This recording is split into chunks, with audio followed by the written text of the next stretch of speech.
Well, it's that time of day again, it would appear. I've had a little job getting the computer to work. Massive keyboard failures.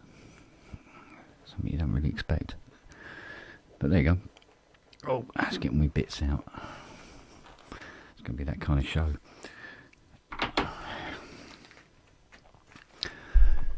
So how are we all doing? We all good? The ones of us that got through it all in one piece.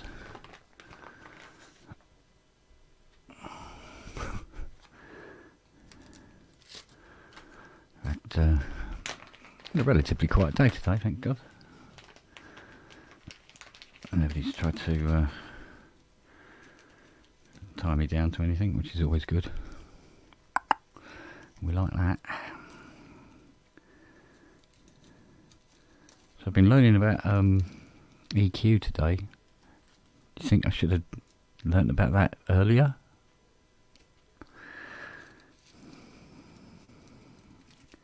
I was never quite sure what it was I was supposed to be listening for. So I have, haven't I? Let me amend that.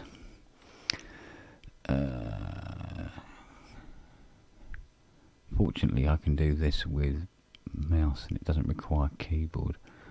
Let me sort this out for you. There we go. Paste that there, like so. Right.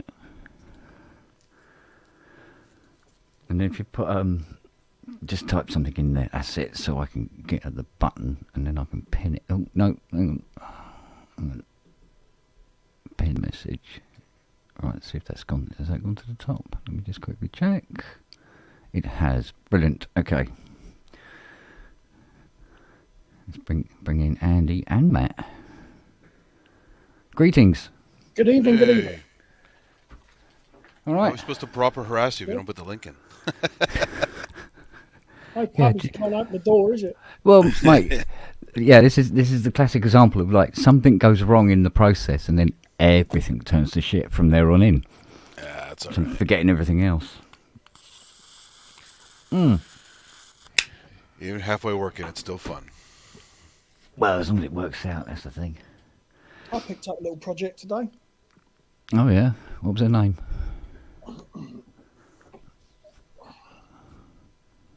Oh, So apparently a 1984 analog delay and spring reverb. okay. It's in a right fucking mess, needs a power cable putting in. So I can't do anything yet, but once I get the power cable in, I can... I missed the brand. What is it? What's the brand? Q-Tech. Yeah, Oh, that rings a bell. don't know that one. A very, very distant bell. Yeah, 1984, so it's nearly 40 years old. Yes. But even if it's shit, it gives me something to practice soldering on. I think that was one of those. Wasn't Q-Tech one of those kit companies originally started out through the electronics mags? Fuck knows. But, there you go, hang on. Yeah, Okay. I've already had the fucking the lid off because I got bored. So it's true, honest to God, analog.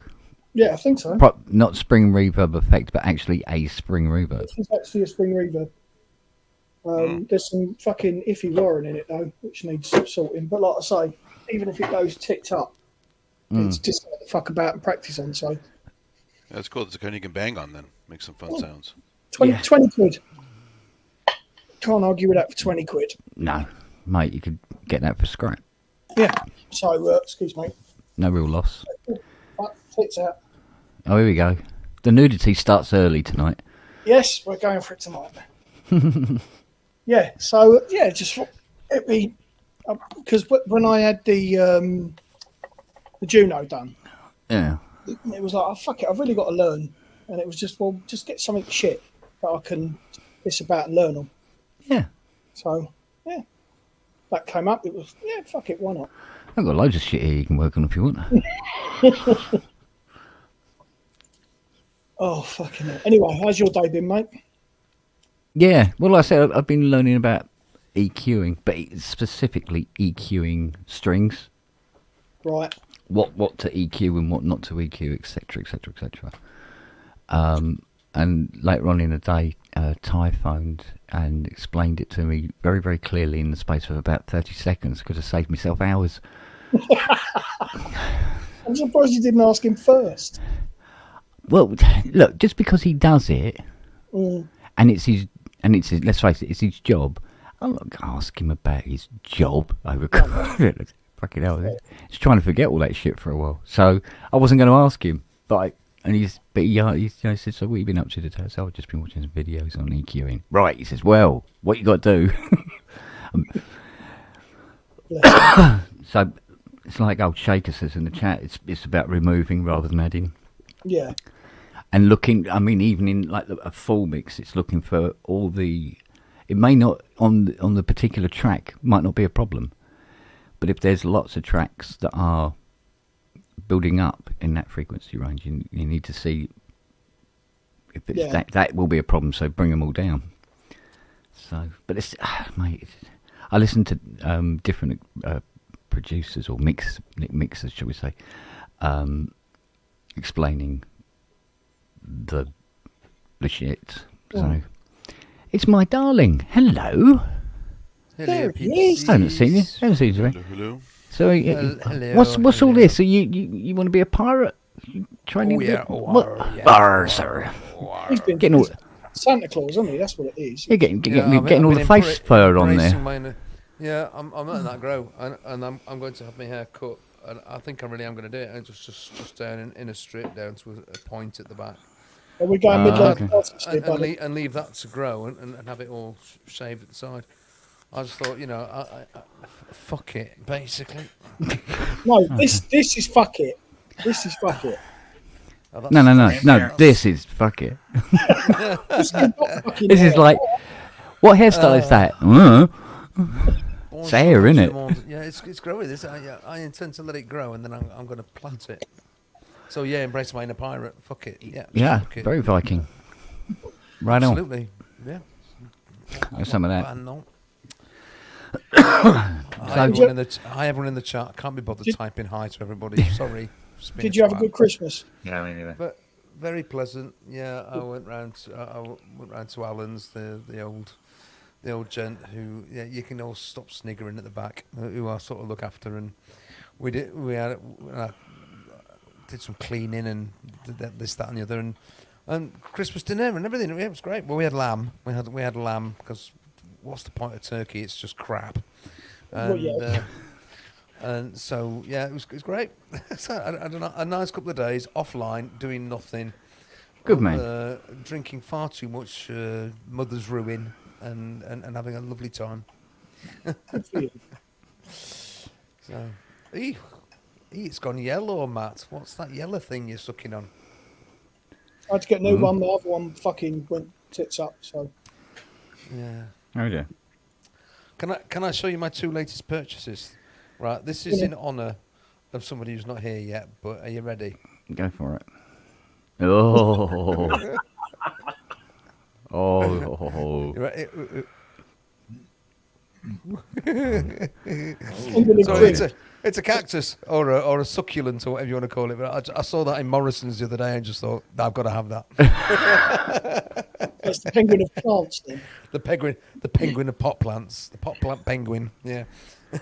The drug penguin. The penguin of pot. That's a different penguin altogether. Penguin of Floyd. Yeah. Well, they're slowly building up because we got Jeffrey the giraffe of indecision. We've got penguin of death. Then we've got the penguin of pot. We've got the frog of fuck it coming. I don't know where the hell that is. And then we've got this. Oh, I say. Very nice. You can see it's not in the rack yet. It arrived. It arrived on Christmas. Fairly late on the 23rd. And I was pissed. So I didn't do anything with it. So and then Christmas Eve I was just busy all day, and now I've just got back and I've looked at it. So tomorrow it goes in the rack to replace the two Behringer oscillators because it's stereo. It's a stereo oscillator with all sorts of lovely jubbly. It's got 11 outputs. Mental. It goes to 11. It goes Yeah. to 11. It definitely goes to 11. But yeah, it's just a stereo oscillator. Yeah, I've been after that. So it was a really good eBay purchase. It's absolutely pristine. It looks like the guy who or guy or gal, whoever it was, has never used the bleeding thing. It's absolutely pristine. It's perfect So- if you need that extra push over the cliff. What? As if I bloody need it. I mean, Fuck me, Kate's- yeah. No, we don't need it. We just want it. Well, none of us yeah, need any of it. No. to be honest. I mean, to be honest, I was just getting a bit. The Behringer 110, well, the Behringer oscillators are actually they're very nice, and that's sort of the problem. They're very. Sorry, I'm just sticking this back into place in the blue tack. It's supposed to sit on your So- PC, but no, that's So better. high tech. Oh God, yeah, absolutely. So, not maths yet. Synchrotron, maths might be coming, but Grace has got a maths. It's QPass next. Okay. Sorry, yeah, module. Definitely the make noise stuff. That I've got so into it of late because it fucking does make noise. Oh, so I'm swearing a lot tonight, aren't I? Oh, don't worry about it. It's the pub, I am- remember? Oh yeah. If it's PSN, we'd all be talking like this. They say, what, I don't know it. Oh, But it's not. It's all that. Fuck that for a game of soldiers, mate. Yeah. You're in good company. yeah. So anyway, that's going in the rack to be ready for the New Year's Eve gig because Grace and I have got a gig on New Year's Eve at the Resurrected Head Charge. Can't wait for that. It's going to be an awesome night. Jez Varley, the remaining member of LFO, is playing. And Britt Mac. Loads of other people. Oh, hey up, Keith. Hello. Hello. Oh, hello, you're in the Justin, studio by the way. now? Sorry, Justin, I've not said hello. So hi, Justin. Oh, greetings. Mate, you're in the studio. That means we don't get to see lovely huskies. Oh. And do you know, we haven't even got a stuffed one I could bring up and go, You've got to get a stuffed one, mate. The husky of horrendous. I can do Orangina. Hi, everyone. That's the best I can do, I'm afraid. That's what I have to get a stuffed husky for the studio. Yeah. I like the way last night one of these huskies just leant up against him as if saying, "Well, stroke me." No, that's absolutely. Hey! Hey, Hello, gentlemen. Oh, Hey. I think he's Hello, trying to Ian. prove to everybody he comes from Yorkshire. hey, Hey up. Hey up, lad. Oh, Ian, what please don't let me go and get my flat cap. My head's boiling, is it? Are you not still down south here? Oh. Guten Tag. Wie geht's? Es geht Oh, gut, say- danke. We. See, that got his ears. Es geht Yeah. gut, danke. Come on, it's not hard. Es geht gut, danke. Happy Boxing Day. Es geht gut, danke. Es geht Don't call me one Es of them. geht. gut, danke. Good luck. I must stop watching The Great Escape. Oh, do you know what I watched for the first time today, ever? And absolutely loved it from beginning to end this Go on. morning. High Society. It's great. Absolutely, bro. I loved it from beginning to end. I mean, what you can't go wrong, can you? I mean, Grace Kelly, Frank Sinatra, Bing Crosby, Louis Armstrong. Wow, it was like what they piled them all in. Yeah, absolutely brilliant. It's I dead recommend funny. High Anxiety. High Anxiety. I don't. No, I don't. It's Yeah, why I I'm don't on- either. It's why I'm on a double dose of Happy Crackers pills. No. It's just a really good film. It's Mel Brooks, isn't it? Mel Brooks, isn't it? Yeah. High Anxiety. It's Mel Brooks making fun of Hitchcock movies. Oh, Yeah. hey up, Andy, in the top right hand corner. Sorry, hello. hi, Andy. Merry Christmas, Joyeux Noël, Fröhliche Weihnachten, Looking very sinister with Godjul. that goatee there. So. It's getting better, isn't it? It's getting better.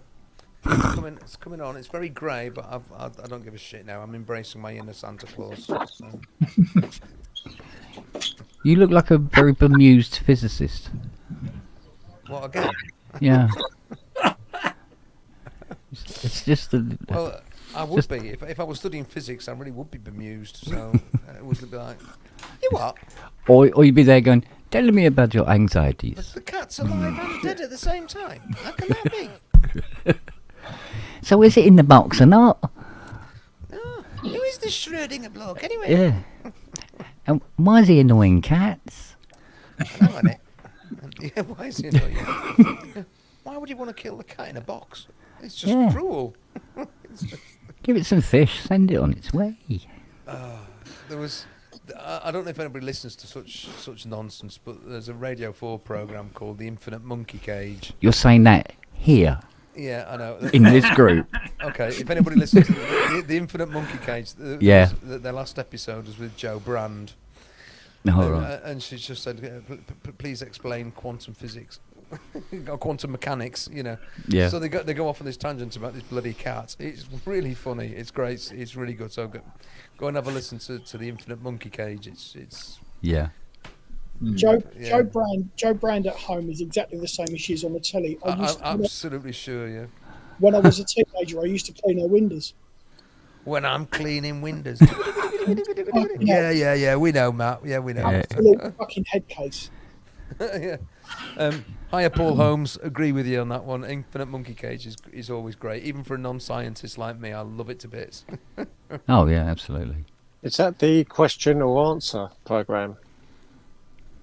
The Infinite Monkey Cage. No, it's No. it's oh god, it's what's he called? The physicist of all physicists. Cox, isn't it?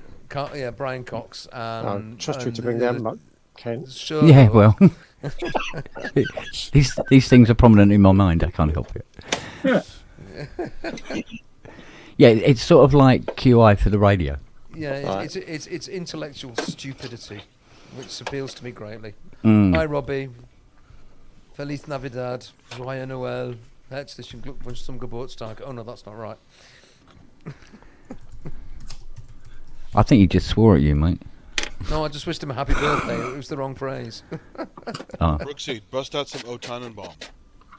Oh Tannenbaum, wie grün sind deine Blätter?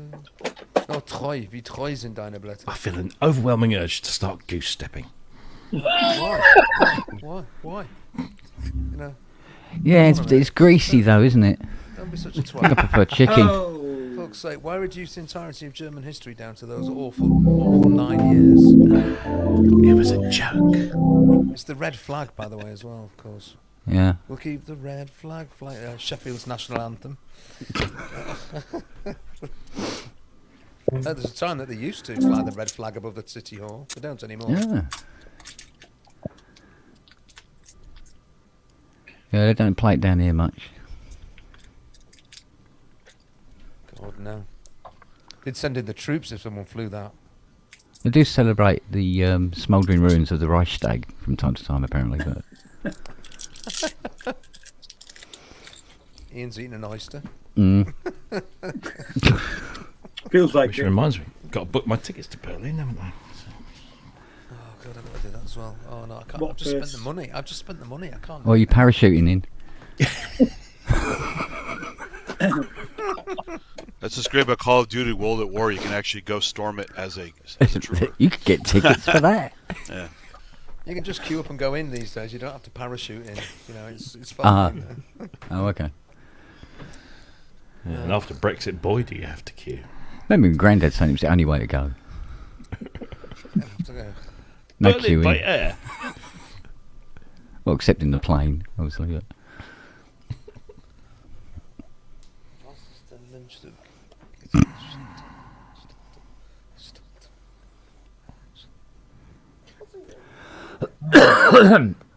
excuse-moi. Very bilingual tonight. Oh no, I'm just looking at what Tracker Jacks. Was ist das nun Stück Git und Slaughtermeyer? I'm a bilingual illiterate. Yeah, of course you are. I can't speak funny. in 2 languages. Can't help noticing that Andy talks the same way I spell. Randomly. Yeah. And angry capitals. Was ist das nun Stück Andy, why have you been a naughty boy? und Slaughter? As if we couldn't guess. Mate, he's awake, isn't he? Other than the Because I Oh, look, one he's of those. been purchasing. And this, Robbie, just in case I come on PSN ever again, if you let me. Might do. Oh, More fucking penguins. Jeez. yeah.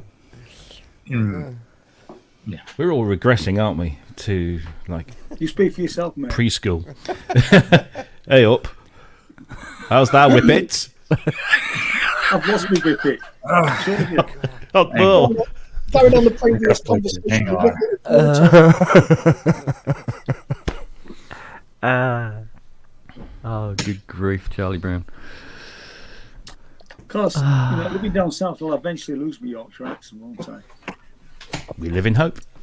I thought you were going to move into Frome. Yeah. Yeah, you'll So- get an so- even worse That's not accent down south, there. mate. It's not south. What are you on about? I know it. John. This is south. Given the tilt of the globe, Yeah. it's further south than you are, Kent. Yeah, I guess so. But there again, you know, it's hardly got a New Zealander accent, has he? So, Oh, well, I'm not going to the Antipodes.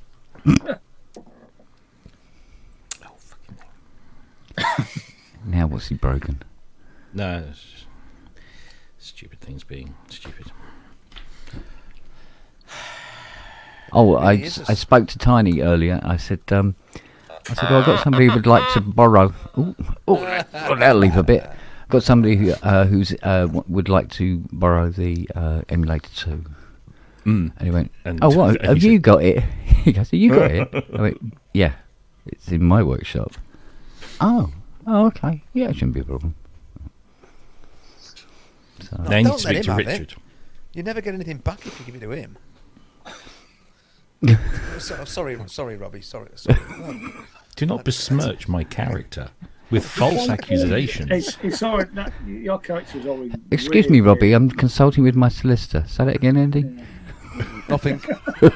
I know nothing. I know nothing. Ananos. Yeah. So, yeah, no, the E1 I don't think is going to be a problem. I don't think Richard gives a flying fuck about that anyway. I mean, the bloke keeps moving the price around and then can't make up his mind. Yeah. It's like, and all the time it's sitting here, so there has to be some recompense somewhere down the line, sure. Well, I wouldn't, say it would only be short term. Oh, yeah, no, I know. So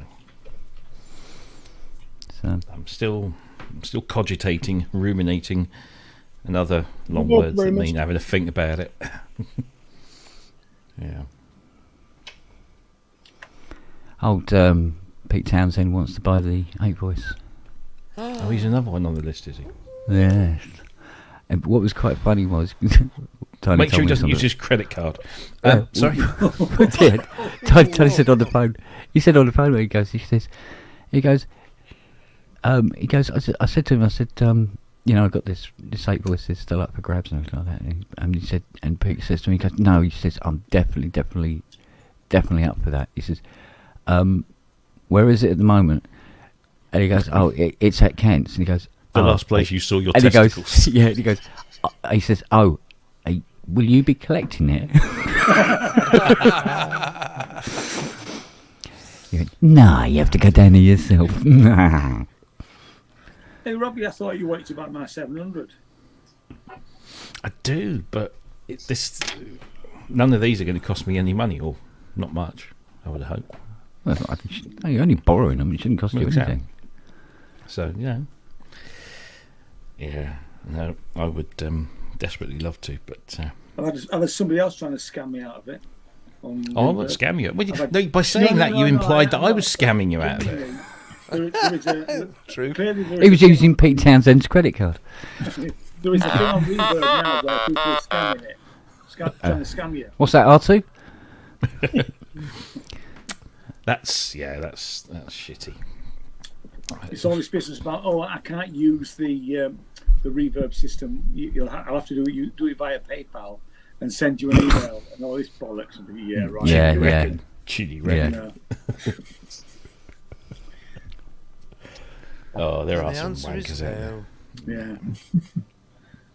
Wasn't born yesterday. Mm. You'd be very small if you were. Yeah. That's a bit of a flat shot, that Andy, actually. It didn't go. tumbleweed All that years sort of university. Well done. Yeah.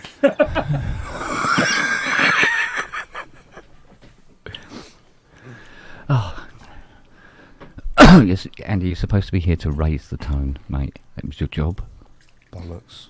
You No, I'm you not- signed I'm not the raising contract. tone, am Oh, did I raise the tone? Just buy a pitch shifter. Yeah. Just hit the octave up button a couple of times. It'll be fine. Or if you're into modular, a precision adder. Oh, arc at him. Ooh, Arc at you. ooh, ooh. Octave button too good for him. Well, you see this? It doesn't Go have on. an octave button. It's got a fucking big pitch knob that just goes all the way around. So it's going to need quantizer and precision adder. Oh. If I want to switch. I've got octaves all of sensibly. those. They're in a course you do. keyboard. I go like that, and then I go like that, and I get 12 notes lower, just like that. Just like that. I've got all of them in that. Yeah, but I'm telling you, you haven't got a keyboard that'll sound like that. Oh, I don't know. Fight. It's a fight for it. Yeah, what? Yeah, be careful. He's got a beard now. Yeah, see, He's an hard man. Swallow tattoo over this If we year. listen to jazz next. You swallow what? Swallow tattoo over this Oh. year. And yeah, Andy Swallows, yeah. I'll see, and if everybody gets this, you are I'm sorry. I'm sorry. fucking hell. Oops. We had your obscenities about Linda Lusardi on Friday. Now you're being horrible to me now. Did you say you had a white swallow tattoo? Yeah, white swallow over this here. You can't see it. And then a Crescenton V-rod over this one. If anybody knows what I'm talking about. Okay. Absolutely got no idea. Not a check it out then. Scooby-Doo. Go and check out Crescenton V-rod. Am I going to get... Our alarm bell's going to start ringing and the police turn up No. at my door. No, they're definitely not. No. Because I know the Thank you. sorts of... Thank you for the implication there, Robbie. I'm not entirely pleased about that either. What does the crescent and V-rod mean? That's a good question, Google. Please answer it for me. Nobody knows. Often appears on Nobody knows. Pictish stones. The crescent is Correct. thought to symbolise the moon and the sun, and also thought to symbolise death. The V-rod is thought to be a bent or broken arrow. I can see why. Yeah. And what a great tattoo that would be, yeah? Agreed? Yeah. Okay. Looks a bit like Homer Simpson. Looks cool like Homer Simpson. What are you talking about? No, hang on a minute. All right, just hold your horses. Hold your horses. Hold your horses. Funny enough, you tell should me. say that I had lasagna tonight. Hey, tell me that doesn't look like hope. Oh, you can't really see it there. But look, you can see in the middle. Actually, Can yes, I can. Yeah. Robbie. Yeah. That would be a good tattoo between your shoulder blades. Yeah. I think I'd have one with this way up.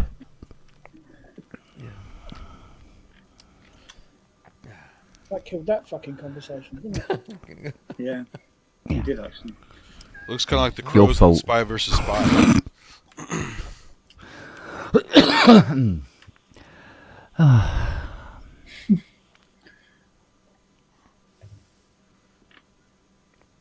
What was said about Linda Lusardi anyway? Who is she? Huh? All I think I said was I would. That's what Robbie says. Ah, okay. What would she, Matt?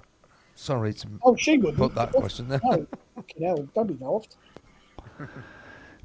I think it's because I mentioned my friend had a life-size poster of Linda Lusardi on the wall, and his mum always used to say that you could see where she hadn't shaved. Yeah.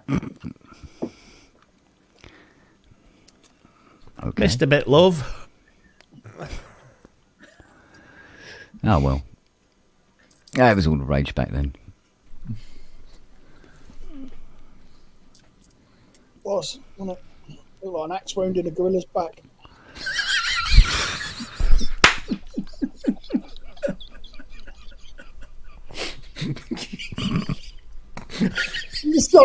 I'm sorry. I haven't heard that in years. I'll never be able to watch that film again now. Oh, fuck off. Oh dear me.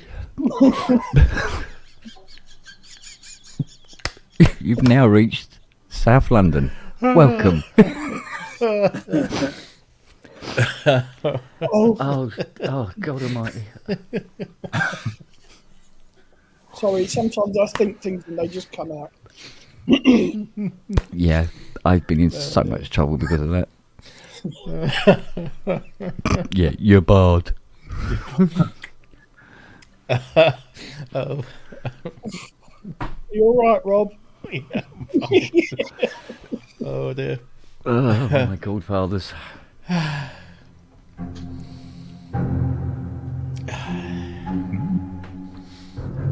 Oh, The shot. yes. There. Completely the wrong one. Yes.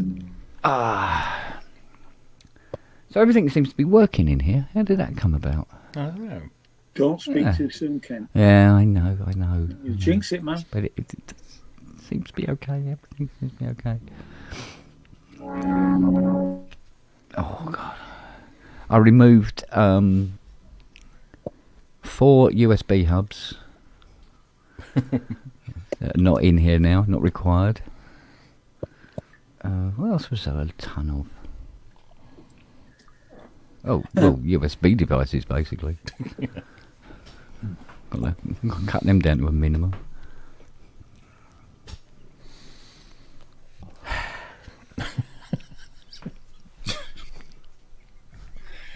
He'll never be able to go to the zoo again, you know this.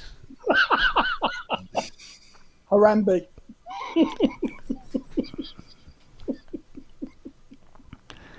Not good. Not good.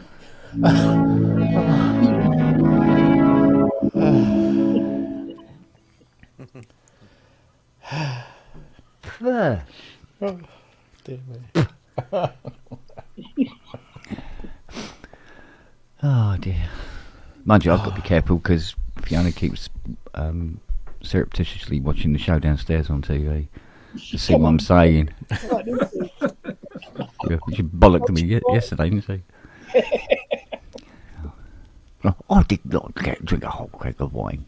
Almost, mate. Let's just say it was there and then it wasn't. We didn't get any after 8 minutes this year. So that's Christmas ruined. Oh, Or cheese footballs. Oh, I can live without those. We had trumpets. Yeah, oh, that's cool. No, that's all right. Yeah, yeah. So our Christmas was saved. Rington's ginger snaps. By God, Nothing I've not had better that for than years. sticks stuck in Bovril, is there?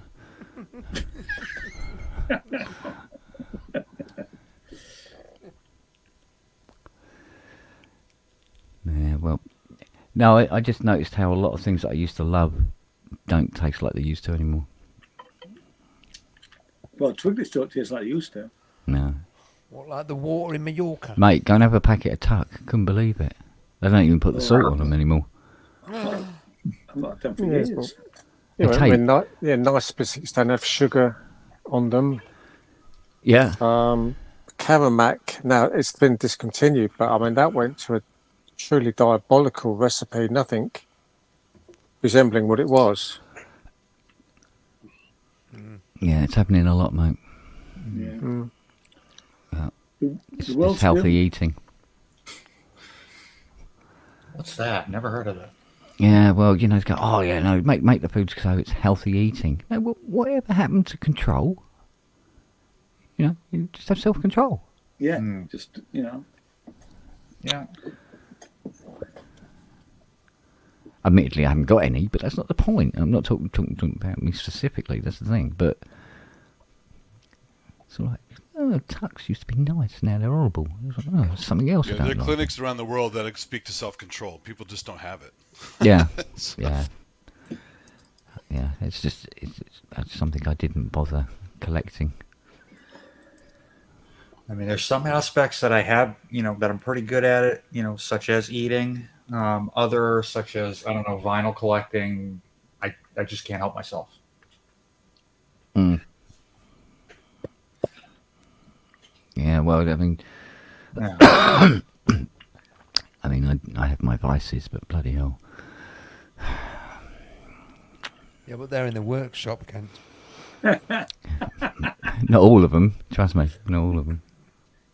There's a couple in the office. What's that? Some are upstairs with his nipple clamps. Yeah. Yeah.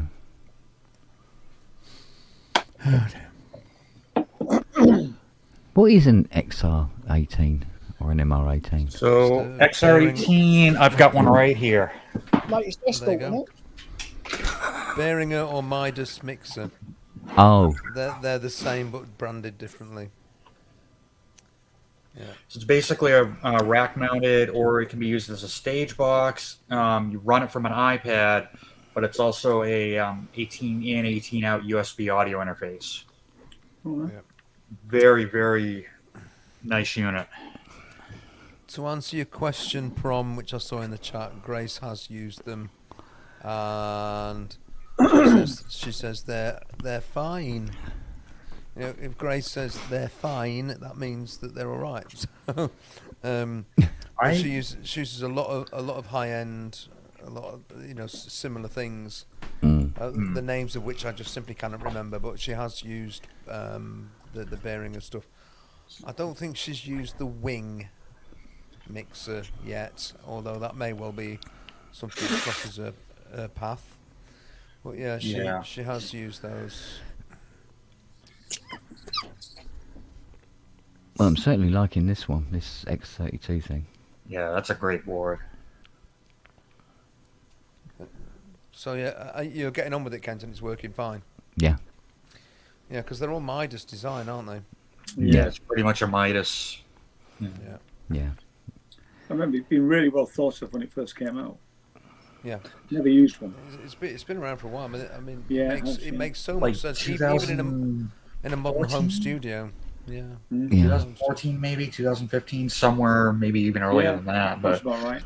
it was like no other digital board had what it had for the price that it was at, as far as I know. Yeah. I don't think I brought a coffee up with me. That's unusual. Perhaps I'll die. I'll have some beer for you then, Kent. Oh, all right. No, it's something I don't do anymore. Yeah. Beer. With any alcohol. The only other thing I'll One mention very about small this, whiskey. yeah, Yeah. the only thing I'll mention about this is the Wi-Fi on it is complete crap. So if anybody gets one, just get like a $30 or a $40 Wi-Fi router and plug it in here and use that. No, that's a good tip. Yeah. Yeah, if I made the mistake of just bringing this to a gig with an iPad and just using it as a keyboard mixer for my rig, and you get in a place where there's a bunch of cell phones out and a bunch of other people on different Wi-Fi networks, that's going to interfere with this, and you're going to have a bad day. That's the problem, isn't it? Prometheus, yes, it is. As far as instead of using, if you're talking about the Wi-Fi, just don't use this. There's a little switch here where you can use this as an access point. You can set up another internal Wi-Fi router, or if you take this switch all the way to the left, you have this Ethernet port over here that you just plug into a Wi-Fi router, and you just use that.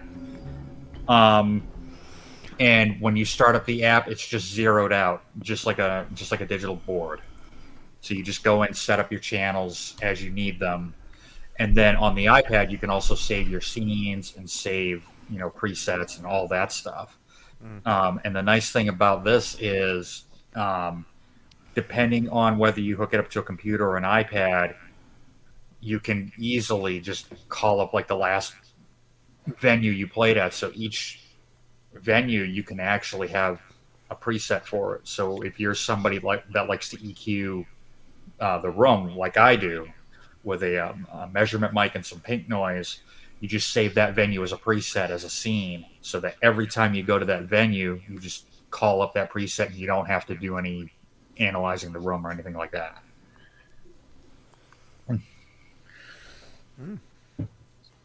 Go for it, Prom. Get one. I use it to track drums. It's awesome.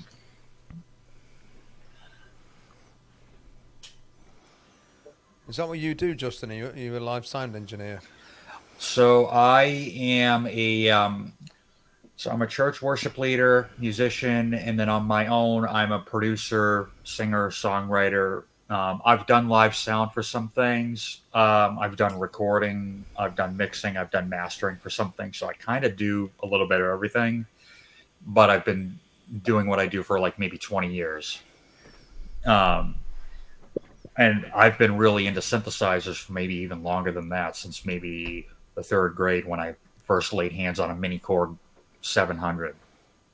Ooh, Ian. It's like, Ian. It's like, ooh, Yeah. I can make my own sounds. Can I buy one? Uh, All right, I'm not very gonna ship it limited to the US. income. No, I'm on disability due to being on the autism spectrum and also having a generalized anxiety disorder, so I can't hold a regular job. So whatever income I get is very, very limited from Social Security and all that. And then any income that I make doing music goes back into that, but it's very, very little where I am. I think if I was in like Boston or Nashville or something like that, that might be a different thing. But if you want to donate a Mini Korg, Yeah, but at a price. exactly, yeah, Donate at a price. plus customs. Yeah. That's the problem, innit? Well, that light don't work. Oh, stupid camera. What are you doing? You follow me, didn't follow me back, twat. There you go. Oh. Is it getting all gummed up, Kent? No. It's my light isn't working. Don't know why. Something's broken already. Don't know why it's not working. Oh God! I need a coffee. I really do need a coffee. Go get a coffee. Make me one money there, but decaf for me. Decaf. What, coffee-free coffee? Then what's Yeah. the point? Well, actually, to be fair, I don't drink coffee, but a decaf mocha would go down the tree. It's like owning a V8 supercar and not going anywhere in it. Oh, hang on. Oh, You cannot Wait a stop. minute. I take it all back. Do you want any sugar in that? No, I've got sweeteners. You're all right. Okay. I see. Oh, that stuff's on either. For God's sake.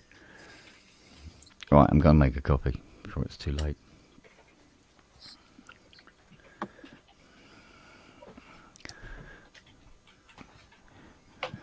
Try not to diss Linda Lusardi while I'm gone. Sorry. Sam Fox. I'm not going there. You've got no chance, Matt. You'd be the first. Lucy Gretzi. Who? Remember Lucy Gretzi? Nah. Kathy Lloyd. Chesty Gresty. Nah. No. Yeah. I Don't don't know what remember. you're talking about now. Oh, okay.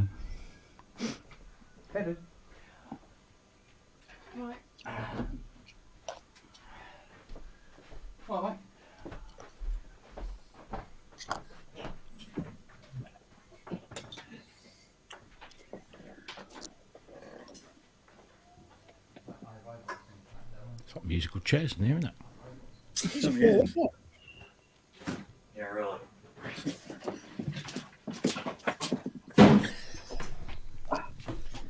and they're off. And we're back.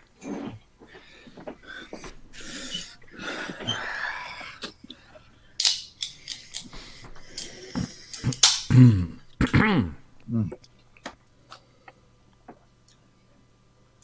don't know. What can I say? I'm a cokehead. Hey. Hey. Hit the button, Robbie. Hit the button. Hit the button. Hit the button. Oh. I don't care which button. I worked hard for all of them. Didn't work, Robbie. Maybe you didn't press it. Just don't press the red one. Stream text though.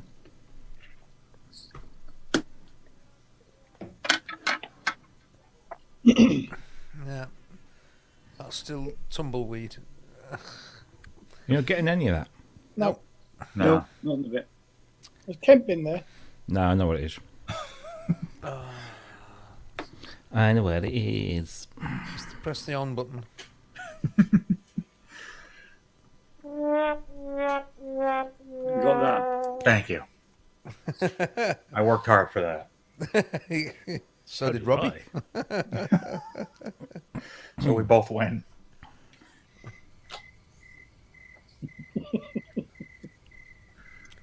Ian's playing with his pocket calculator. I am. It's been remote control.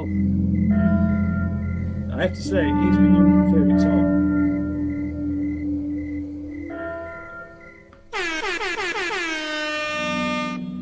Ouch. Definitely works him.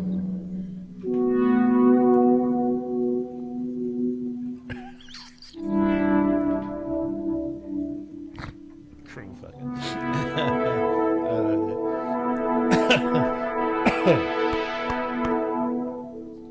Matt Evans, you'll be the death of me.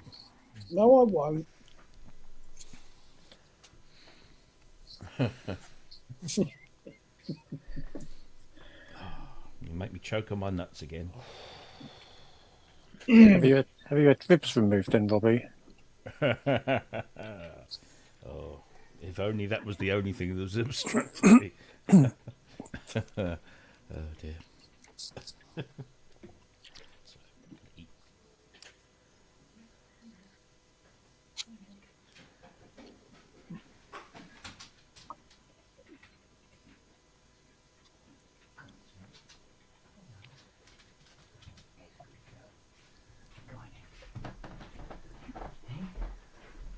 What are you doing? You go cuddle. Cuddle. Oi! Goodness. You look.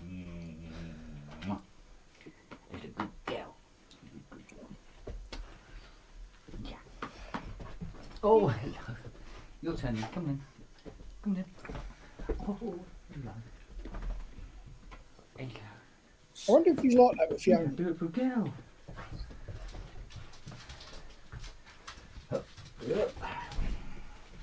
No, she's like that with him.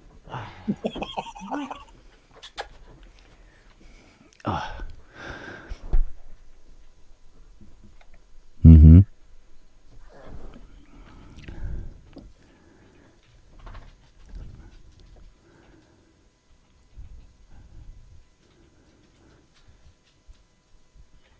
What?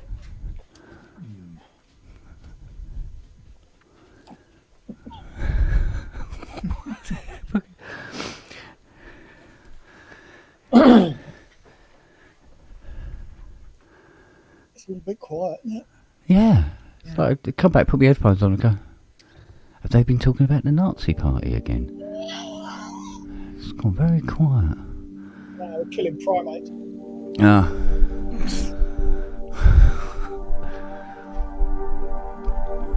It's nice.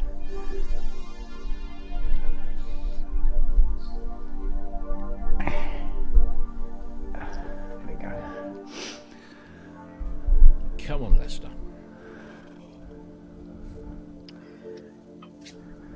It's a big place to come on. Do you know, I was waiting for something, but I didn't. You better start early, yeah. Well, I hope they're doing better than the rugby team. So, what did that? I was going to say, please someone explain Robbie's remark to me, but Football. what? It'd be football. Oh, that thing. Oh, he might have been looking at a map. Breton circuses.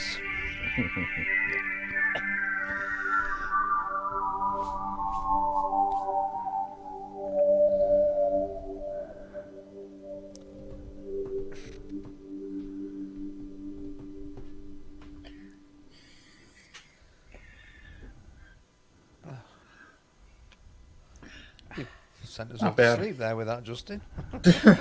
Not bad. Very lush. Nice sounds out of that. What is that? It's- Deep Mine 12? This is the Very Deep Mine nice. 12. This is one of the earlier ones that has the black coating over the wheels. I bought it used in 2017.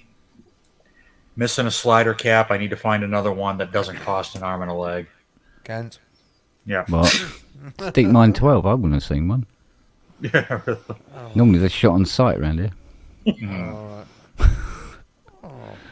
Well, Bit, no, we don't see them. Justin, just get a 3D printed one. Very cheap. Yeah. I thought about getting the rubberized, like pulling all the slider caps and getting like the rubberized ones over them. But I don't know. I might consider, depending on how some of the reviews on the UBXA, I might consider selling this and maybe a couple other things to finance one of those, because that one's got my attention, especially at its price. I mean, even if it wasn't wrapped up as an Oberheim, it would be an interesting synthesizer. Yeah, and I think if I 16 voice analog poly at that price, it's like it's with disruptive, with but poly aftertouch, yeah. yeah. I mean, if I bought it, if I were to get it, I wouldn't be looking at it as, oh, it's it's supposed to be an Oberheim. I'd be looking at it as its own instrument. Yeah, it's a poly synth. Like you It can has, tell. it has no effects in it though. You got to remember that one. No, because I've got external stuff that I can use. I've got one of the Behringer virtualizer units that actually doesn't sound too bad. That if I wanted effects, I could pair that with, or if I run it through the XR18, I can use the onboard effects with that, and those are actually really good. So I have options. They're all Clark Technic, aren't they? Clark Technic, TC Electronic stuff. I was telling, I think on one of the other pubs, that I've got an RD1000 that I run. The digital piano. Yeah.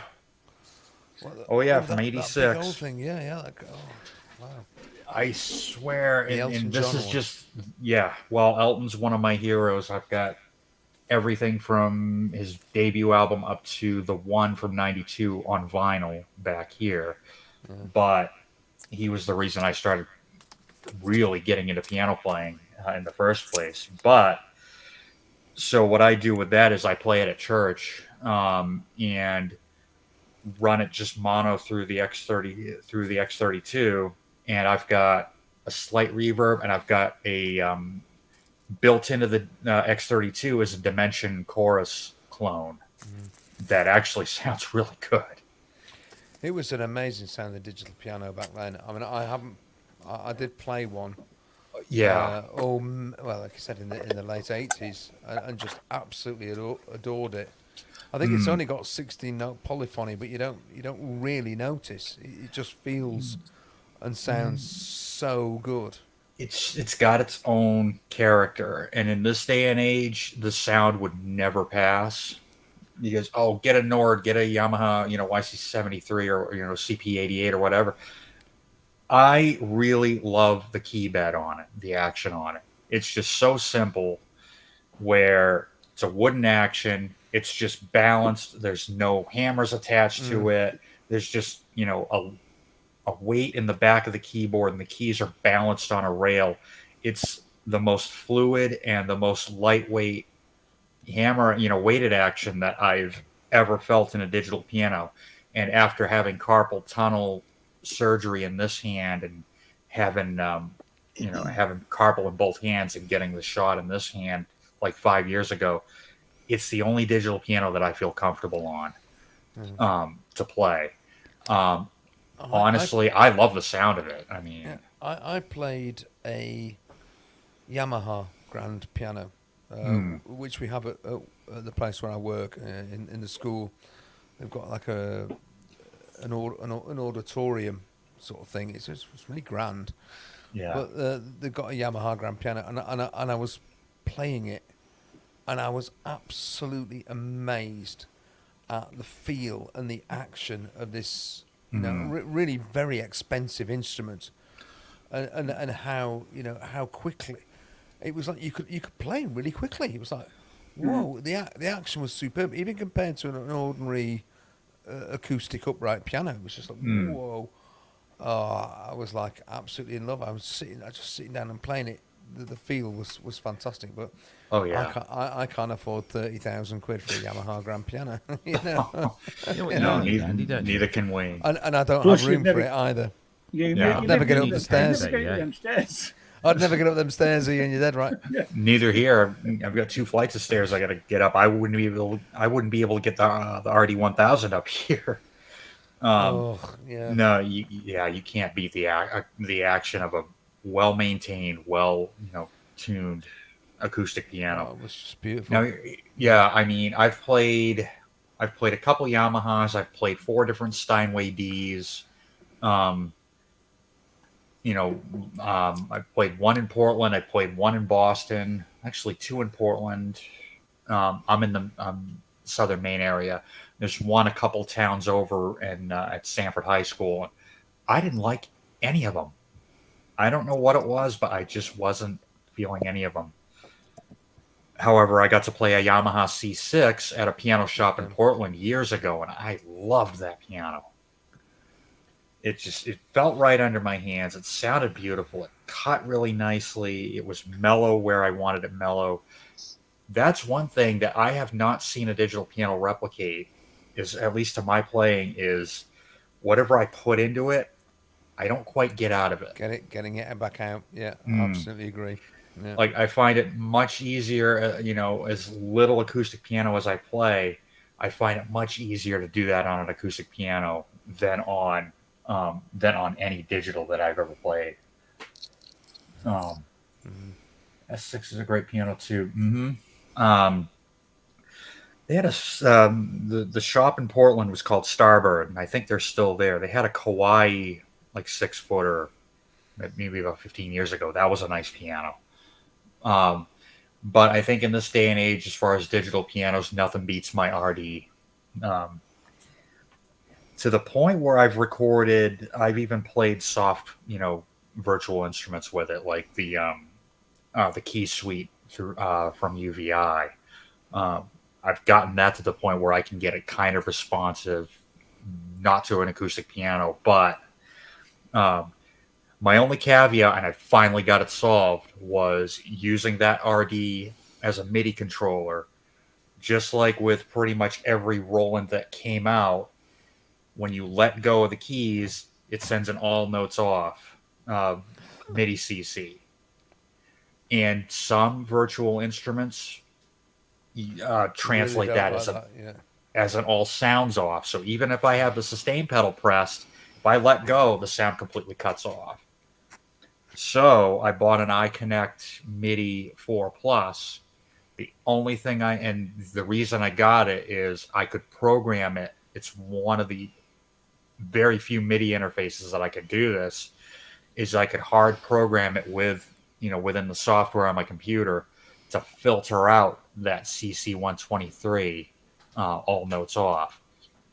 So I did that with both of the 5-pin MIDI ports on that interface, and then I saved it into the firmware. So now every time I hook it up, I have no issues with using the RD or pretty much any Roland keyboard with that software. You know, brother. All right. We got to.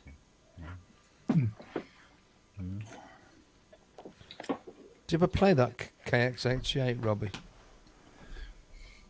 I wouldn't mind trying one of those. So, I've just Played woken it Robbie up. yesterday. You played played it it. yesterday. You're talking bollocks. You never touch it. You just dust it every now and again, every 2 weeks. I turned it on yesterday because I wanted to try out my new pedals, which work lovely. That and the TX816. You're just showing off now, you twat. Gosh, correct. Yep. I love you loads. Well, sometimes, occasionally, when there's a Z in the month. That's 2 months in German, by the way, if you're just wondering. März und Dezember. Well, we're in December, so I love you, Robbie. But just remember Don't me try and you call will. back. Just remember me and you will, Robbie. Remember me and you will. Me and you will what?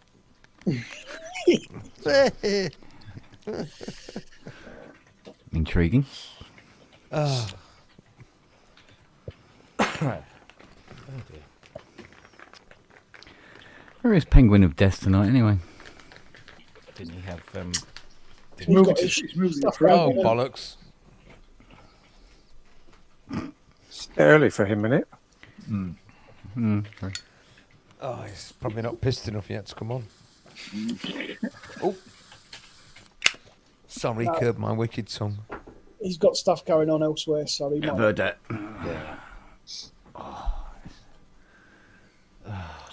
Hey, Ian, how do you liking your OPZ? I love it. I knew you would. It's everything that the Polyend tracker is. Told you. Yeah, I absolutely love it.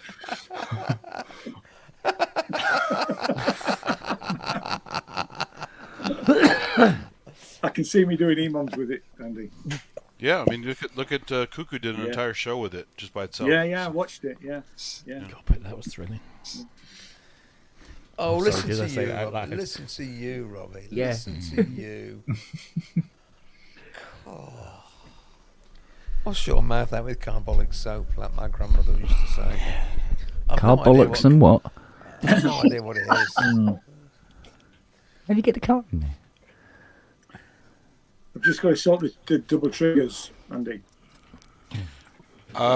Is that consistent on the certain keys, or is that random? Yeah, for it's you? not. It's actually inconsistent right the way across the keys. But To be honest, I've only had it a couple times ever. Most of the time, it works perfectly, and I have 2 of them now. So Bollocks. yeah, I mean, it's there was a guy. I watched a video of a guy who sort of fixed it. So I've bought some switch cleaners to do it. and that's great with 2. You can do a USB cable between the 2 of them, Wow. and yeah. you edit the JSON file. So one is the master, one is the slave, Yeah, and now you have double everything. It's really nice. yeah. Do you have any of the op labs? I have the Op Lab because that makes it a studio controller. You have Yeah, CV gate, sync, and MIDI out and in. So yeah. I think it I'll makes it probably a get one at master some point. box, basically. Yeah. It's, Yeah, because of all those wacky sequencers, you could do some crazy stuff in there that a lot of modular can't do. yeah. And hook it to your No, it's- modular and make the modular do it. So I found it very intuitive.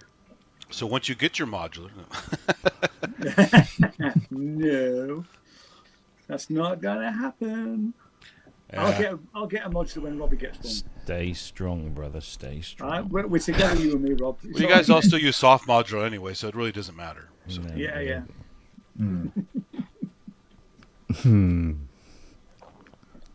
It's just a gateway drug. Yeah, yeah. Weren't you using the soft modular recently, Robbie? You like that, right? Dabbled, but it's just so I go back Really? to proper synthesizers. Well, it was the original proper synthesizer. Exactly my point. I was going to say that. Yeah. Would you drive a Model T Ford if you had the option of a Mustang? If I were a nostalgia freak, probably yes, I would. Yeah. Then you're a nostalgia freak. But I mean, this is all modern now. Modular is not just old-fashioned shit from the '60s. So. It's a Model T Ford with indicators. Oh. No, there's sound design possibilities on modular you just can't do anywhere else unless you do soft modular. So Oh yeah. if you're into sounds, that's where it is. If you just want to do keyboards, that's great. I love keyboards too, but It's. Ugh. I mean, the stuff that Suzanne Ciani did on Buchla Systems is unbelievable. Oh wow, yeah. And Morton Subotnick and even Cortini, he does like pop music with his, but he still makes really cool, weird sounds with it. You know. I want to get my head around that the Arturia Buchla. Yeah. Well, that's why I was happy I got the Sensor Morph, because they have the Thunder overlay, and with that and the Buchla software, I basically have, you know, a poor man's Buchla. So. Yeah. Talking of books, has anybody seen Robert lately? Nope. No. No. He must be working. Yeah.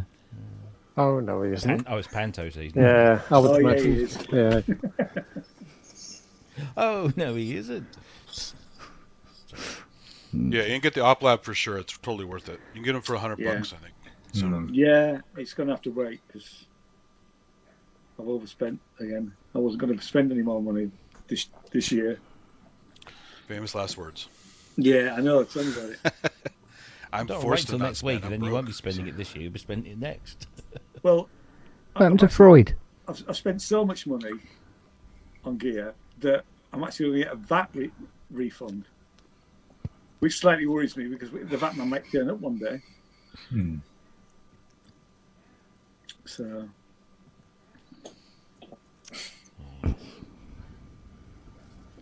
So, who's going to Super Booth? you are. No, who else is going to Super Booth? I want to go, but I think this year I probably won't be able. Next year I won't be able to make it. I Still think, sounds like an automated toilet. yeah, by the time I've got moved into a house or a flat or wherever I end up, I don't think I'm going to be able to afford to go to Super Booth.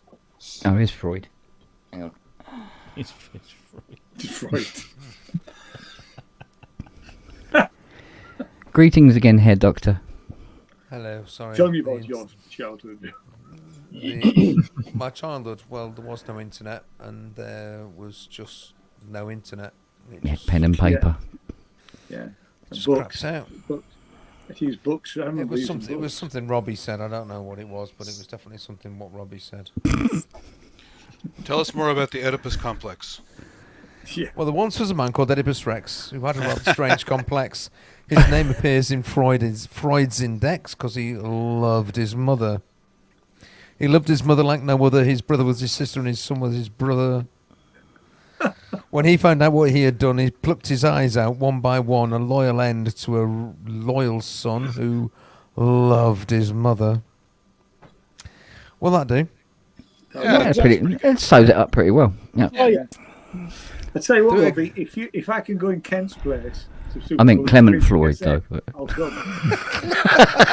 So what you're saying is, if I pay your ticket, Yeah. Yeah. That's how it works, isn't it? Yeah. yeah. I'll even do video. I'll even But do what are video. you going to do for me? Well, anything you want, mate. Ooh. I tell you what, you put. We will be in Berlin. I tell you what, he sees anybody in a cat, mate, and you Tell know. you what, yeah. Ich habe noch einen Koffer in Berlin. I think there's an ointment you can get for that. Yeah, there is. A soothing balm. PSN OnlyFans. Enyo, put the bloody oven on.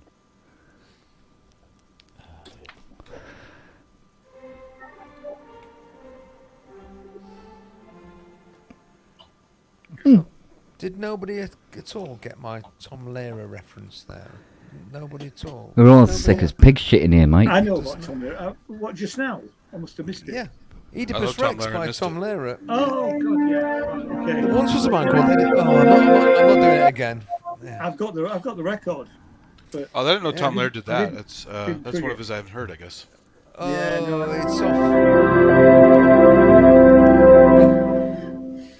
it's off an evening wasted with Tom Lehrer. yeah. See, I only know him for individual Oedipus tracks Rex. because of Dr. Demento and a bunch of random shit. So I have Yeah. I have probably 8 or so Tom Lehrer tracks, but no album reference. Oh, I've got I've got 2 or 3 albums on vinyl as Kevin well. bloody Wilson. I still kick myself for not meeting him when he taught at UC Santa Cruz. He was a math teacher there. Yeah, it was. Yeah. God, I'm as bad as Charlie. And at Harvard. What, you farting again? And he's still alive. He's 99 years old. Tom Lehrer is 99 years old. He's No, still with every us. time he has He his is dinner, still with us. he uses the Good to Christmas tree to rub his face on it. And his Christmas decorations dropped all over the floor, and he's there going like this all over the Christmas tree. Go, like, stop that! Bits of snow and shit everywhere. He buries his head right in a tree. Git. It makes him feel like he's at home Oh, I tell you what. in the Arctic wilderness. I tell you what, he spends so much time now in the garden, just patrolling, waiting for one of those foxes to stick their head Foxes, out, yeah. which they never do. Well, no, because he's patrolling. Yeah, exactly. And he hasn't quite figured it out. He just goes up back and stands in the rain, right? No problem. Yep, yeah. Yeah. I've caught him. I went out into the kitchen, done a cup of coffee about 4 o'clock in the morning. I go, where's Charlie? And I look down the garden, and you can just make out this little white circle down by the workshop. It's pissing with rain, Yeah. and he's down there fast asleep. Git. My chocolate lab was like that. He just hung out in the rain all the time. Mm. Didn't care. No, he loves it. At the moment, funnily enough, he's actually curled up on the settee next to Fiona, snoring his head off. And there's Christmas decorations all over the floor. I wonder how that happened. So, he's a little git. He really is. Bless him. Can you tell Robbie he's sending something on Facebook? Okay. Ah.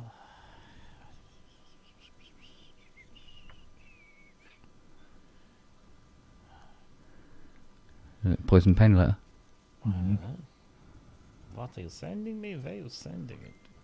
Oh, sounds like I got it and all. I don't know.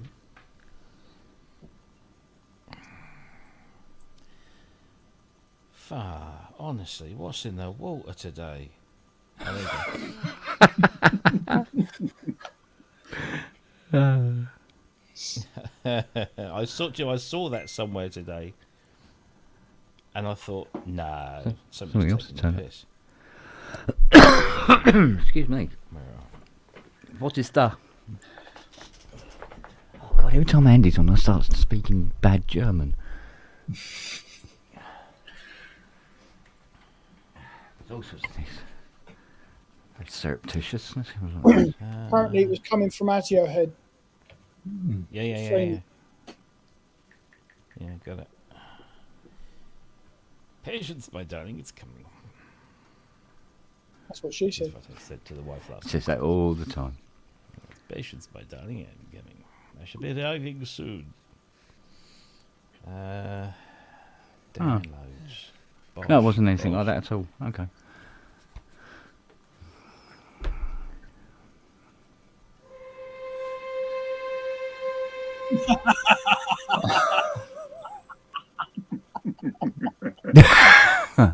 Yeah, That'll warm his cockles.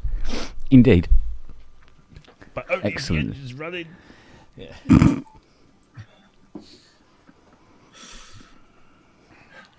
Is that the high or the low? Oh, that's where he is right now. Back behind a Range Rover.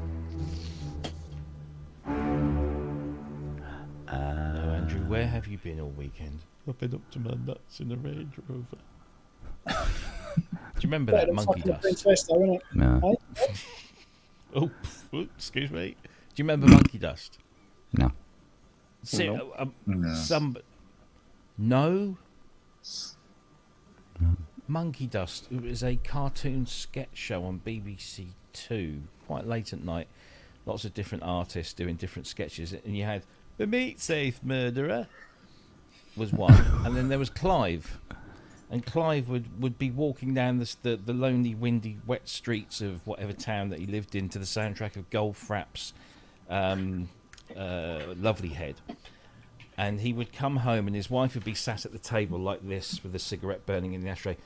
Where have you been, Clive? It's 3 o'clock on Monday morning. Where have you been? Oh, well, love.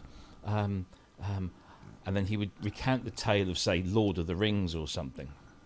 And she would let him do this, and then she would then say, Clive, that's the storyline of Lord of the Rings. What have you really been up to? I've been up to my nuts in a King Charles Spaniel. And it would be a different story and a different punchline, but it was always the same setup. Yeah. But obviously it was much better. You had to be there. But I can't believe nobody remembers. But it ran for No. about 2 or 3 seasons. And it was just this very kind of late 90s, early noughties kind of style. But it was... And they had the meat safe murderer who... Only I didn't do it. And he would travel everywhere on his... Because he got banged up for murdering people and sticking them in the meat safe. And he would travel everywhere. He was stuck in the 70s. He got let out of prison and he was stuck. And so he'd travel everywhere on his... what were those orange ball things? What are they called? Oh, Space Hopper. Space Space hoppers. hoppers. Space hoppers. He would bounce everywhere on a space hopper and then murder someone. I don't remember this at all. No. Google Me neither. I've got Google no Monkey idea. Dust. It ought to be reissued on. It's probably not very PC these days, but oh my god, it was funny.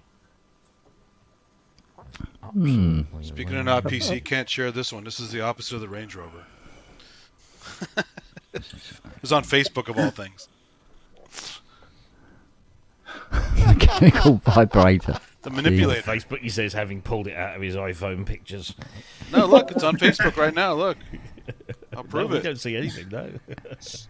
Wrong way, Andy. See my Facebook prompt right there? That's my Yeah. icon on Facebook. So there you go. Yeah, but it's on Yeah, your yeah. Facebook. Yeah, no. I'm kidding. He posted that from his Amazon wish list. You know he did. Yeah. Some of the crazy guys in the Clown Fest post some really wild shit. Oh, So- okay. Apparently, Chris Blythe's doing a live stream now. Something about mixing on a Fairlight. Mm-hmm. Hmm. Oh, phew. Dog hair. Is that Steely Dan? Nice one, Probably. OG. Is that Steely? Steam powered reliever. It's Steamy Dan because it was steam powered. That's a Monkeys song. I was Isn't just it? going to say that, Ken. Yeah, that sounds like a Yeah. good song. Yeah. Never sing that song the same again. Yeah. That's ruined that song for me now. If you can ever find Steam someone powered running a, reliever. find someone who's running a karaoke and go in and change the words. Yeah. Mickey Dolan's getting fired while he's singing it. Oh, mate.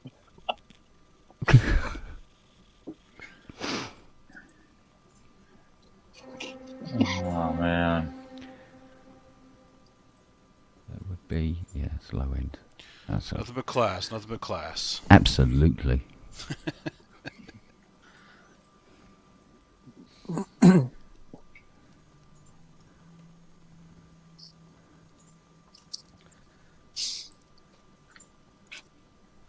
Right, Keith, your turn. What have I done now? Nothing. Exactly. Right. Here's a question for you. Here's a question for you that somebody might or probably won't be able to answer. GeForce are doing 7 gifts this week. Only 7. There's 12 Only days 7. of bloody Christmas. Didn't you tell them? Yeah, well, it's obviously been a tight year. And so they've been giving away preset Trust me, it hasn't. preset packs for them. They did 3 for Access. They did 1 for Mini I'm going to be in so much Monster 2. trouble. Mini Monster 2. They've done an expansion or a preset pack for OBX. Now, the one that came out last said OBX gift 6 of 7.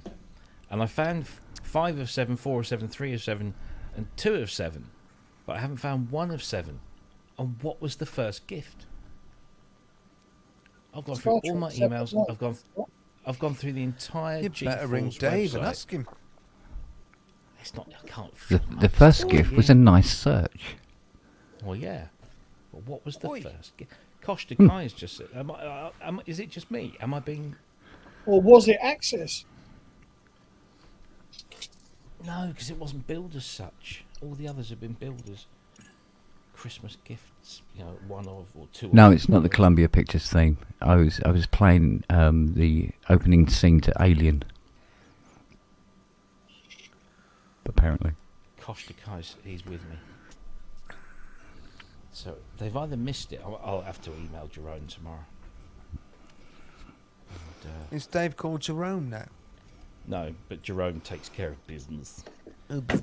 Dave is understandably still Yeah. keeping a. Low profile.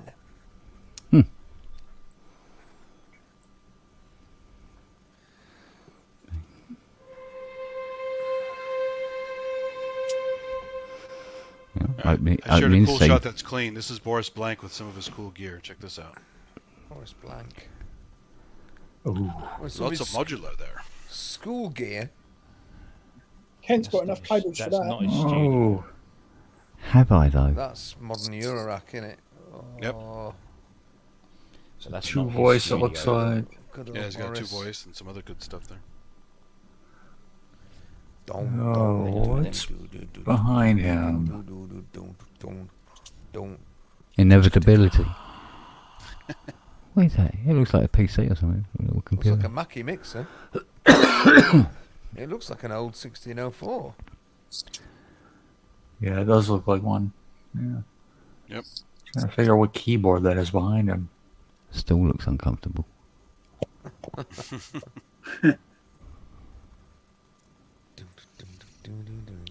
Pretty cool. Well, he's looking good. Nice picture, Andy. Thank you. Yeah, another Facebook one. I just browse and find random shit. Sometimes it's profane, sometimes it's cool tech. Hi, RCO Head. I heard from Robbie from Eddie this morning. Eddie's all right. He's doing okay. All right. He's just taking a step back. Yeah, not seen Robert for ages actually. So No. I don't know what Robert's doing. But at this Hi, time of year, he's probably Up to his very nuts in busy. King Charles Spaniel, I would. Yeah, probably. On his OnlyFans page. Yeah, it's panto season, and it's busy Oh time. no, it isn't. Oh yes, it is. No, it isn't. Yeah. Well, I got a message from Eddie. Christmas. Yeah, I've You get spoken one as to well, him Eddie, last few days. Yeah. Yeah, yeah. Yeah, he's doing Yeah. all right. He's just Seems all right. decided I mean, it does pop up on Facebook, with it pops in a few things and comments. So it's definitely out there. He's around. He's around. Do you know how many questions I've got saved up? For How many what you've got saved up? Questions for when he comes back. Question. Questions for Robbie? Yeah, Oh, I've got so many saved up. question. No. I have a question. Oh, bless him. I mean, it's Yeah. Absolutely. Look into that. we miss you, Eddie. Come back. I've been chatting with Eddie on Discord, so he's around. Yeah, he's around. Yeah, he is. Yeah. He is, Andy. Yeah. He's trying to fire up a new little show, but I don't want to spoil the surprise for him. So Mhm. surprise has to do with guitars. Good. About time we had something different. Sorry. Oh, What's the guitar? Well, you've got one, Ken. It's a black thing. Six-string if I remember synth. rightly. 6-string synth. Six- Oh, Yeah. those. Oh, Yeah. right. Okay. Yeah. You can't tune it though, can you? That's the problem. No. Yeah. Not to see anyway. Oh, is that a What's the guitar? Ooh, look at you. Oh, God, get her. Think how many trees you could chop down with that. when Back to axes again, haven't we? when Kent says what's a guitar, Can you play I him always though, have to- Matt? Can you I play always him? have to think of this. Yeah, between. Well, you know what? Oh God. Oh yeah, yeah. Kent knows exactly what a guitar is. 10 out of 10. I'll I never said forgive you her for can. that. The rabbit of negative euphoria. What is it? Is that a 2600? That's a CS80. CSE. Oh, of course it is. Stupid me. Yeah. Fucking dick. Can't you tell by the 45 mile of wiring in it? Yes, Yeah. Oh, yeah. Cool. One of those too. Oh, one of them. Okay, so what our services? Yeah, you If can it- see the website wasn't done by me. It's a If it's Prophet knackered. 5 as the title picture. Really? If it's knackered, we fix it. Is that Rev 2 then? Even though I'm retired. It Bugger probably off. actually. it's I not think on it fire. is. I think it How is. How embarrassing. I think it actually is a Rev 2. It's the photo that was used. That you brought back to life. That's the genius of Mr. Kent Spong. Yeah. It's a shame. I mean, it was a nice website. We're closing it down soon, I suppose. Don't be daft. What do you mean? No, don't, Kent. No. Leave it up and just take all your phone numbers and email address off. Yeah. No Mm. contact then, is it? And then leave it to people to do the deep search. At the bottom of the page, do a picture of me with a knife stuck through my chest, laying over some CS80 somewhere. Not Bookings another one. only. There can't be a Actually, you CS80 in the think- world that yeah. you haven't had your paws on. I think there's maybe about 200 I haven't looked at. Ooh. So, possible. But all the parts have practically run out now. It was finite. It was always going to be finite. Yeah. So, we move on. We find other things.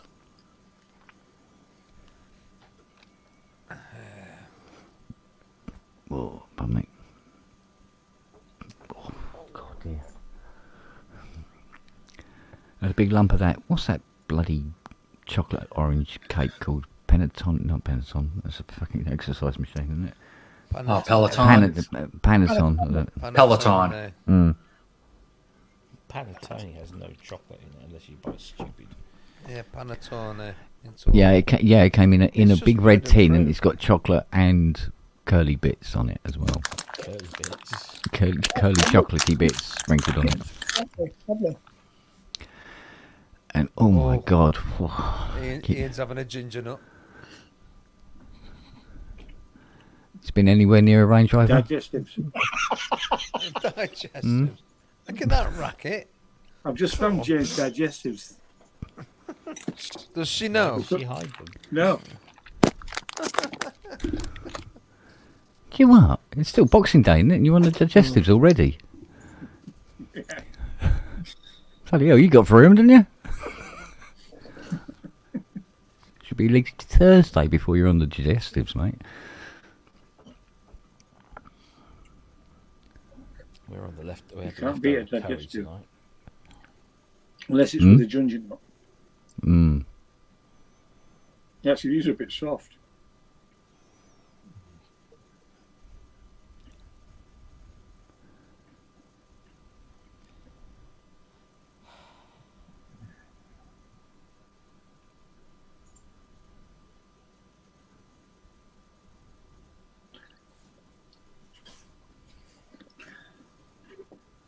No, I can't remember the name of it. What was that? What happens if you eat a digestive while drinking a digestif? What's that? Hmm. You know, is aperitif, digestif, the different drinks? No, I never heard of that. Really? Nope. No. With your digestive. Nope. I guess it's fancy. A digestivo. Yeah, fancy drink. No, we are. Brain box is back. It's good.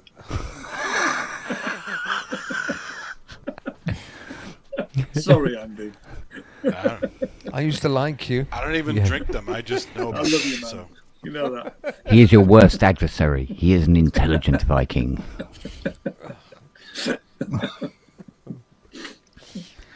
No. Come on, Sigmund. Spit it out. Useless for they're fucking useless for your digestion. They're full of oats and wheat and everything, and they just clog you up on the inside. And they give you Don't tell me fucking that. chronic indigestion. They're rubbish. I've never actually had them. Basically, sherry. That's not what it says on the packet. They're Sherry or delicious. vermouth? They're really Aren't they not. just crackers? No, says no, made with they're sweet. they're actually 62% really. wheat and whole real flour. A sweet meal biscuit. They're really nice, and they play havoc with my belly. I can't eat them. Oh, I've probably got gluten intolerance or something. Yeah. Lady front bottom. Oh,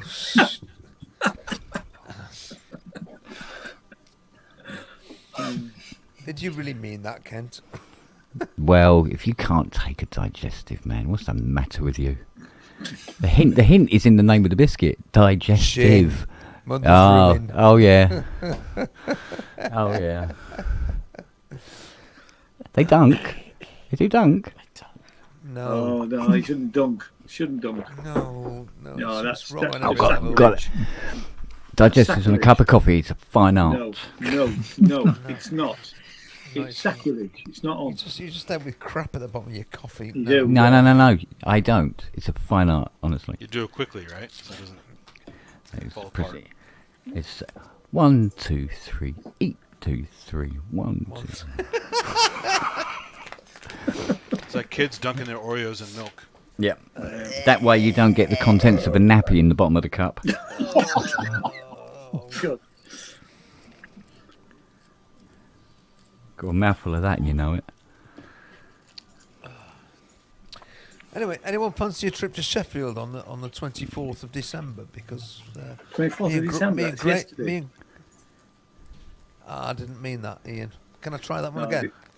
Yeah, Anyone try again. fancy? Go for it. Oh crap! I rehearsed that for hours, hours of Yeah. rehearsal, hours of all right. rehearsal went into I that. told you to keep the cue cards up. Sorry, Andy, we'll cut that bit out, mate. Nobody will It's ever all see right. it. Yeah, Right. it's all right. It'll Anyone be fine. fancy a trip to Sheffield on Yeah. the 31st of December? Because me and Grace have got a gig at Head Charge. So it'd No. be great to see you. No. I'm Well, not we know coming, about mate. you, Kent. We know about I'd you, love, Kent. I'd love Yeah, to. but even if I could, I wouldn't.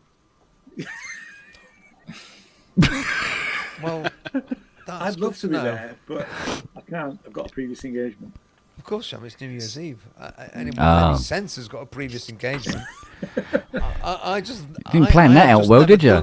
I've just never done anything on a New Year's Eve for years. I've not Is even it- been out of the flat on a New Year's Eve for about Please 10 tell me years. that you're getting paid. I have no idea, Ian. No. Oh, God. Honestly, Ian, I have no idea. Yeah, you should be getting paid on New Year's Eve We really should. for a sec. Double time. But on actually, New Year's Eve. Yeah. it's an old mate who's reviving an Oh, old well. thing, and he's got bigger names on the bill than Andy and Grace. Doesn't So, no, it doesn't really matter. But to be honest, I'm not really bothered. You know, It's nice to be asked, isn't it? Really, it's actually the first proper gig that's not an EMOM. Well, that's a Yeah. kick in the teeth for all those EMOMer. No, I mean actually, because it's not really, because anybody can go and It's can all do right. an You were EMOM. just about and- rehearsals. I know I upset you earlier, Robbie. But there really is no excuse for this sort of base humour. It's really most unwelcome when I'm trying to be warm and charitable to our wider community. Hmm. Sound check. And you go and kick me in the nuts like that, you twat. You don't have a go at Matt. You don't have a go at Matt, but he's there slagging you off as well. But that's because me and Matt are busy buddies. All right. I thought we were busy. Oh. Sorry, Robbie. no. Oh, this is all going horribly fucking wrong. Right. Bloody hell, Brooks. It's on your floor, mate. I Would thought you we like were a shovel, Andrew? Yes, please. Kent. Oh God. So much, far too much effort has been spent on it. Nah, not really. Okay, Robbie, let out a few wah, wah, of the tomatoes. I need it higher. Would you like like a a toast? fart. Anyway, if anyone's free in the Sheffield area and they want to come and see Andy and Grace playing, you know what to expect. You just get a load of crap from me. It's fine. Is it It's free? fine. Is it free, Andy? No, definitely not. No, okay. I can get you guesty though, Ian. Thank you. I would love to come actually, mate, but I can't. No, I know you've got better things to Yeah. do, and I don't blame you. No, it's not I've got better. better things to do as well. But I mean, Doing his pants that night. just previously booked. Yeah, he's ironing his boxes. Yeah. Dismantling the studio This man, again. again. Washing me since that night. Yeah, we all know how well that turns out, doesn't it? Yes, Mr. Expert washer upper. Well, I won't be doing that with a fucking project, so Nah. Jet wash that, won't you? fuck it. I cleaned it earlier. What? Giving my studio a reach around. It's around. What a wonderful excuse. Oh, let's remember that one. Oh, I love it. Thanks, Trucker Chat. That's why you won't be there. You're hundreds and hundreds and hundreds of miles away, but It's time for it. ich kann dich mal vergeben.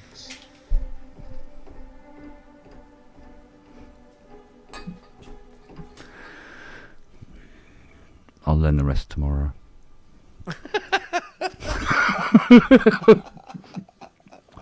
Don't want to do too much at once. Oh dear.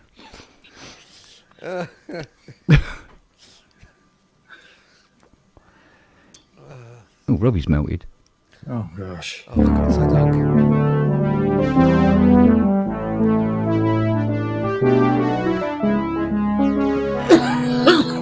It's a celebratory anthem for Robbie's demise. Oh, sorry. It's a bit less Dawson.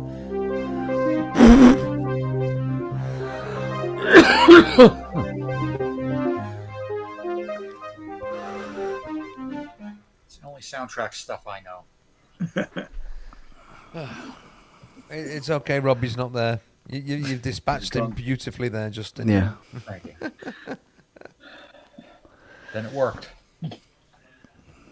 Yeah, that's something I'm definitely going to have to stop doing is learning other people's film scores. No, don't. Yeah, just learn your own. Yeah, exactly. Yeah. Well, that was Toto, so I had no problem with it. Yeah. Sound like RoboCop a little bit. That was the desert theme from the David Lynch version of Dune. Ah, right. Okay. Yeah.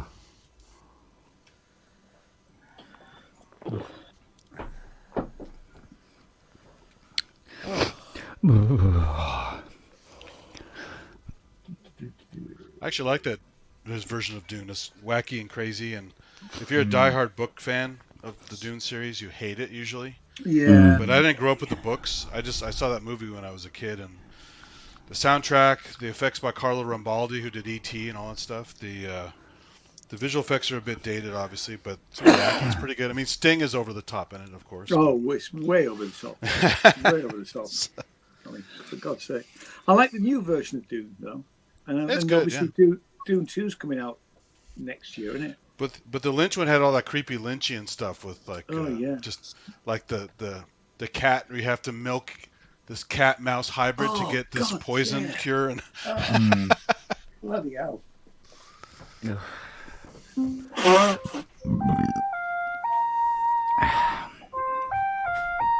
Yeah, that's the is that Chinese theme or something? Yeah, I think so. Great soundtrack, actually. Yeah, really good. I was shocked when I saw Toto in this. What Toto? This sure ain't Kansas, Toto. I think according to like some of the interviews that I've heard, it really was. It was Paige's thing, and I guess they were just there to help. It was because I talked to Christmas and there's no Wizard of Oz. What's I going talked to on with Steve the world? Porcaro at Synthplex last year after his little talk, and he Yeah. said that was pretty much all the other guy, not him playing the keyboard stuff. So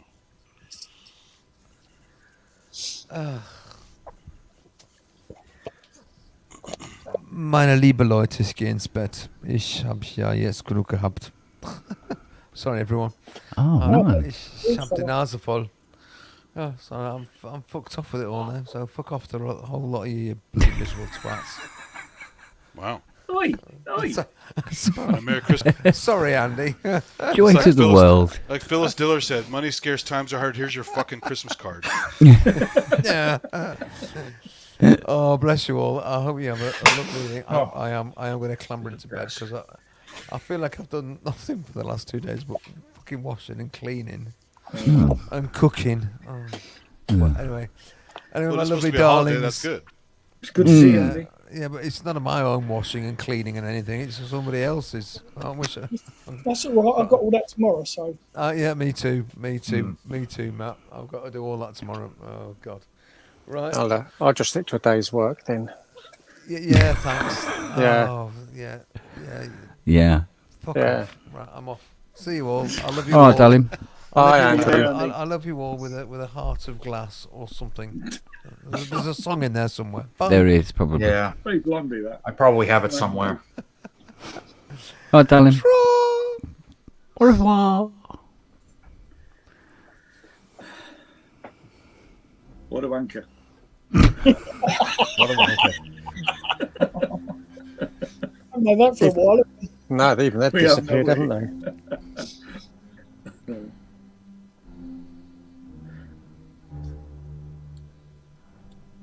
William Bailey's, Bobby. Fucking milk and Is that all? Is that what? Is that the portion you got yourself? Look at Bailey's. Yeah, Bailey's, mate, should be to the top. And a straw. I'm Yeah. pacing myself. Oh, I see. I'm going to stay away from it this year. I have to. I really, really shouldn't go anywhere near it.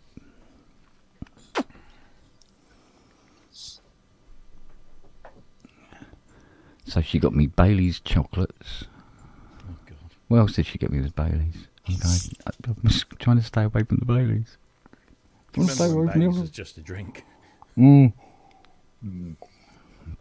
It's going to be Bailey's floor scouring powder. Hey, I'd have that. Yeah. Bailey's oven gloves. Or something of that nature, anyway. Oh, now Ian's melted. He's just having a rest.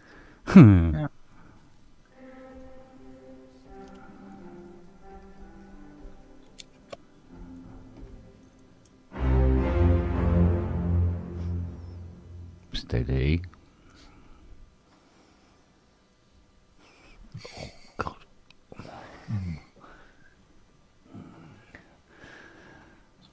I've lost Dominus. How'd you do that? I don't know, I can't find it. I've gone through all the drives and I cannot find it. I'm sure it was here. So many fucking drives.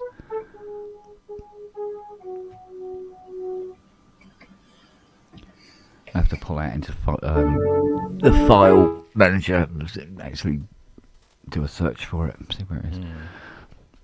But normally it's on the drive that has all the libraries that don't work inside Contact and all that lot. Oh, I'll tell you where I was, a website I was at this morning. You want to talk about that? Oh, mate, yeah, no, talk about poised over the buy button. Fucking hell. Roland Cloud. Oh, right. Yeah. Yeah. I was going, Did you watch the Starsky Hutch video then, or Starsky Hutch. Starsky Car as well? He does videos as well. I prefer Yeah. Starsky Hutch. Yeah. yeah, Starsky Hutch videos. No, it was just something that's been nagging in the back of my head. Because, I've had customers and people saying to me, "Oh, have you got Roland Cloud?" I go, "No." "Oh, why not?" I go, It's not real. It's "It's don't know." get like 1 month of Ultimate, and if you don't like it, you cancel it. Yeah. Just wanted to. I'll see. I mean, I just use the digital stuff from it for the most part, like the D50, the JD800, the 1080, the SRX stuff. To be honest with you, Kosh, I think the reason behind it, and it might be subliminal more than anything else, is that I'm one of those old-fashioned twats that I'll buy an instrument and then it's mine, as opposed to renting it, if you follow. Not that it makes the slightest bit of difference. You get lifetime keys, though. Yeah, you do. Yeah, if you get the yearly membership, you get 2. Yeah, there's things that's not included in the lifetime, though, isn't there? There's a few things that are not joined on. All the synths can be had Is with it? lifetime keys. Yeah. Maybe I'll look at I that think then. I've got about 17 lifetime keys now.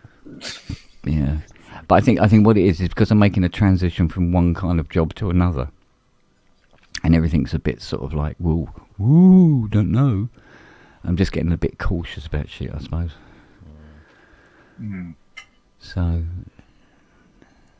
I can't see any reason why it'd be a problem. But it's that kind of like, what if it don't work out kind of thing. 16 lifetime keys at the moment. Yeah. And that'll go up to 18 in April, I think. Okay. When I renew. I'll have another sniff at it.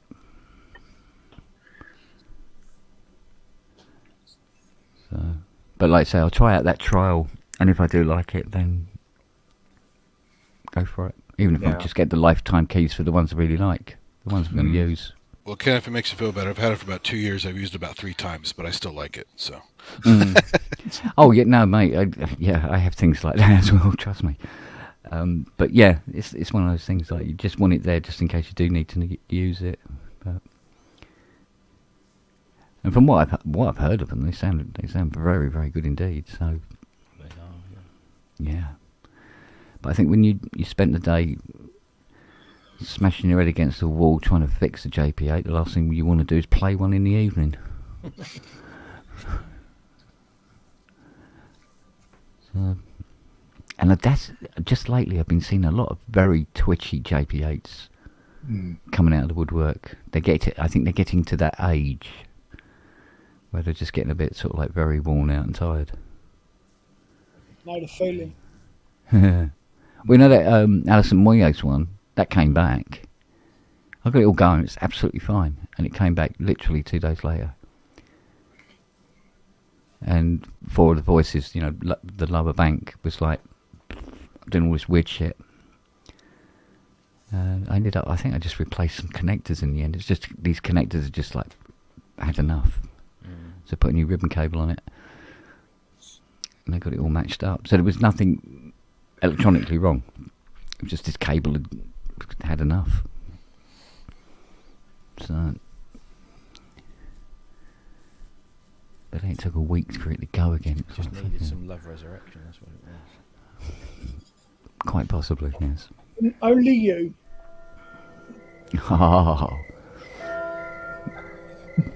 Spricto Santi, dum-dee dum-dee-dum. Don't have to know all the words, they're normally dead by then.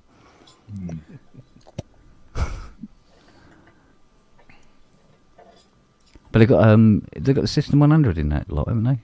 Mm-hmm. I think so, yeah. Yeah, there's a machine that I covet. Oh, what do they have? Pull it up I wish here. they do a System 700. Well, it is actually kind of the same thing. Yeah. Just more of it, I suppose, but technically it's all the same electronic components.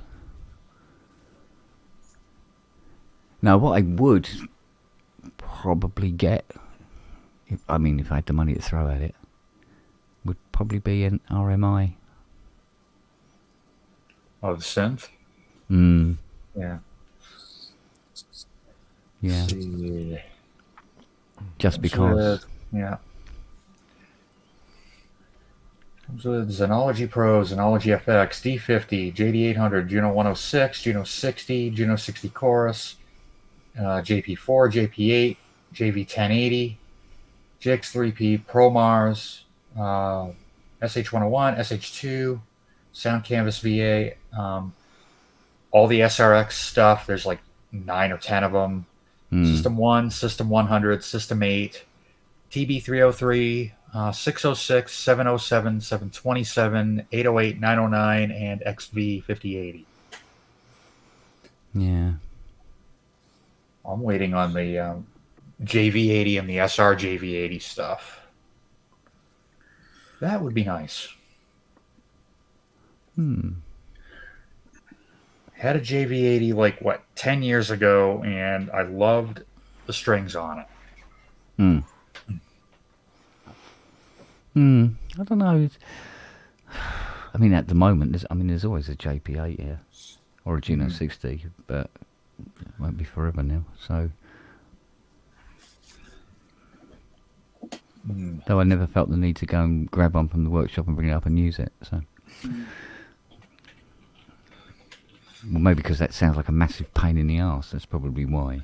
Right. So, if it was just there as a plug-in, I probably would use it. So, we'll see. I think I'll go for the trial and see what happens.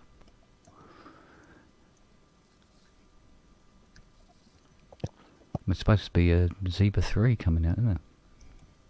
Is it? Was I supposed to say that out loud? Let me think. No, I didn't sign anything. No, it's fine. Soon. I don't know when. The world of software soon is anywhere between now and death, isn't it? So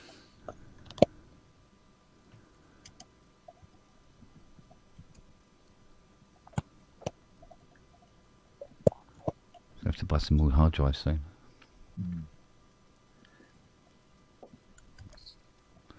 So it'd be a big external one for the Mac Studio and not for the PC.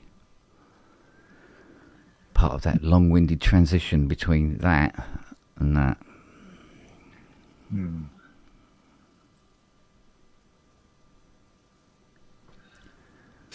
Yeah, I need I need a 4 terabyte for all my east-west stuff, because I've got the Composer Cloud, but because I've got a PC, that's going to go internal.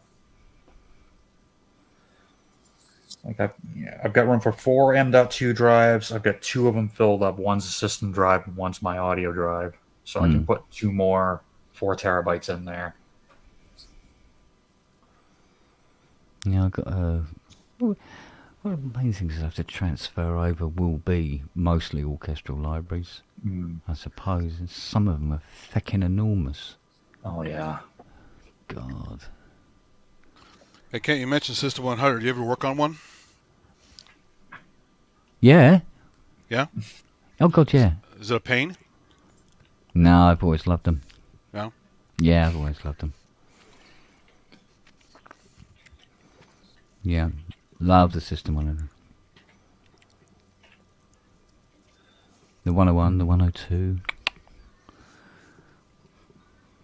Yeah, lovely You sound. ever used a complete system with all the speakers and all that? Oh, yeah. No. Yeah. It's got to be rare as hell right now, right? Yeah, a complete system is relatively rare. I mean, the speakers, there's nothing really to write home about. But But it's like having the original theremin and the speaker. Yeah, It's pretty cool. yeah, exactly, yeah. It's like having a vintage flintlock pistol. You really want the original case with it as well. It's that kind of thing. Yeah. But the System 100 is lovely. System 700 is very, very nice, but it could easily be a hell of a lot smaller than it is without too much trouble. Yeah. No, seriously. A lot of open space. Yeah. That's for the control surface, though, right? They want to spread it out. Yeah, well, it is quite very well spaced out, I must admit. Yeah. But So many people complain about, not just your rack, but other small things being too close together. So. Well, yeah, you could probably say that about that Behringer 55, but I'm finding it fine, to be honest. Yeah. It's not really been a problem at all. It's only bad when you get a bunch of 2 HP modules with tiny pots and Yeah. I'll tell you squeeze your fingers in there. I'll tell you where it does become an arsehole for me, though, is when you've got you've got the 4-way multiples and you've got plugs in all 4 sockets. Yeah. And then you want to take just the one out, and it's like, Jesus, you like 3 come out, and you go, oh yeah, fucker, And truth be known, I do not like those jack sockets. I would much prefer they were proper little 3.5s. Because because they flap about all over the place. I thought, yeah, these are coming away from the board very soon. They'll be dry jointing all over the place. So, I wonder if they're the same ones that are on the 2600. quite possibly, yeah. Mm. Yeah. I mean, I've had that for a year, and those still feel fine to me. Yeah, 2600 is pretty well built. I was surprised. Yeah. So, Mm, especially since I got it for $400, right? It's like, Exactly. yeah.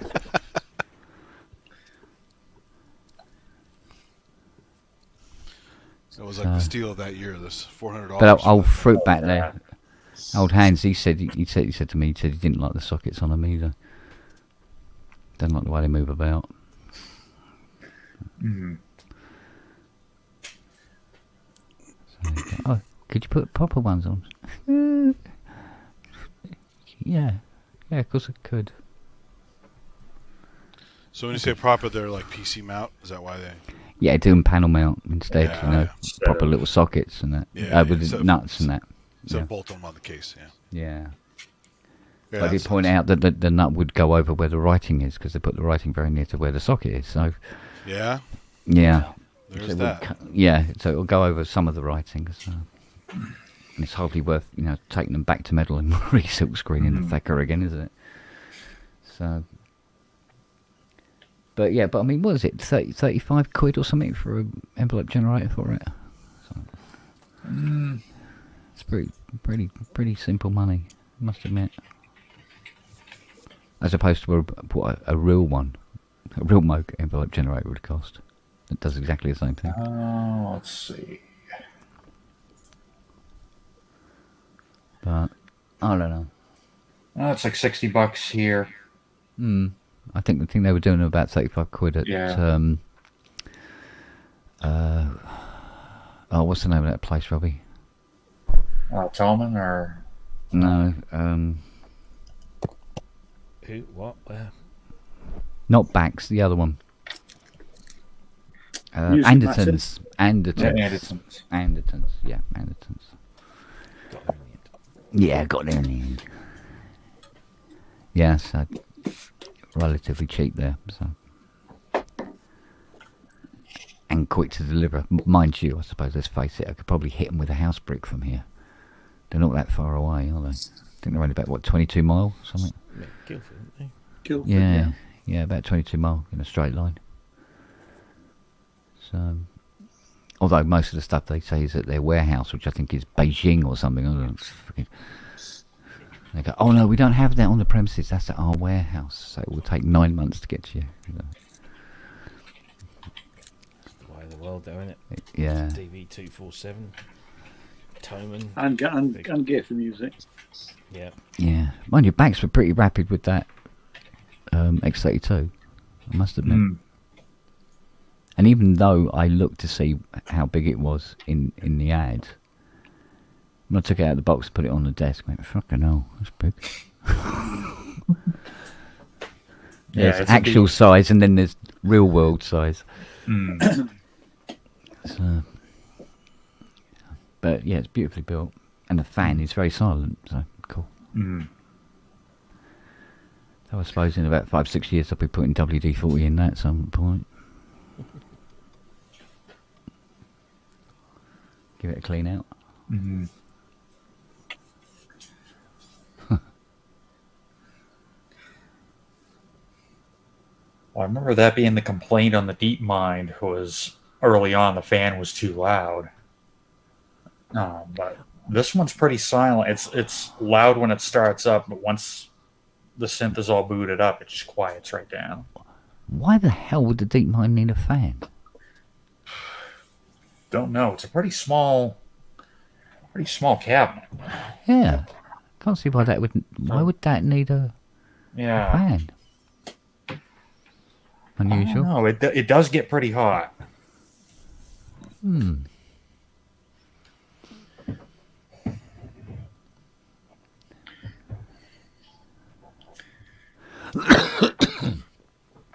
Excuse me. As your head, I Oh, think. tuning stability under hot stage lighting. That's as your head, I think that Reverb take 7.5% plus whatever your boost is, which is usually about 5%. If you boost the advert. Oh, there we go. Where's that?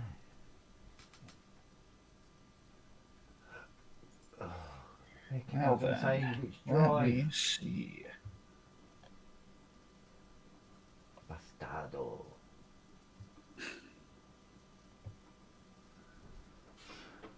God's sake.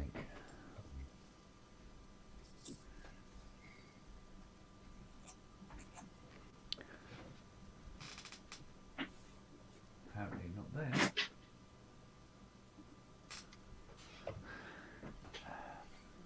It's not my intention to spell dominoes.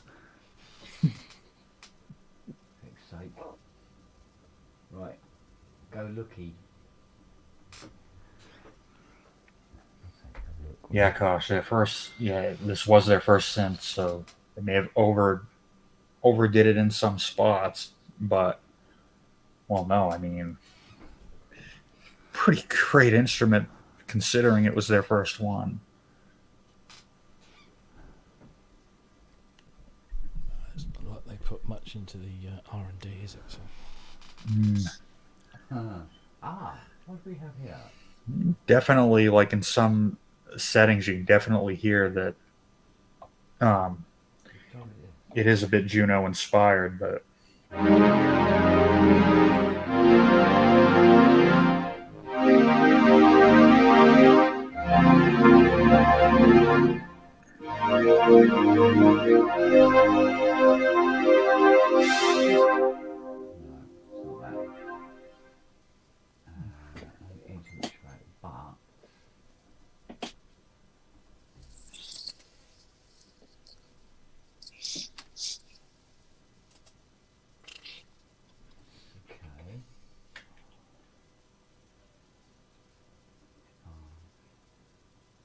Which bloody drive then?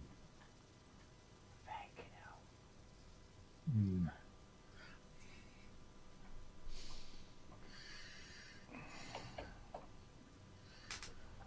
That's stupid.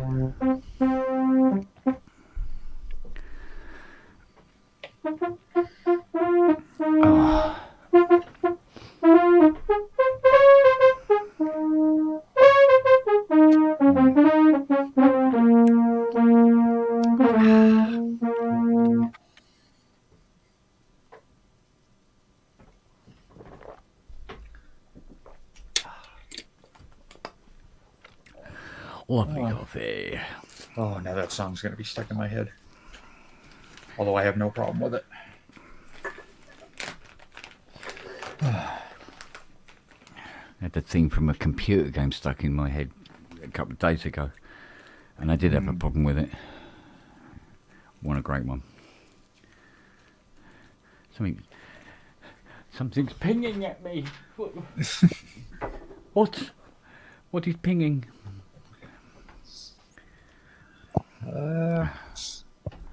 What's going on?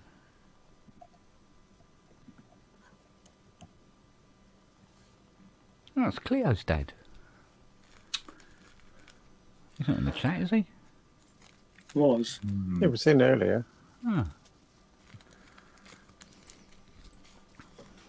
Must admit, I haven't seen Cleo for a little while. Put a lovely picture of her up on Facebook the other day. Oh, yeah, sitting on the desk. I saw that, yeah.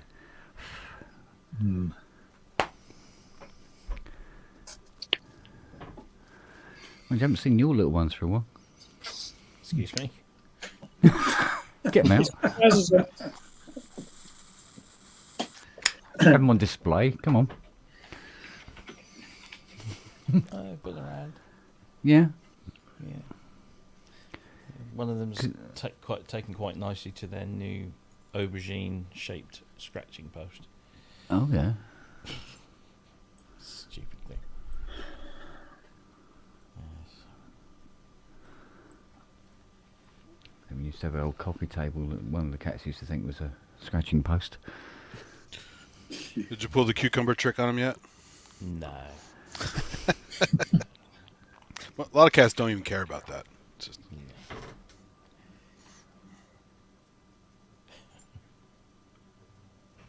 No, we have to make sure there's plenty of scratching bits around the house, otherwise they go for the carpet, seeing as they don't go out anymore.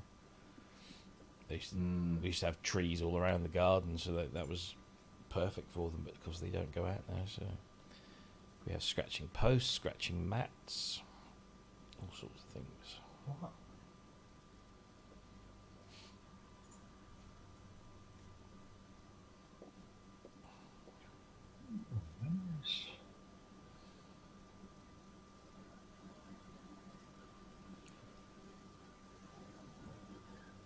Whose stupid idea was that? Oh, dear me. In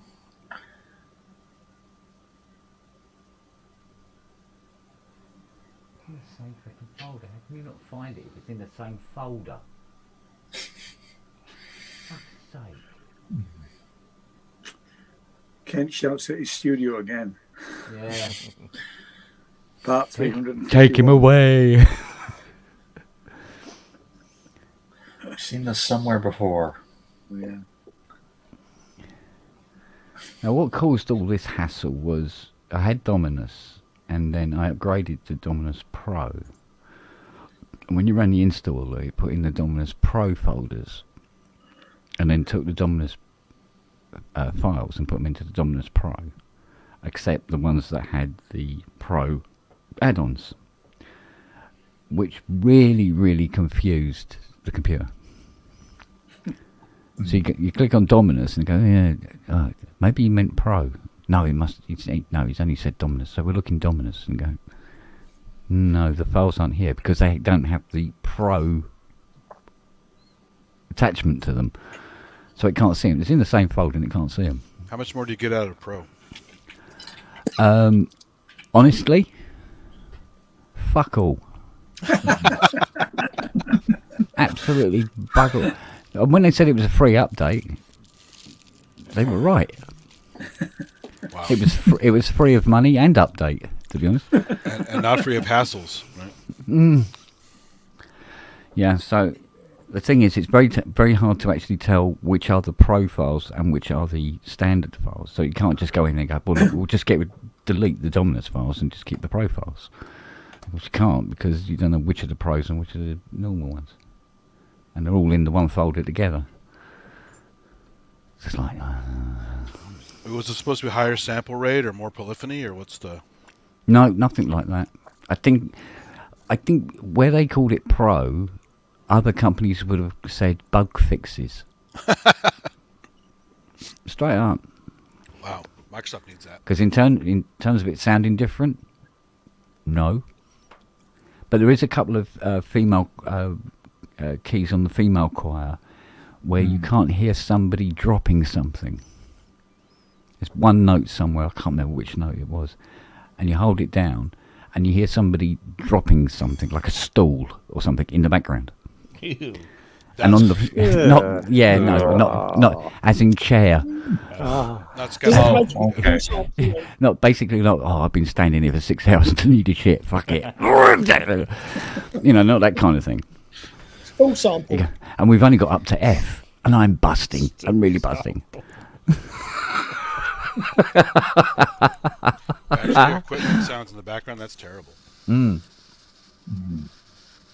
Well, I've got beautiful classical records where you listen very carefully and you can hear somebody in the viola section pouring themselves like coffee out of a flask into a plastic cup. Well, Glenn Gould is finished playing in a squeaky chair and humming during his fucking pieces, so... There you go. He's an incredible player, so... Yeah. You go, how do we EQ this thing? I don't fucking know. You can't. He was a perfectionist about performance, Yeah. but not about the fucking sounds he put in there. It's like, dude, what are you talking about? Love it. There's a if you haven't seen it, check out 32 short films about Glenn Gould. It's a little Canadian film, and it's all these little skits about his life. And he's an animal lover. Donated like his wealth to the ASPCA or RSPCA, whatever it's called. And he also did like radio shows talking about weird topics. Mm. But there's a scene where he's playing this thing and it's beautiful, and then he listens to the playback, and the engineer goes, "So what do you think?" He goes, "Nope, let's do it again," and it's like perfect, right? Just a perfectionist. Oh. Steady, Eddie. Oh. Now, if I save this into the template, I won't have to go looking for it every time, so that'll be fine. Oh, I can live with that.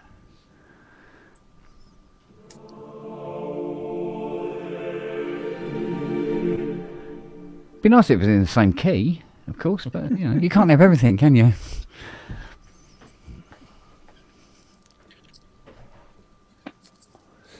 Who's responsible for that? Come on. Own up.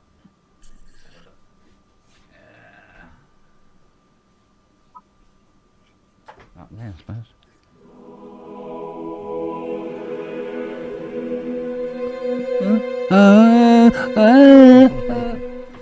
No, not close at all. It's all right. Got to tune your own samples, for fuck's sake. Oh, God's sake. Yay!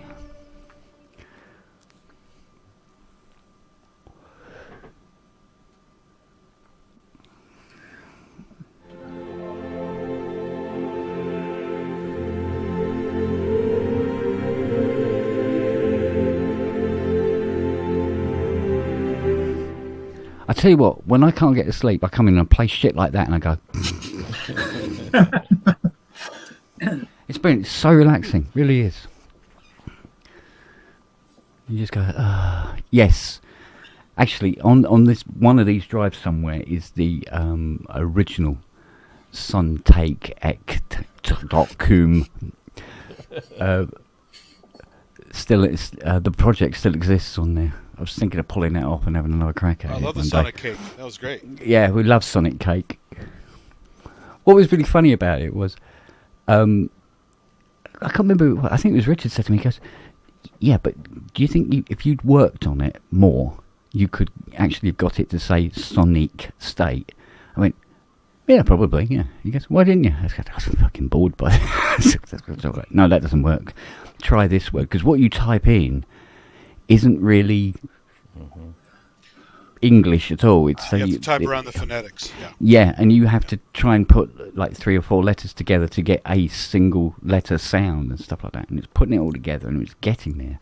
And bearing in mind the computer was like, well, not fast, put it that way. And actually just running the library was like, you know, the thing was sweating. Have you ever seen a computer sweat? So That was a trick in the old Mac speech software on classic Macs. So you had to over-type phonetics to get it to sound right. Yeah, well, I mean, after all that, I've still never been on Sonic State. Never been invited. Oh, Tony Slattery up there, he's been on it fucking every other week, aren't you? He's a regular now. He's famous. Ken. Yeah, You know that? he's on there every fucking week. It's all like, he's on there again. What the fucking hell? Hasn't he got home to go to or something? Do And he's slattery. Oh, for fuck's you remember that when he was on everything? It was everything, and then Silly suddenly, Slattery, yeah. poor old bastard had that mental breakdown. He was like, Yeah. and then he was gone. And never saw him again. Bless him. Oh dear. Yeah, what was it? Was it this week? I can't remember. Was it this? No, it can't be this week. It hasn't happened yet. Last week or something. You were on last week, weren't you? No. Was it week No, before? I wasn't on the pre-Christmas one. No, you won one with Paulie, wasn't it? Yeah. One, Again, well, you know, What, about Paul's 2 weeks been a ago? regular. Yeah. Okay, he's on it again. Look at that. I'll say. Well, I think probably Nick won't invite me on because he's frightened. I'm just going to go, fuck, bollocks, wanker, wanker, wanker. You know? And he probably right in thinking that, perhaps. So.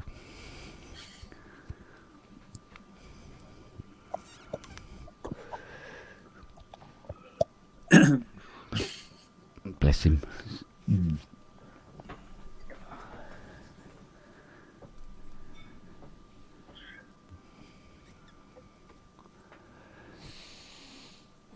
He's our Kent. I guess Kent fucking Spunk. Yeah. To enlighten us on this new product. I'd show it to you, but it's still stuck in my ass. And the first words out of Kent's mouth is it's shit. Yeah. Mate. Yeah.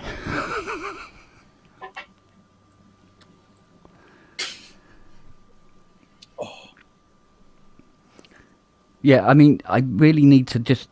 I mean, all I have to do is learn the phrase. Who was it? I think it was Spearsy. He said to me, he goes, if there's something you think is a load of shit, you say, yeah, I can see the appeal, but it's not really for me. I went, oh, okay. He said, you just say that. I went, okay. I'll try that. But it doesn't really work out like that. Does it, really? Still. Well, mind you, our readership is still going up, so it's okay, I suppose. So...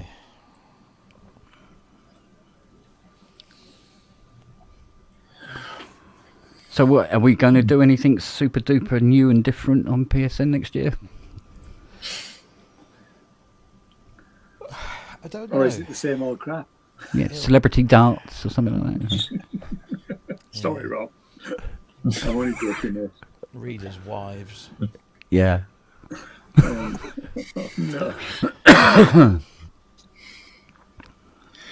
Genos 2 tribute show.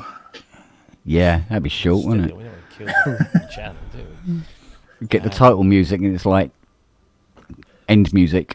Yeah. Yeah. The You want very end. less penguin of death. Yeah. Yeah.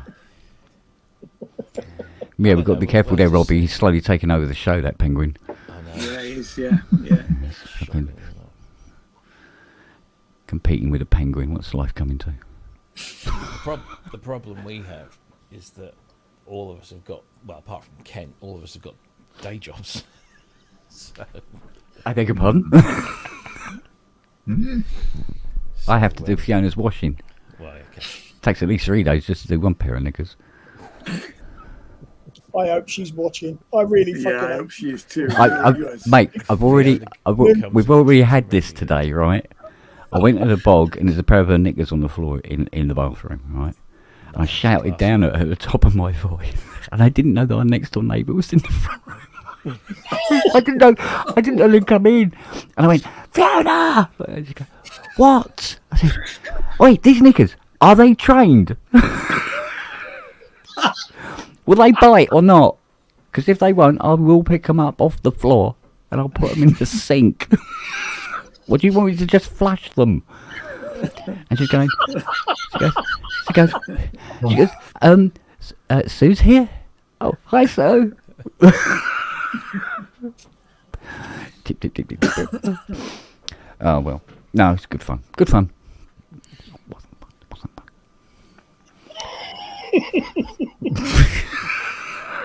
I love getting into trouble. It's fun.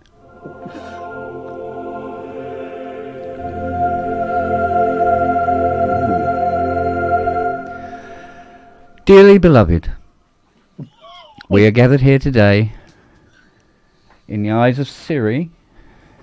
Hello, young one. Come on, give us a big kiss. Kiss. Thank you. Finally. But I said, why do you always go for the glasses? She's a moo.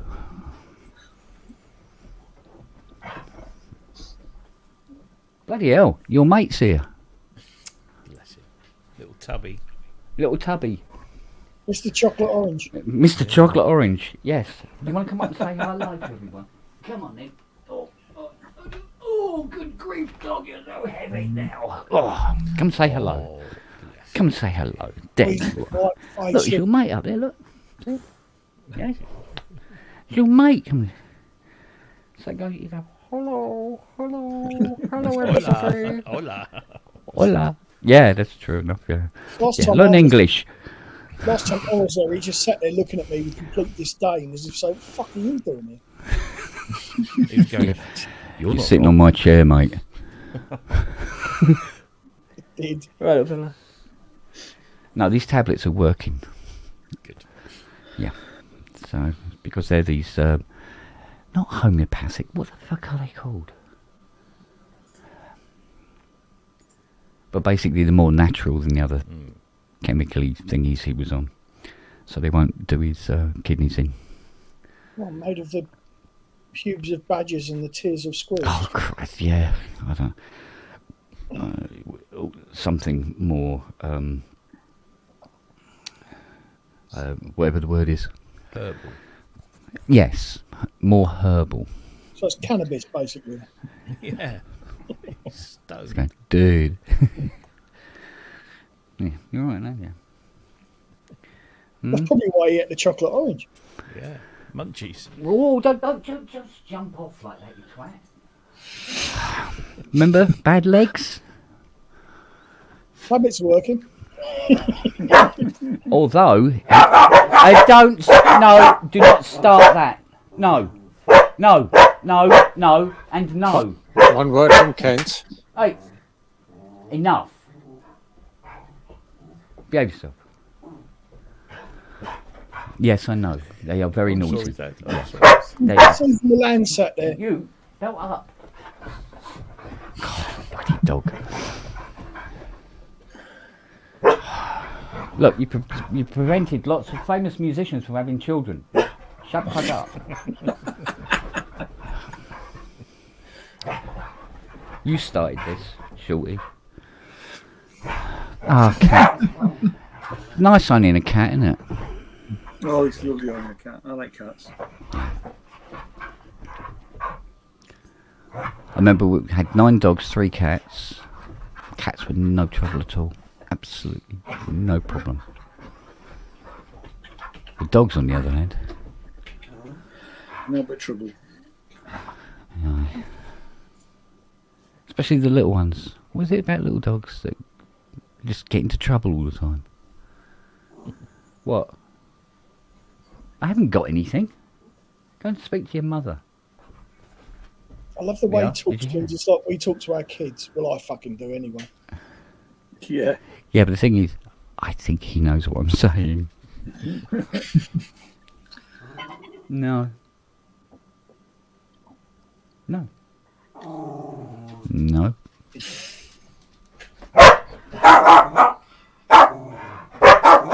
Will you two belt up? Thank you. I get this when I'm composing as well. I think I know why I never get anything bloody written. Please tell me it's that little plastic toy you got and not your ass.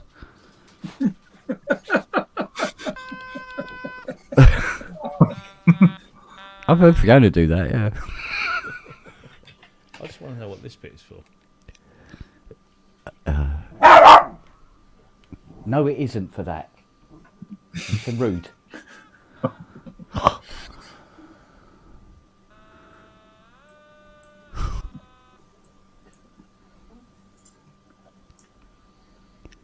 Sounds like he's sexually assaulting a mouse.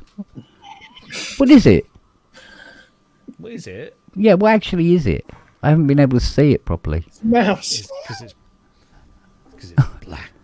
Black. It's none more black. It's a. Oh, it was made Toad. for a fast show, wasn't it? Yeah. Yeah. So you go. But then you go. Oh, I see. Imagine a vertical stylophone. Hmm. with Okay. I say that. With no note references. Okay. And you have 3, so you can go, You have 3 ranges. or you can do it for the dogs. Yeah. That is They even make a deluxe version. I Japanese. think you've just had a little glimpse into the future of our first product. Japan's favorite musical TV. No. Stylophone for wankers. That's all it is. Half god, half beast. A musical bomb. The, Just don't light it. the deluxe one has a 1/4 inch out, so you could run it through, I don't know, Eurorack, pedals, whatever you want. And annoying more people at once. Exactly. Yeah. What? Come with the song sheet as well. A song sheet? Looks like a fucking sex toy. And Summers. Yeah, She never Symphony did page number 3 though, did nine. she? No. It's Symphony number 9 in D minor. XLR. Or yeah. Are you just going to Due to sit the there and stare at characteristics me? of this product, the key and the range of each individual unit may be slightly different. These numbers should be considered as a guide. In other words, quality control is shit. Oh, I see. So no. What you do this. Oh, here hang you on. go. Here you go. Let's try A this. moment of revelation. Yes, revelatory. So we go. Hang on, I'll get the microphone down. Again. The puppet of the penis.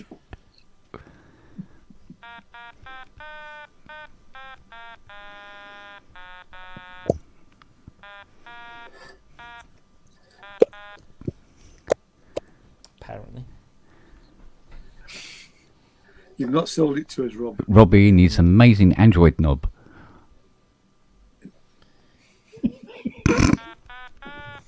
Automaton is fun with the facts, but by itself it's pretty awful.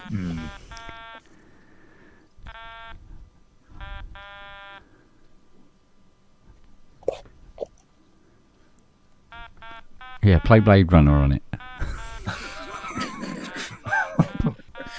It's best when you do the mouth and it goes or, wah, wah. Yeah. So when you play it like that, is it technically a mouth organ? Apparently not. That's a slow burner. It'll get there. It's fun. I've got a nice analog fucking reverb you can put it through if you want. Doesn't work. And then the crapitude will be complete. I should have done that in a Darth Vader voice, really, shouldn't I? Plug it in here.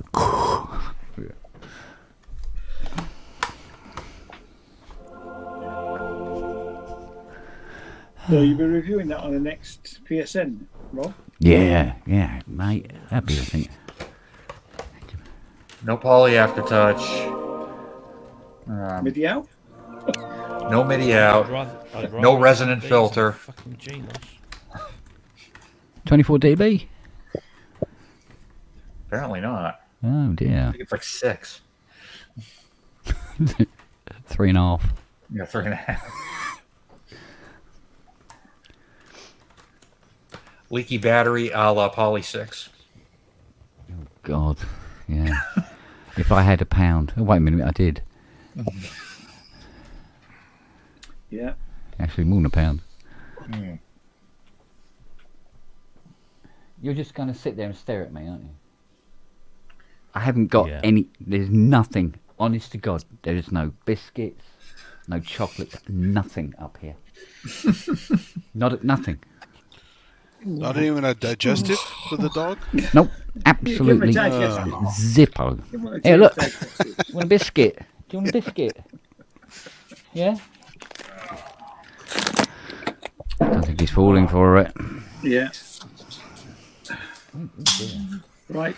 Time to go and do an Ian. Yeah. Already? Good night, guys. Yeah, All right, I'm off darling. as well, Ian. Good to see I'm you. going as well. Take it Yeah. easy. And you, mate. Bye. Have a good one. Okay, bye.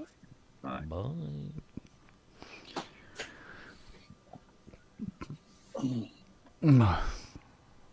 Oh, pardon me.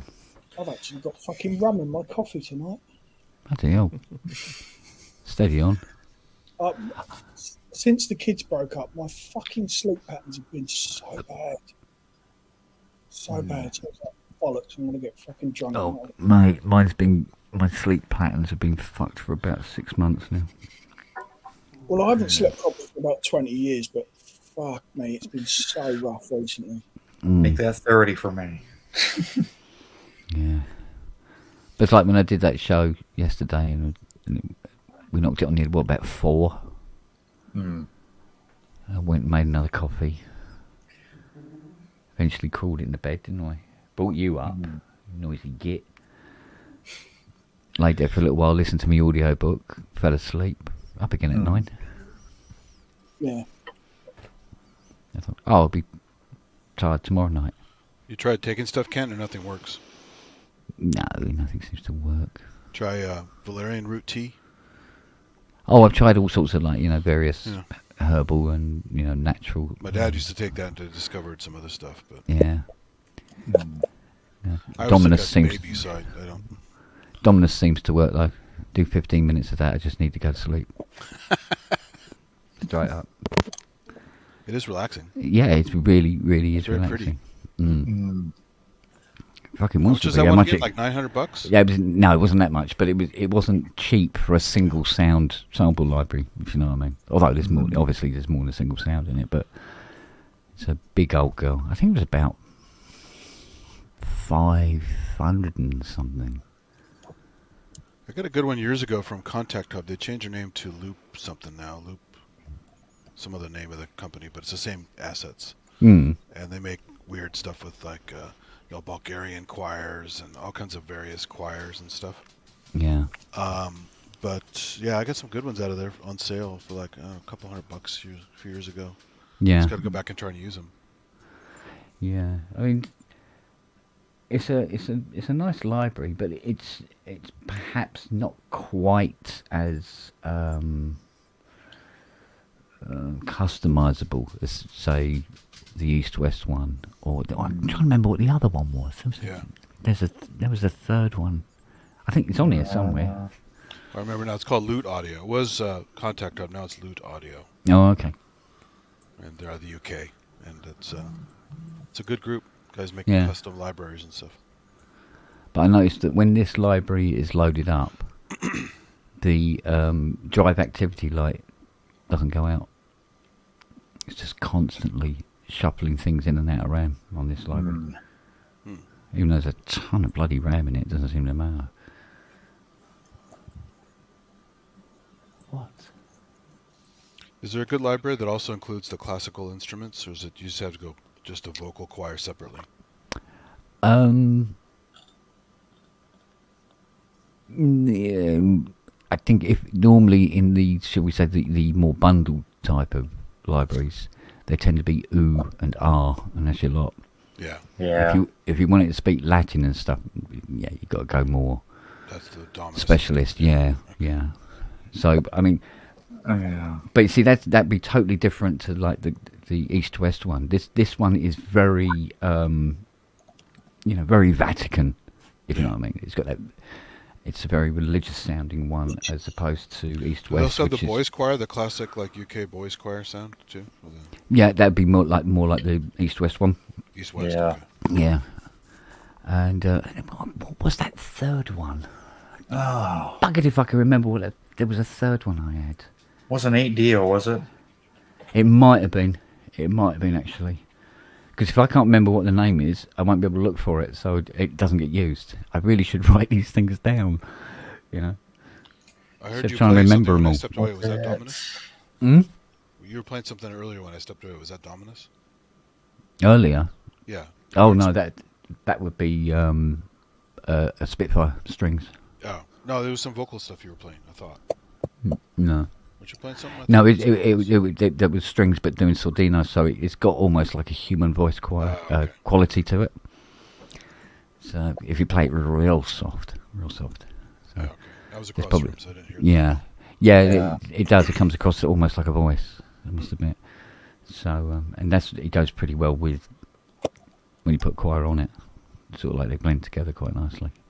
And then use the expression pedal to try and excite it in places and stuff. It's quite good. Yeah, it'd be fun to get a good choir. Do some Carmina Burana or something like that. Yeah. Pretty cool. Yeah, yeah. It's it tends, these libraries tend to be slow though.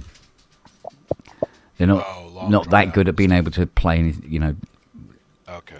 get too snappy with them. You can do it, but you have to literally manually edit the MIDI data Sure. to be able to get it to do certain things quite Gonna quite give you quickly. envelope control right there in the front end. No, because it's actually, when it's speaking, it's more of a constant stream I see. Okay. of samples. So, so the word will start and finish. On the East-West one, I mean, you can cut it up more because it actually works on the Votox works on actual letter sounds. Phonemes and stuff. Dominus is more vowel and consonant sounding type. It's more groups of words almost. But because it's got that kind of sort of like more religious connotation to it, it's naturally slower. You know, so but that's fine. It's fine. You work around it.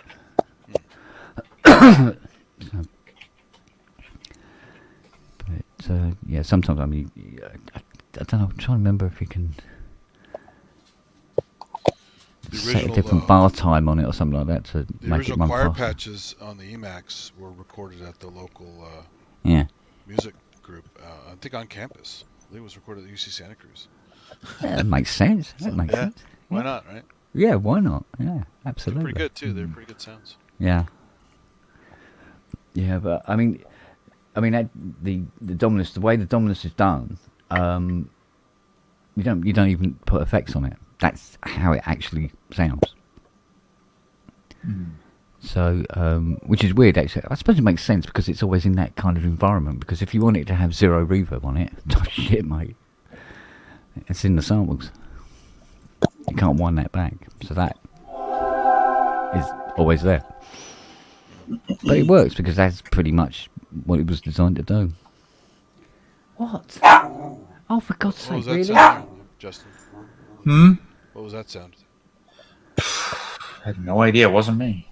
Oh, what then? Oh, was it you? Oh, Yeah. So that reverb's always on it.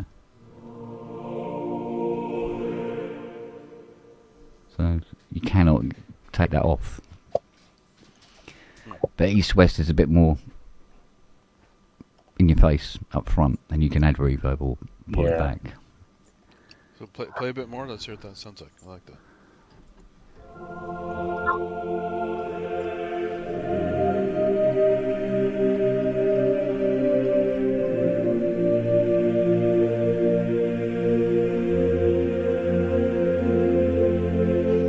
You just sit there very quietly, staring at the ceiling, just let it Very nice. Yeah. just let it drift out. Yeah. And then the expression pedal would give it a bit more oomph to. With strings coming in from underneath as well, by the sounds of it.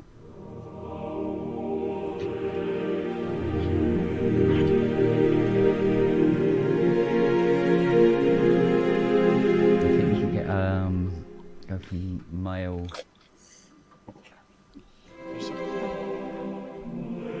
That's just the men.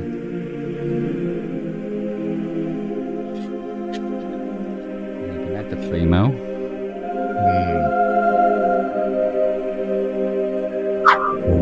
That's like the strings. Like that. Nice. Yeah, so I mean, obviously, you know, CC record the switching and stuff like that, and just build it up from there. But yeah, I mean, you can go really down the rabbit hole with some of this stuff. It's ridiculous. You know, That's very cool. but strings are always a problem for me. Yeah, I've got East-West. I've got the Omnisphere strings. Those seem to work okay for me, but not as obviously. Yeah. Well, there's some really lovely ones that come with Contact now. Yeah.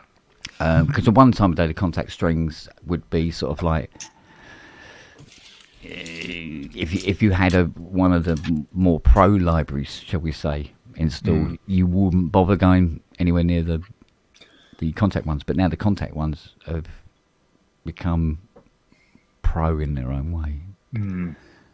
Their articulate strings is particularly excellent. So yeah, so you end up with far more string libraries than you actually intended to ever own. So I think I've got over 100, easily over 100 string libraries now. Yeah, I know. And then a new one comes out and you go, oh, what's this one doing? It might That be was something in the- like tiny little thing it That does. was to find what you like, or just because you different flavors, different times. Different flavors, yeah. Sometimes you want. There's string libraries that will lean towards more fast, more spiccato kind of sounds and stuff like that. You go, yeah, we need something to do the fast gear. So you can actually, in some cases, do a phrase that would say like a verse, shall we say? But you're actually using 20 different string libraries to do on the lead alone. Does any library have like the Ligeti con Leño stuff where you're banging the bow on the strings? Yeah. There's all sorts of different articulations. That's cool. And I mean, if you go for the Vienna Pro, it will be everything. Wow. There'll probably even be a sample in there of somebody, perhaps the lead cellist throwing an iced bun at the conductor. It'll have everything. But then it's a 14,000 quid library. Yeah, that's Everything is in expensive. it. Absolutely everything is in it. Every conceivable type of percussion instrument, from wire brushes down Formica sheets and stuff like that. To do that kind of like weird wind sound and stuff like that. Everything will be in that library. But actually storing that on drives, good luck. Yeah. It is huge. I know Ty's got one. He's got Vienna Pro. So it's Well, I mean, 1 gig probably paid for it, so. Well, yeah. But my God, then you got to buy the drives to put it on. Sure. Your huge RAID system sitting under the desk somewhere. How big is that massive library? Was it? I don't know. It's got to be a few terabytes. It's stupid size. It's stupid size. Yeah. I wouldn't be surprised if they shipped it on drives like they do with the old NI stuff. It'd be, I think they do. they might do it, yeah, but I think it's about 25 grand Yeah. on drives ready to go. I think Spectrasonics does that too with Keyscape, if I'm not mistaken, but I could be did wrong with about NI, that. so that wouldn't have to download everything. I already had it. Yeah. Yeah. I mean, when with the old Omnisphere, when that came on, thank God it came on DVDs. And the only real difference was So waiting. downloading They it. didn't really charge more for it. You just had to have it shipped to you. It takes time. Yeah. Yeah. But I was like, hey, better than all the download time. And Oh, can you imagine it? Mate, if it came by a lame fucking pony, it would. Yeah. I'd still get it I have a fast quicker connection, by but it still post. takes forever to download all that shit. So. Yeah, it's quite a few. What was it? Is it 14 discs, DVD discs? Oh. It's 14 4-gig discs, isn't it? Something like that. Yeah. I can't remember. It's around it. It's around this somewhere, still in its box somewhere. Could be. I dumped that onto an SSD many moons ago. I think it was. Or was it 2? Yeah, it's almost fit 2. So I think we ended up doing a couple of patches for that with the controller. Yeah. But Yeah. don't ask me which patches it was. Oh, really? Yeah. Yeah, there was a couple of patches on there that was done It wouldn't say using in the. the title anywhere. No, and I can't even remember what they were. But I mean, I'm trying to think. Let me know if you find them, because it's going to take me a long time to go through all of them. Yeah, because it was Eric that ended up doing the patches because he bought one of those controllers. So there's some on there somewhere that works, but yeah, it was his own personal thing. So I don't know. He probably wouldn't wouldn't have said anything because there's only going to be about 49 other people on the planet that had one. Yeah. Well, not even that, even. Basically. Yeah. So you go, is it worth it? Nah, don't worry about it. let that one slide. So, but I mean, with the controller, you can take any patch and assign everything to it anyway. So Sure. you've just got to do all the bloody donkey work, though, haven't you? That's the only thing. Because we had looked at it being able to sort of like not auto read, but had some way of it, you know, if you had something like a GeForce piece of software, they tend to use the same CC numbers for the same kind of control. You know, although it's not a universal thing, but if there was some way of there would be a file on our website that you go, oh, I just bought Omnisphere 2, and you go, wait, I want that file, drop that in, and it can read its assigning file and assign the correct CC to each knob by you just pushing a little button on the front. Yeah.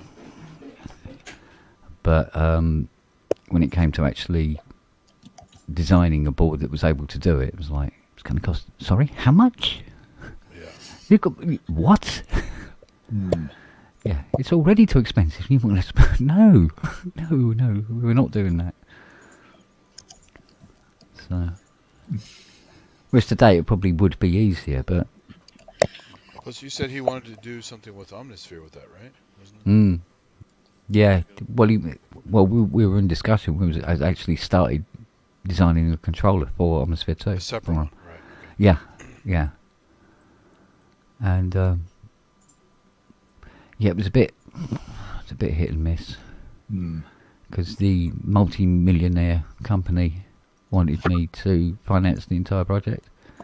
Isn't that nice? With my 25 grand's worth of debt, and I'm going, really? Okay. They say Polyphonic you take all after- the risk and we get all the gains. Yeah, polyphonic aftertouch, and you want it done in cherry red anodized alley. Okay, right. Yeah, no. So, but we did make a Which is start weird, 'cause on it. Omnisphere is blue. So why would they make it red? I have no idea, but I must admit it did look better red. Oh, the red would be cool, like the Nord stuff, but it Yeah. doesn't match the interface. No, but then it didn't really matter too much, I suppose. And then they would have been one of the first blue controllers out there. Now there's so many blue things out there. Yeah, but back then it really wasn't much. I think there was the PPG stuff, and it was about it. Right? Yeah. Back in whenever it was, 14. Was it PPG, emulators, blue, Yeah. Emulator. things. Yeah. Gosh, I can't think. CS1X. CS1X, yeah. Are we being graced with Cleo's presence? Well, nowadays we have the Yay. MX49, MX61. Those Kitty. come in a few different colors, but there's a blue Dr. version Dave of is those. back. I'm trying again. Can you hear me? Yeah, Mm-hmm. no problem. All right, cool. Yeah, whenever I use this little webcam camera with a mic, flawless. Everything else sucks. It's crazy, isn't it? Mm. Yeah. Yeah. Buy like Yep. 5 of these. Yeah, This is it. I get that kind of combination with stuff in here sometimes as well. Well, you know, I ripped everything out. I did a Kent Spong, and I ripped out my whole old computer desk, which was was one of those DJ desks, you know, the felt with the felt. They're like the real cheap Odyssey, like they're, and I was using that for the computer side, and I kept going like, this thing is too narrow. It's horrible. Like, what am I doing? You're like, no wonder I never used it. So, anyways, long story short, I got one with an actual, you know, pull out so I can put the controller and. Yeah. But man, it felt good ripping everything out of here on the other side. Yeah. Oh man, so cathartic. Well, that part was, and then when you look at the empty room and then think about everything that you have to put back and where you're going to put it, Well, and I then got- you go, yeah. what have I done? What I- have I done? Oh, and this morning my wife was like, because she works out downstairs, she's like, what's all that crap doing outside the door? I'm like, come on, man, it's been 24 hours. Like, Yeah. jeez. Keep it Yeah. in your little cubby, your little man nook. Yeah, I'm getting that Fiona. Where's my office? Well, it's still there. Yes, but I can't see it anymore. Did you use the old line? This isn't a barn, right? So, Oh man, if there was an easy way to like push me out of the house with this stuff, it would have happened. There's no doubt about it. It's just It would have been discovered years ago. It's just too big and bulky, you know. And I've been trying to like lighten up, and still, I still have drums too. I mean, there's just crap everywhere, you know, big, you know, monitors and. Oh, I don't think I'd be comfortable with this stuff off site. No, I wouldn't either. I doesn't matter how secure it was, I wouldn't feel. Nah. I'd just go back and check. Ripped off at studios, so, You can see exactly. my Sub 37. Though I finally was able to get it out of storage, so it's got a nice prominent spot now. So I'm pretty excited. It's one of my favorite synths. We'll see. I'm pretty sure I'll buy another synth this year. Probably either a Udo Super 6 or what else could it be? Gemini? No, it's too big. It's too big. Oh man, have you heard the thing though? I don't want. No. too big and too pricey. Well, then why don't I just get a Moog 1, or why don't I just get a CS80 if we're gonna go big? No, I know what you're saying, but I'm hoping maybe a Super 6 will be, you know, a little bit more. Well, get an M8X, and then everything seems smaller. I thought about that too. I mean, I do kind of want something I can actually play piano, but Or it's hard. It's a space thing right now, though. It really is. If I didn't play drums, it could have been easy. But Really? Oh, snack time. Or Cleo. Somebody wants a biscuit. Which one is that? That's Noah. He No. can live with his biscuits. I still get these. I still want to see the visuals of Charlie out there with the fox. You know, in the 4 o'clock in the morning in the rain. Yeah. Well, I tell you what, I'll record some of the security cam footage. You what? Oh, fucking night. Backwards, forwards, back, sniff, sniff, sniff, back, sniff, sniff, sniff. Well, I mean, lie you smell down. the foxes, right? They're very stinky. Yeah. A red fox at the zoo used to make a little present on its food dish, and it smells like a skunk. Yeah. Yeah. Yeah. My husky wants to go out at night so bad. She just wants to sit. She just wants to sit out there. Yeah. They do. They absolutely adore it. Absolutely But adore then it. her little mate, she wants nothing to do with it. She runs out there, runs out with her, like, let's go. And it's like a minute later, like, Yeah. why did I do that? Whereas this one, if it's just When I even buy a just 5%. raining slightly, he goes, well, I'm not going out there. Oh yeah, no, I've seen it. Yeah, it's a problem when it rains. Like a couple of them get real. Wait. Whoa. Probably had enough of living outdoors all the Stop swearing. Andy, that's probably really it. It's Yeah, like he said, I've done the outdoors thing. Forget it. Don't start. Get out. Go on. Go. Get it, Jeff. yeah, I don't blame him. I mean, No, I've actually seen this one physically just back his ass out of the cat flap and have a crap. And then get back in again. see, that's how you become a That's millionaire on talent. YouTube. They go, all right, I know it comes from Spain and it gets Oh, cold it- here, but bloody hell. There's all these little dry poos all over the decking. He goes, dog, come on. That's what people Seriously. see. Let's be honest. They don't care He's a about it. little git, he is. It's funny. He's a git. He's a git. There's no two ways about it. Yeah, to be honest with you, Paul, I'd do it as well if I could. If I could get away with it, I'd just stick my ass Well, out it's the like cat the old flap. days of the castle thing, right? Where you put your ass on the outside the wall of the castle. I can't, You just shit can't be, outside the castle. yeah, I can't be bothered to go upstairs. I just stick my ass out the window. Oh my god. Yeah, we have to be trained. There's no. We're not. We don't come not trained. Actually, I've eyed up your dinner bowl a couple of times myself, mate. Yeah. Yeah. Especially men. Men are not potty trained. But No. let's be honest. It's No, it's a struggle to the end. it doesn't come natural, does it?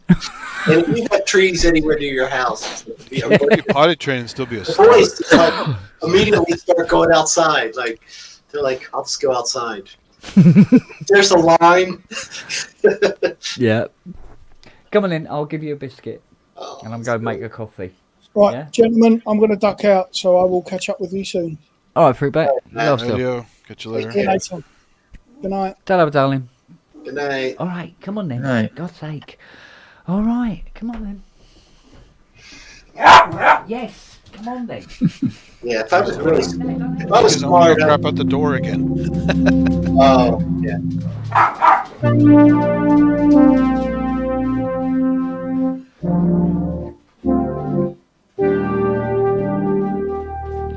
library is that? No library. That's the DeepMind. Oh, DeepMind. Okay. Yeah, I have those. They're nice.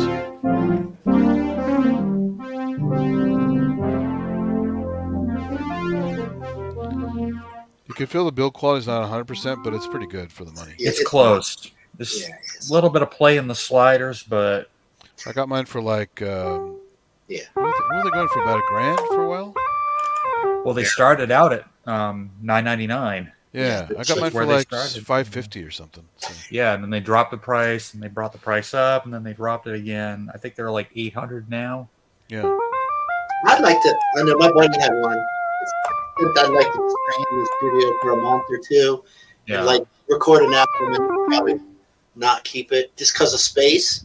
Mhm. I would get one if it wasn't for space, just because I think what you get, you know, and the sound and everything, it's just Mm. super cool. It's But fun. I mean, I just did a thing with the Looper once with just a bunch of patches on the DeepMind. Mm. And it was fun. I got to tell you, the Sub 37, that is a special. That's one of their best, like modern.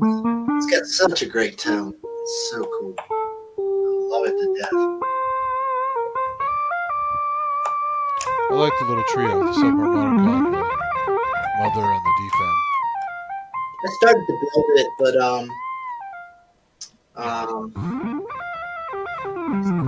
it is cool. It is cool. I had two Mother 32s for a while.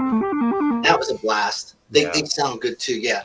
I don't know. I have just all I have now is the sub harmonicon, which. And the company makes the Godfather module that fits that mother series. That's really nice. But you know what I did? I bought the STG. I mean, you can get the Moog one too, the boat case. I think the STG is probably a little nicer, but and I put a bunch of modules in there. It's got plenty of power. It's great. Oh yeah, I got his radiophonic thing on that. It was nice. Yeah, I remember. Yeah, I did this. I remember he had, you know, his stuff. His stuff is fun because it's kind of hard to get. So you know, he'll be like, It's weird too. He has some weird. Yeah, he'll be like, I got a couple cases, you know, and I just ran. I'm really interested in his little vanilla 5U system. Every time I look at that, he's got some now. He made some. He's going to switch it to deep. He has some through hole ones now that he's selling. I don't know if he's sold out. They usually go pretty slow, but it's like, you know, $2,000 probably. Yeah, I can't do 5U. Eurorack is too much already. To me, that would be like a cool, recording kind of thing, and you can run things. It's really, I bet it sounds amazing. Yeah. I still think, I don't know. I still miss 5U a lot versus Eurorack. I do miss it. I get the appeal, but it's just too fucking big. I know, it's the same problem with everything. Massive cables and just, yeah. That's why we miss actual proper studios, you know, where I would love to have about 4 or 5 musicians that we could go together, little studio. Like, remember the Junkie XL Giant Wally 5U? That was pretty cool. Yeah. But just to make a patch was a lot of walking around and a lot of these long cables. And... His system's starting to get big again. It's not what it used to be, but holy cow. Oh, he's recent? He's doing it again? Well, he's in Amsterdam, I guess. He's got a seat up there, right? I thought he moved from LA. He's not LA anymore? He is. He's just, I guess he's got a big project. Yeah. You should see it. I mean, check it out. I haven't looked for this stuff for a while. The new system, the new setup will make you drool. Yeah. You know? And it's modest by his nature, but you look at some of the stuff he has, I'm like, oh my God. Yeah, he has good taste. Yeah, he does. It's cool. I mean, I'm happy for him. I think that's great. But me personally, I don't know. I really wish I had like a separate studio to go to. I just don't put it all in the house. It feels really. I get really weird. The only way I'd get a 5U anything is if it was a module they only made in 5U that I really wanted. And so far that hasn't happened. Yeah, there's got to be a way to, some of the stuff that really. And the whole thing that Look Mom does with his This 4U Cosmos system. I don't want to get that. I don't blame you. Let me tell you. But that being said, It's nice, but I don't want to get it. don't get it. He's a fun guy to watch, though. He's very clever and interesting. Mylar Melodies has a new show with him on it. Oh, really? Yeah, new interview. Oh, you know what I bought last night? And I've been really good. I bought that daggone Chase Bliss reverb. CMX Oh. 1970. They had a B stock one for almost $300 off. Wow. So maybe it has some scratches, but I was like, that's probably the cheapest I'm ever going to find. Sure. Kind of sad, but. Yeah. And honestly, I've struggled with reverb because I think I've never been willing to plunk any money into it, hardware. And Well, even a little source of interest is pretty cheap for what, and it does a good job. And Yeah. it's dual. this thing, though, I did the classic. I bought it, and then I started watching the reviews of it because I really didn't know what I was buying. And then I really got excited because I realized like the EQ features and how it's set up.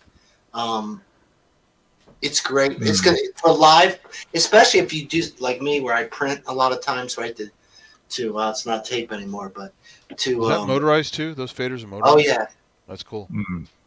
yeah, which is but you can really work with the EQs. So it's in the stereo sound. It's got this, and then it's got that classic Chase Bliss like lo-fi setting that he threw in. So Maris pretty much did all the DSP, but he threw in his lo-fi stuff in the combo. It's just the thing's pretty insane. It really is. What's this? The 1978? Yeah, Yeah. it's really like having a rack unit in a pedal. It's almost. probably about as close as you can get to having a 480 XL without actually having a 480 XL. Yeah, that's why I figured at the price I got it, Mm. which was almost a third off. It was a third off at least. I was like, yeah, I think this is worth. It might actually be worth it. It's kind of like, well, boy, it's hard to spend that kind of money on pedals. But I don't know Yeah. why, because if they're good, they're good. But it's just psychological, I guess. Because I think brand new, they were quite pricey, aren't they? Oh, they're almost $1,000. Yeah. Close, yeah. Well, here, I hate to say it, like there's things like if you buy direct from them, there's no tax, and stuff. You save a lot, like depending on. That's why certain things just make sense to buy in certain areas of the world because it's just cheaper. Yeah. There's no doubt about it. Just like obviously if you're there in the UK, some things. Yeah. It's cheaper for you than versus us, and that's why almost everybody in the States has Moogs. I don't even know anymore, but because they were so cheap here, and and people would resell them cheap, and they're all over the place if you get them used. I think this was like $1,000. It was cheap. There's always someone selling it cheap, But I don't know. That's all I got. So Moog 1 next? Well, I mean, it's either Moog 1 and nothing else, or Yeah, exactly. I wouldn't get a Moog 1. They look cool and they have good ideas, but they didn't finish it. So I know it's ridiculous. I can't buy that, but yeah. I like Ken said, I would get a Super Gemini first. Also, those little metal pitch bend mod wheels are kind of slippery. They look cool, but your hand slips off of them. Yeah, you want to be able to. I want a friend next door that has one, and I can just go over there and hang out. Yeah. And jam on it. I played a Guitar Center in Hollywood. It was pretty fun to play with, but way too much money. And the 16 voice one, holy shit, that's a lot of money. Yeah, it's like $10,000. Oh man. Yeah, that's. Yeah. Sometimes you meet these childhood heroes, and then you wish you hadn't anyway. So, I still want the Prophet 5 reissue though, so that's still a problem for me. And then I'd want the 10 voices because it'd be stupid not to get it. So there you go. Yeah. Now you're up to. Yeah, if money was no object, I'd want the Super Gemini. Just 2 engines, poly aftertouch. I look at it as kind of a modern day CS80, but it does so much more. But Oh, God, lay stop. your hands on it. Yeah. It's Well, that's what I it's got, said. Yeah. it's got the ribbon, the poly aftertouch. But I think the next thing, if I sell a few pieces, I'd like to check out the UBXA. What's the UVXA? Behringer did an Oh, Oberheim yeah. clone. Is that even out? It is over in, I believe, the UK. Okay. 'Cause I've seen some like posts and YouTube videos pop up about it. I don't think it's going to be here until like next year. But for $11.99 for a 16 voice synth with poly aftertouch, but the key is to not look at it as an Oberheim clone. You have to look at it as its own thing. Yeah. I hope the keys are decent. Just Yeah, I mean, if they're anything like these are okay. They're not the greatest, but they're not the they're worst not. I've ever played. Yeah, they're all right. It's kind of like Korg does sometimes. You just Yeah. kind of, I don't know. It just sucks the life out of me when they give me cheap keys. You know? No, yeah, I mean these feel pretty good. It's got aftertouch on it. The aftertouch is, it's triggerable. It doesn't require a whole lot of force like some of the older Roland stuff. The only key bed I don't like from Behringer is the Odyssey. Like the natural keys are really, really light. The accidental keys are really, really heavy. So it almost kind of feels unnatural. Yeah.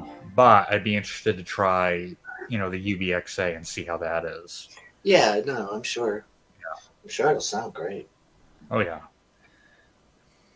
It's weird though. I was thinking about the sequential synths, and I just rarely ever get too excited about it. There's so many cool ones, and yet I never think about them. There's like the Prophet 6 and Prophet the 6, Trigon, right? There's like the Trigon, the Prophet X. Yeah, Prophet 12. Well, that's gone now. 12, yeah. All those cool synths, but they just seem to like go right out one ear, Yeah. Even though the Trigon does kind of, I do have a buddy who has Trigon. He loves it, and it sounds great every time he sends me something. Like, damn, it sounds good. It's probably just the filter. I just like that. I like that sound. Yeah. I mean, this has got a nice filter on it too. And that's 4-pole. That's 2-pole. That's with the resonance halfway. And it self-oscillates. Do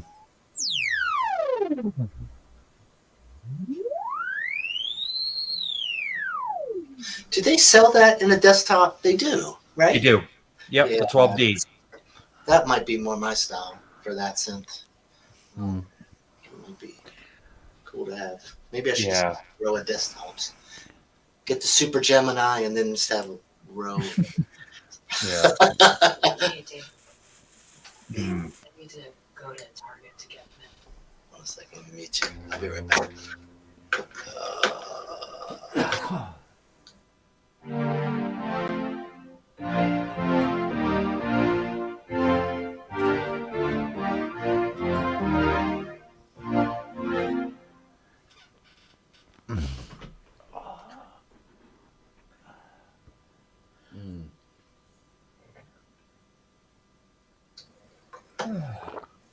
Yeah, what do you think, Cleo? What do you think? Cleo doesn't know what to think about the studio change. She's not sure. She prefers the rat's nest. I'm like, that's the closet. Closet, your rat's nest. That's just, it's like pillows and fur in there.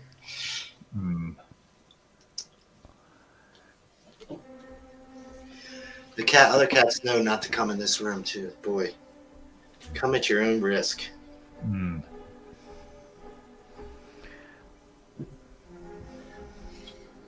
Not me. I can come in anytime I want.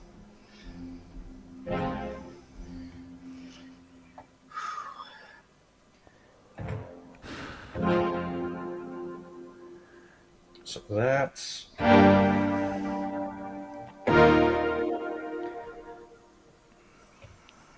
So are you all set up now, Kent? Or what's the latest? Yeah, I'm pretty near now.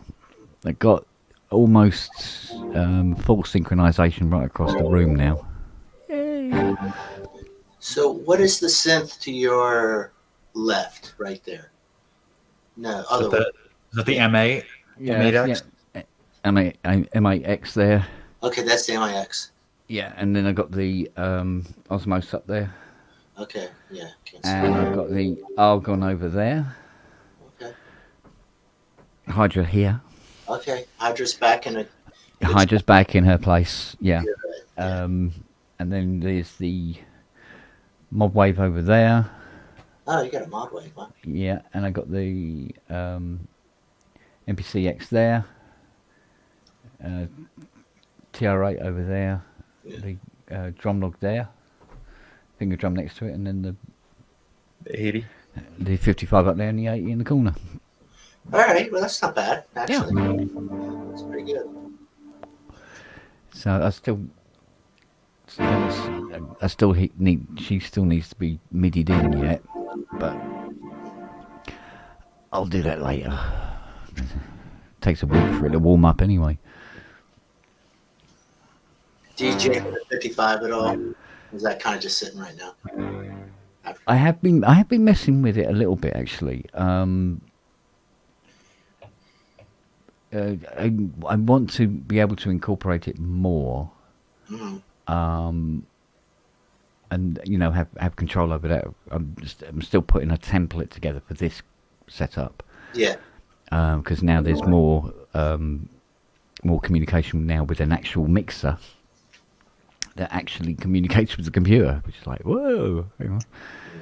Yeah, the days of the line mixers have passed now. So it's little bits and pieces like that, just getting stuff to talk nicely to each other, and then it's very, very slowly moving the stuff over to the Mac Studio, and eventually I'll be down to just one monitor in here. God forbid. From what was it, 7 in the original setup, and it was just, and even that, some of the monitors were doubling up. Yeah. So, but that was the one good thing about Contact, is you can have 40 or 50 different instruments, but it's still just one window. I suppose there are lots of little doobies all over the bloody shop, you know. Oh yeah. So, and because the new Contact 7 allows you to add libraries up to a point anyway that are not technically Contact libraries, and it allows them into the window to be used. So it tidies the desktop up in no end. Yeah, I think I'm waiting to see Arturius Poly Aftertouch. We know it's coming. It's got to be coming next year, early. Oh, yeah. They got to get it out fast. I mean, they have to be scrambling. Yeah. But I'm excited. So I got the I wouldn't go for the V Collection 10, but I found a copy of V Collection 8 for $50. So There you go. $50. So it's crazy what's on there too. There's just a sick amount of stuff. Pretty good. Yeah, a lot of the it's just all sorts of the Jupiter 8. The good one is there's a few things that aren't on there, but I kind of want that.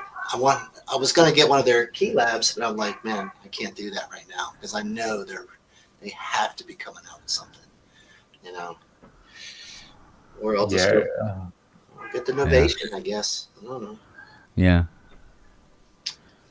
I don't mind it. I just prefer to have the Arturia. I think it'll have a little better interface. Maybe not. Mm-hmm. Well, it's got 9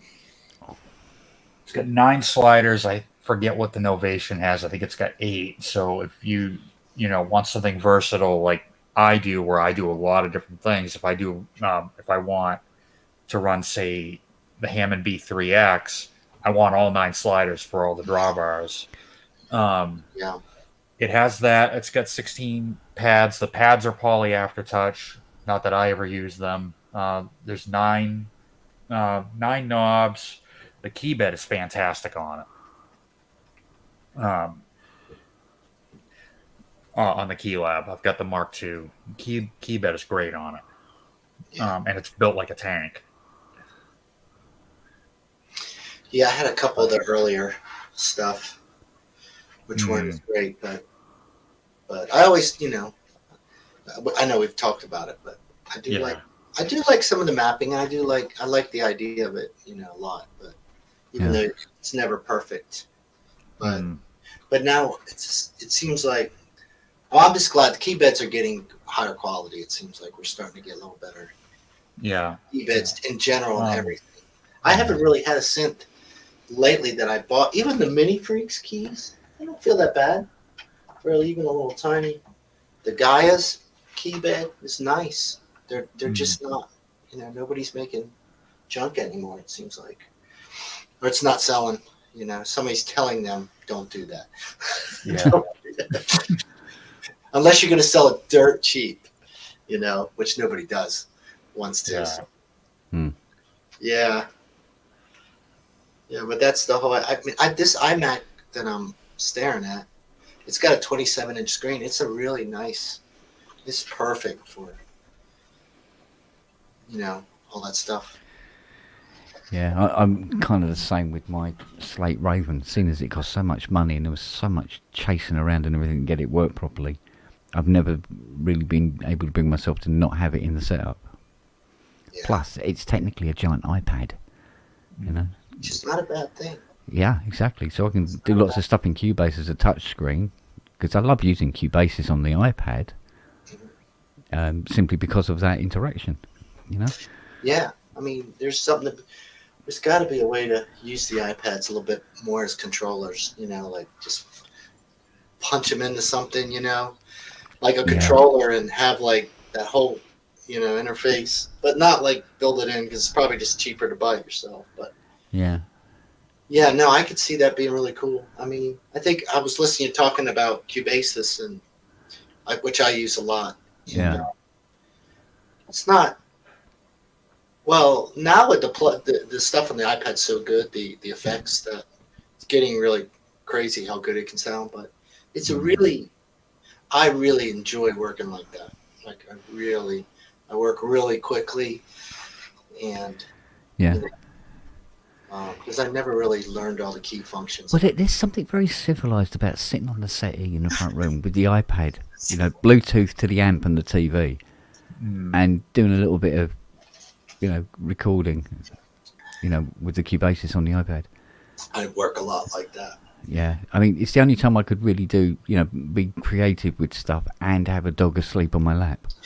Yeah, because sometimes, like, I love the studio down here for privacy and just, it's a studio, right? It's awesome. But boy, I can get a lot done just sitting on that iPad. Even with the video stuff, just be able to move stems like that, and kind of like you can get things all set up. So maybe I'm hoping. The problem with Cubasis and Cubase is the plugins. If you start using the plugins in Cubasis, then you can't really port it over to Cubase. You can take the stems, but you're going to be, unless you're buying all that stuff, so it's not a perfect. Yeah.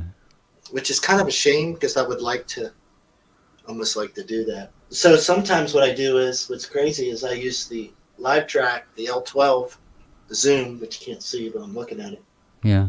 And it records 12 stems. So I'll kind of do hardware jam, like get a lot of stuff, and then I just throw it in Cubasis, and work through it there.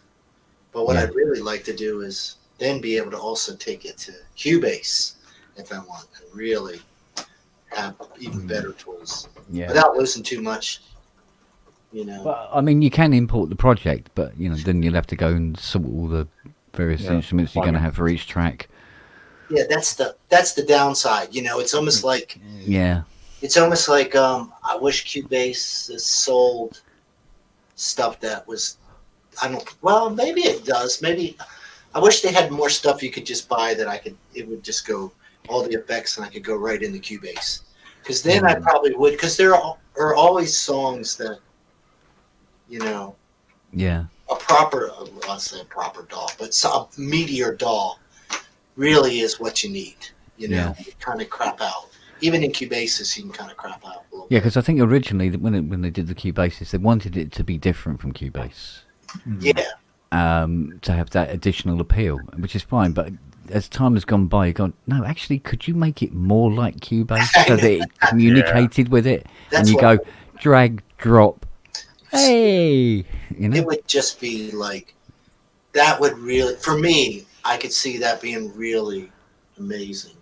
Yeah. Because I've really learned I'm pretty comfortable on iPads. For me, it's going to DAWs that I kind of lose my steam. Yeah. I know, I've used them a little bit, but I just, but that being said, if that's what you need, then, Yeah. that'd be good. Yeah. So I don't know. Yeah. I get what they're doing, but it's always, it never seems to be about musicians. It's always about somebody else. I mean, I don't know. Yeah. But That's I mean, one of the- go ahead, sorry. That's one of the reasons I don't use Pro Tools. Is it's not a very musician friendly, even though I know how to use it, and I've worked with it for a couple of years in a recording studio, a couple towns from where I live now, like years ago. I just don't find that I'm making music right away with it. Yeah. I want to be able to drag something in, like, a virtual instrument, like I can with Studio One, where I've got my browser over on one side of the screen with all my VIs. I can just drag and drop it right into the session, and it just immediately fires up, and I can just start making music right away. Yeah, I want it more integrated. When I used Pro Tools for a little bit, but it was really a glorified, tape recording machine. When I used it, and it was really easy. I picked up on that immediately. I was like, "Oh, this is really cool."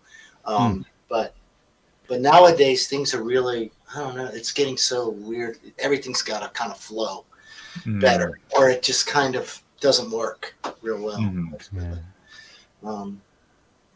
But yeah, that's why I said even the digital mixers are great. I mean, this thing is cool. The Live Track's cool, but I wish it was a better interface. I don't think the interface on it is necessary. It's not why they did it. It was an afterthought interface, so it's great for jamming and recording stems and hardware jams, but I need another interface for the computer and all that. I'm kind of learning that. Just like look at it as a tape deck. I keep trying to tell myself it's just a cool tape deck. Pretty much. It's not your interface, even though it could work as one. But we all know that that's you got to respect your interface in your sound cards. Probably should just go and get an RME and be done with it, or right? Just I just could never spend the money. Ooh, 12 points. Not when I can buy a cent or a cat. And there's some truth to that, unfortunately. 4 cats, 3 dogs. Yeah. I know what I'm talking about. Oh, yeah. It's fun, though. I do like all the tech stuff. Did you watch any of the Sonic State thing today? The Australian guy, talking about streaming in the music industry. You can feel all the life being sucked out of the room. Scale of this, and oh god, it was just like, this is another computer talk. I can't take it.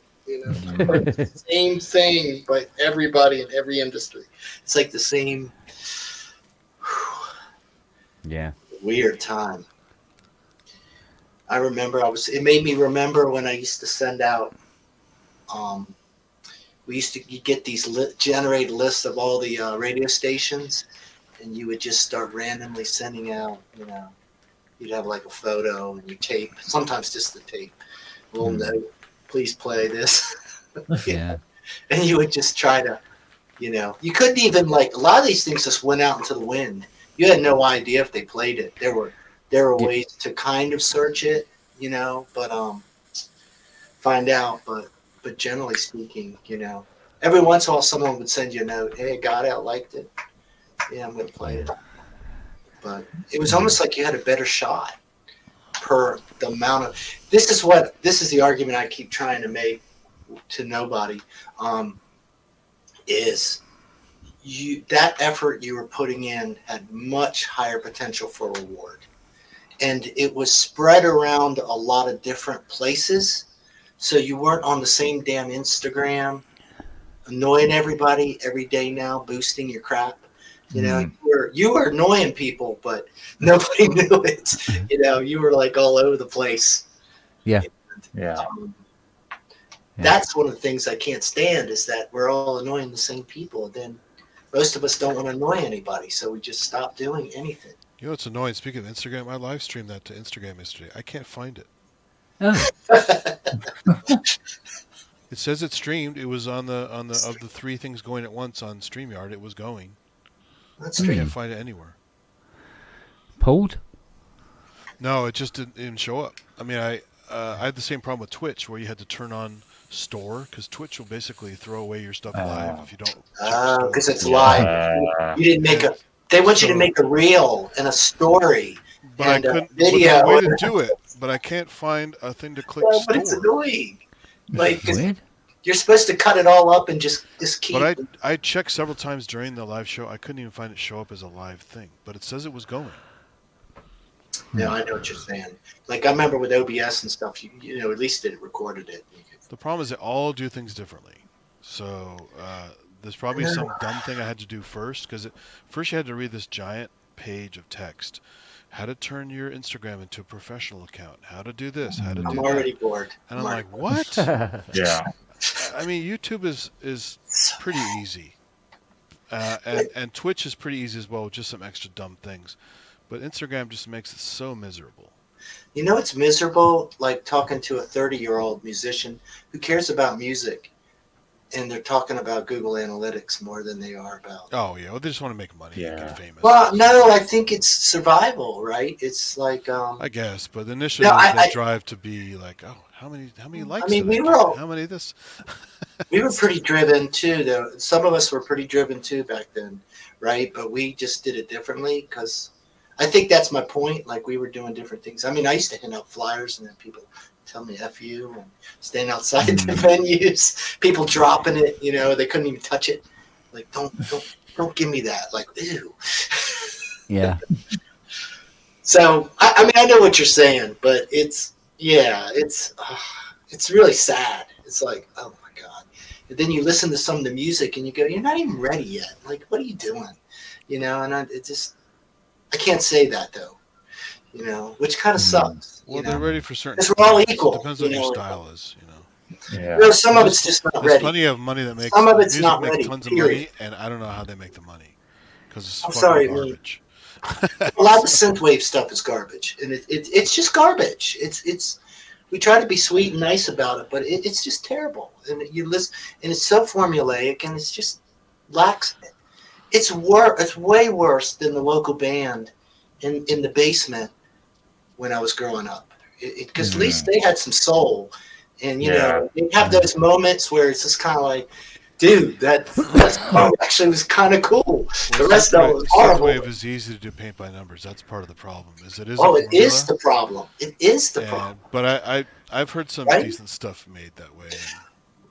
Look, if you piss in the wind enough, it'll come back at you. I mean, like, it's like anything else in life. Yeah, but it's bad. It's just, I don't know. It's like, that's not what I'm doing. You know, I feel like on some, I don't know if I can even relate to them. Like, I'm trying to like relate, and I'm like, I don't know if we're doing the same thing here. Like, you're just kind of, and I'm not trying to judge it. Well, there are a couple guys out there. I can't remember the names now, but there are a couple synthwave people on YouTube that have really big followings, and they're pretty good actually. I'm not doubting that. I'm really not. You know what I mean? But Like, they that's have a the different problem. thing. They're not just paint by numbers formulaic with it. It's. I think the problem is that, I think the real problem is that we're not allowed to have any sort of tiers anymore, right? This guy does it live too, so he also has like saxophone in there. It's really cool. No, and my point is that that's fine, and they're probably up here somewhere. It's all the people here Like, what are you doing dumping this on everybody? It's just not ready, you know? No, we would never dreamed of like going playing a show if we weren't ready when we were kids. Although you got to give them credit for the guts to do it, though. Is it gutsy though to just throw it on the internet?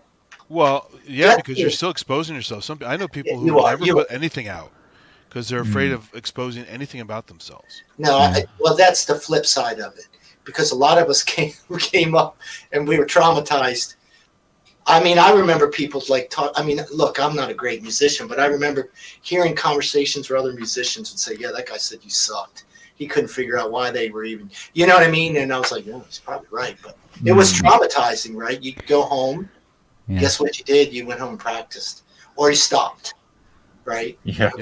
That's the kind of the reality of it. You know, you get up. The problem is people are very positive with their friends and stuff. It's, hey, that was great, man. And then you go, hey, I was actually pretty good, I think. And then you go listen and you go, no, I wasn't. What are they talking about? And then, but some people don't hear the other part. They just think they're so good, and they just put it out there. You know. Well, I think it is. I do love the encouragement, and I do. They're in like, to me, you know, there's a difference you're in your 20s versus you've been kind of running around doing this for 30 years or so. To me, we don't have a lot in common other than we both love music. But there is kind of this weird kind of phoniness that's going on, and it's hard to crack, you know. Yeah. Not with us. I'm talking about in that generation. If you talk to them some or hang with them, and I do try to, you know, be open, you know, to listening, but I listen, you know, I just go, it's strange. It really is. It's strange. Yeah. Well, you want to be nice and supportive, but at the same time, you're like, I don't know, but yeah, it's not all. Yeah. I love being supportive. Luckily, I'm real lucky because, like, in this place where I'm at, people are actually really good, shockingly good sometimes, you know, and I don't mean that in a bad way. I just like, geez. I know what you mean. Yeah. Well, it's because most of the people really love music. They're dead serious about music. They're living and breathing it, you know, and you can feel it, you know. Now, some people are way more trained, and, you know, I get that too. I respect that a lot. I just didn't grow up that way.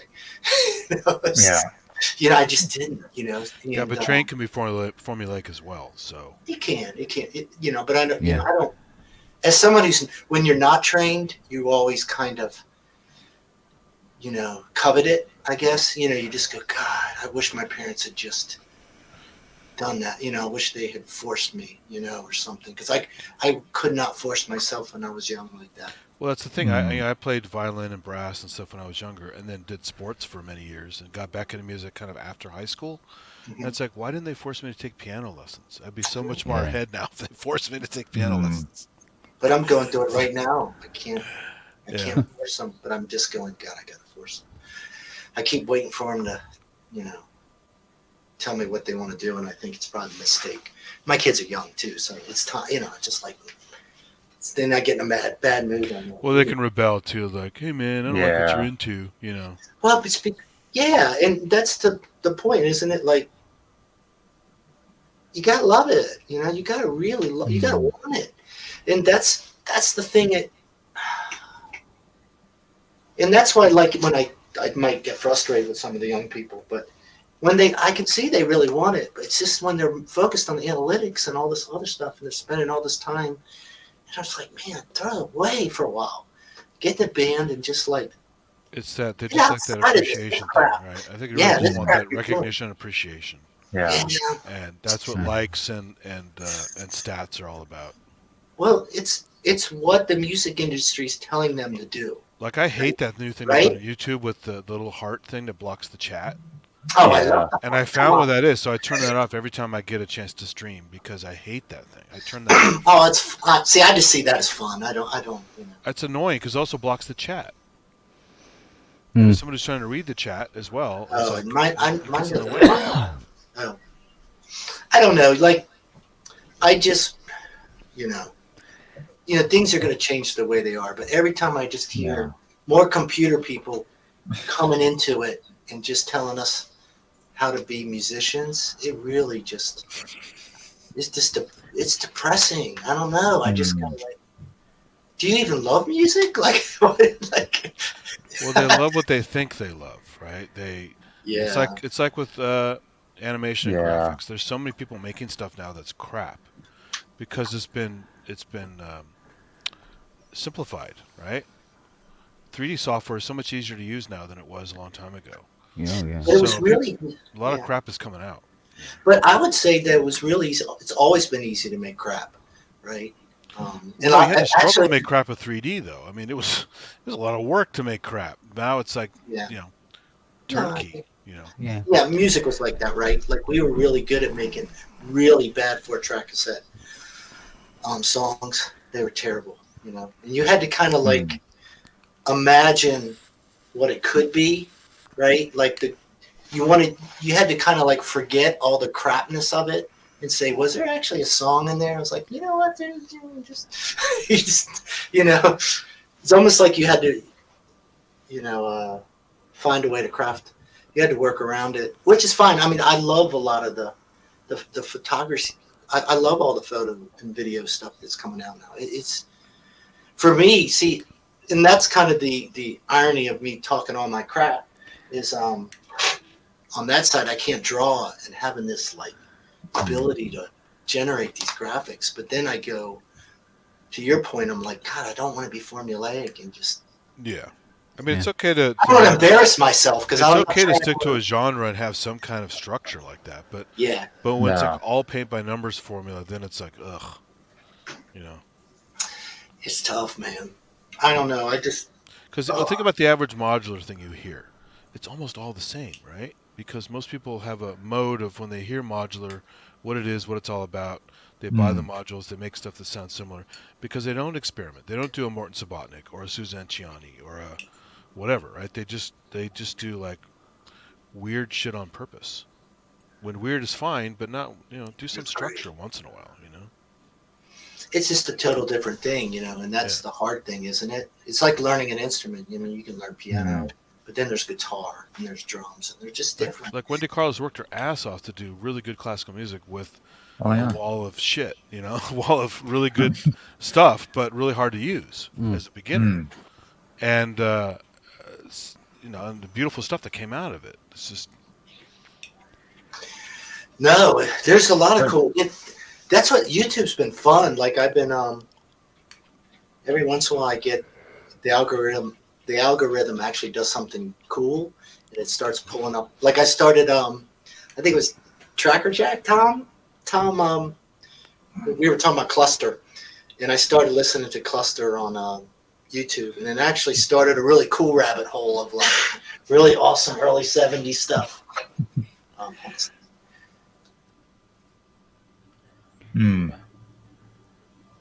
Yeah, it's.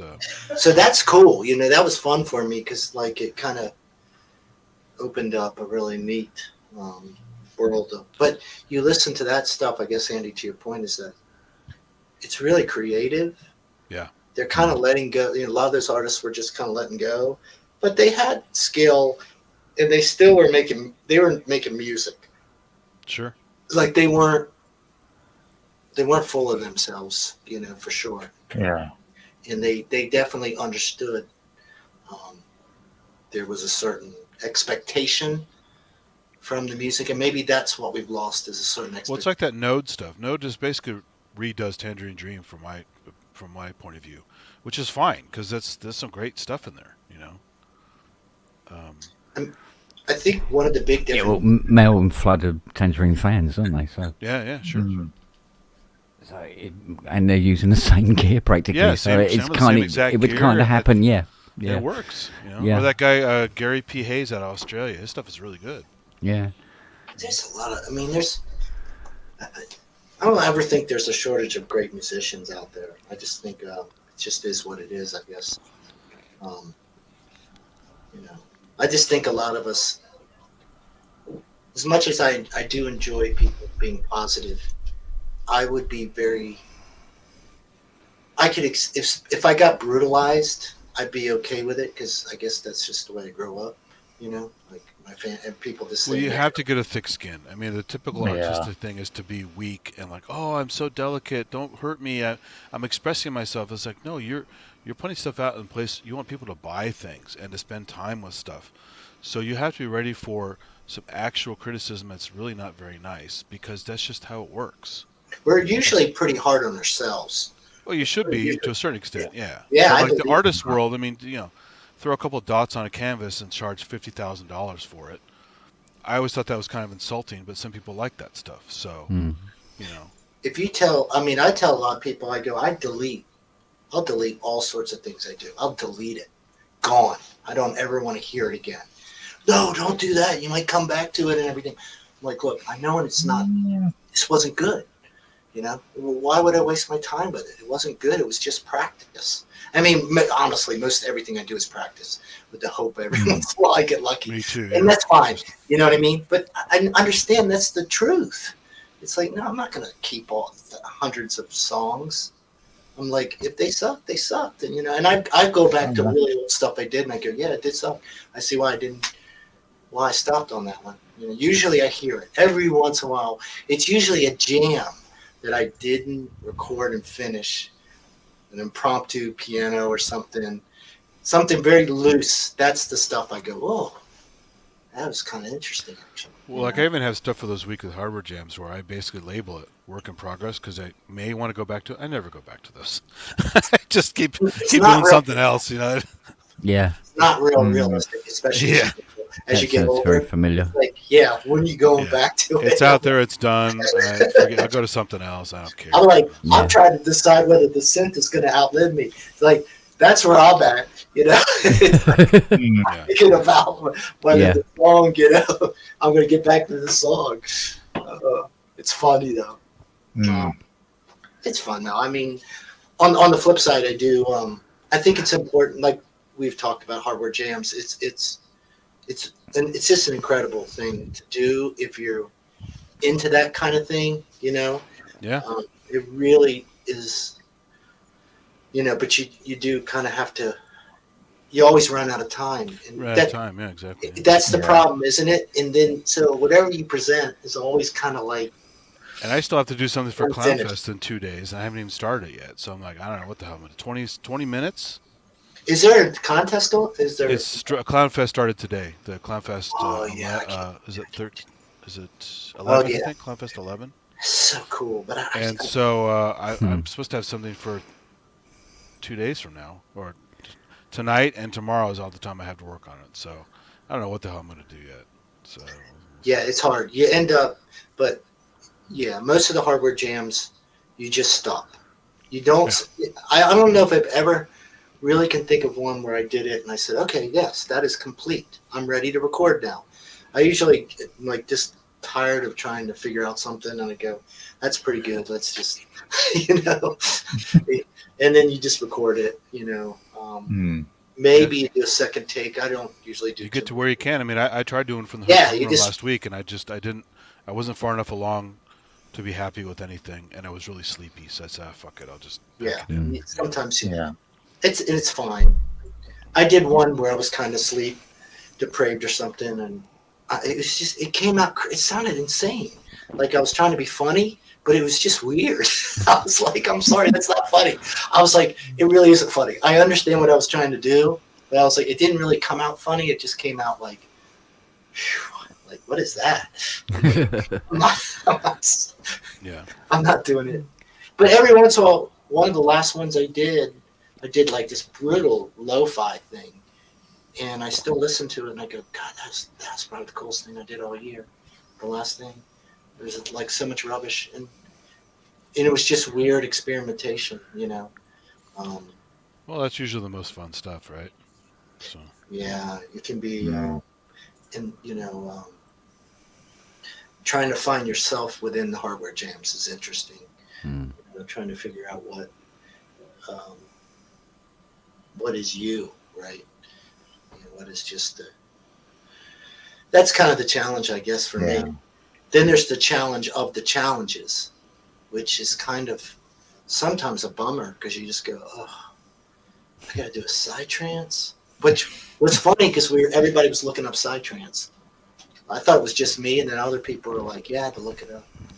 Psytrance is. Well, sometimes I'll just blow it up because I don't like the challenge. Yeah, I don't like Yeah. the subject matter. Yeah. Oh yeah, no. I really did not want to do any kind of holiday theme. I wasn't feeling it. I just didn't want to. And then I couldn't find my sleigh bells, and I was just pissed. You know? And I was like, I can't do a holiday jam without sleigh bells. I just can't. I tried. Did try. And then I took it down about 4 or 5 days later. I was like, I don't want to ever hear that again. It's just the way, it's just the truth. I don't want it out there, it was fun to do it, but it's not fun to keep it out You there. had a holiday one, you took it down? Yeah. I take about half of them down. I just leave them up. Who cares? Yeah. It bothers me. I'm not saying it bothers me. You know what I But mean? that's part of the that's part of the deal is getting used to your I feel like the other half, Andy, shortcomings, right? the other half have plenty of shortcomings. The ones I keep up. I feel like there's plenty in there. There's plenty of fodder. I just figure if they went on the show, I'll leave them. If I didn't finish them, then they don't need to be up anyway. So There's nothing, and there's nothing to say that that's wrong. I'm just being how I feel about it personally. but I see what you mean. I mean, you want to. Yeah, I really get depressed a little bit. I just, because it's just kind of like, man, I don't know. It's like you you do the best you can. Sometimes you just go, this is, like I just, it's not why I do this. Well, sometimes I have these grand ideas for something, and I go, "Oh, that's not close to where I wanted to be." And sometimes, and the same, definitely for you. Sometimes you just have really cool stuff. It's cool. I mean, I'll hear it, and I'll go, "Wow, man, you fucking nailed that one." Like that's really cool, Well, the seems like this happens. You get, the stuff I'm generally happiest with, even though I want to spend more time, is the stuff I made in like 2 hours. Yeah. I'm making it during the show, or I'm making it just before the show goes on, and I'm taking time to upload it. I have Pressure. I don't know. Somehow the pressure makes things come out. It can. Sometimes it doesn't. For me, it just really depends. It really comes down to whether I hit some sort of early groove or idea that I just go, man, that's it. I can work with this. And then if I can't get that first idea and it doesn't start. Well, I've had a few where I had to totally scrap what I was doing. I go, this isn't working at all. Let me try something else real quick. And all of a sudden it clicks. And I go, where'd that come from? I had no idea. Yeah. It's kind of like when Crest had said, he doesn't know how he does all this stuff he does. I don't either. If you ask me the next day how I did it, I can't even tell you. I just did it. No. I think, especially with hardware jams in particular, it's really hard to, no, it's weird. And I will say that some of the better stuff I've done is when I worked really late at night. I recorded it and I went, it's all right. And then I woke up in the morning and I tried it again. And then it usually comes out better. Which I know it's really not that illuminating, but usually though I do it, I listen, I go, that's it, and I just break everything down. It's like I'm done. I can't, because it's exhausting. All right, I'll be back. I gotta go get the food. Oh, there. Yeah, the hardest ones I found were where we had to actually build it from scratch on camera. That was the challenge, is do it from scratch. No pre-laying a beat down. That's nice. You basically have to build on the fly. And doing it with one of those like 505 loopers is I've done a bunch of stuff since then with them, but yeah, it's hard because you screw up, you got to start all over again. Yeah. And so it's a lot of retakes potentially, and then it ends up taking so long because you want to just get that one part correctly down on the thing. And if there's some goofs somewhere else in there, at least the bedrock is good, but if you can't even get the first one or two loops right, it's just, oh god, this is tough. You want to kill yourself. Yeah, I know what you mean. But that's what I said, Kent. You have one of those loopers, I think, somewhere. Didn't you say you had a looper? That'd be fun just to. No, it was the 505 drum machine. Oh, drum machine. Okay. Yeah. Don't you have another looper of some kind though, like a I don't think so. No. ditto looper or one of those kind of loopers? No. No. No, I had looked at one and I was thinking of getting it because of the ease or the apparent ease of using it. It's basically multi-track tape without all the delay hassle. Exactly. Yeah. Yeah, it's really fun. But I think I got sidetracked by some other piece of equipment, I suppose.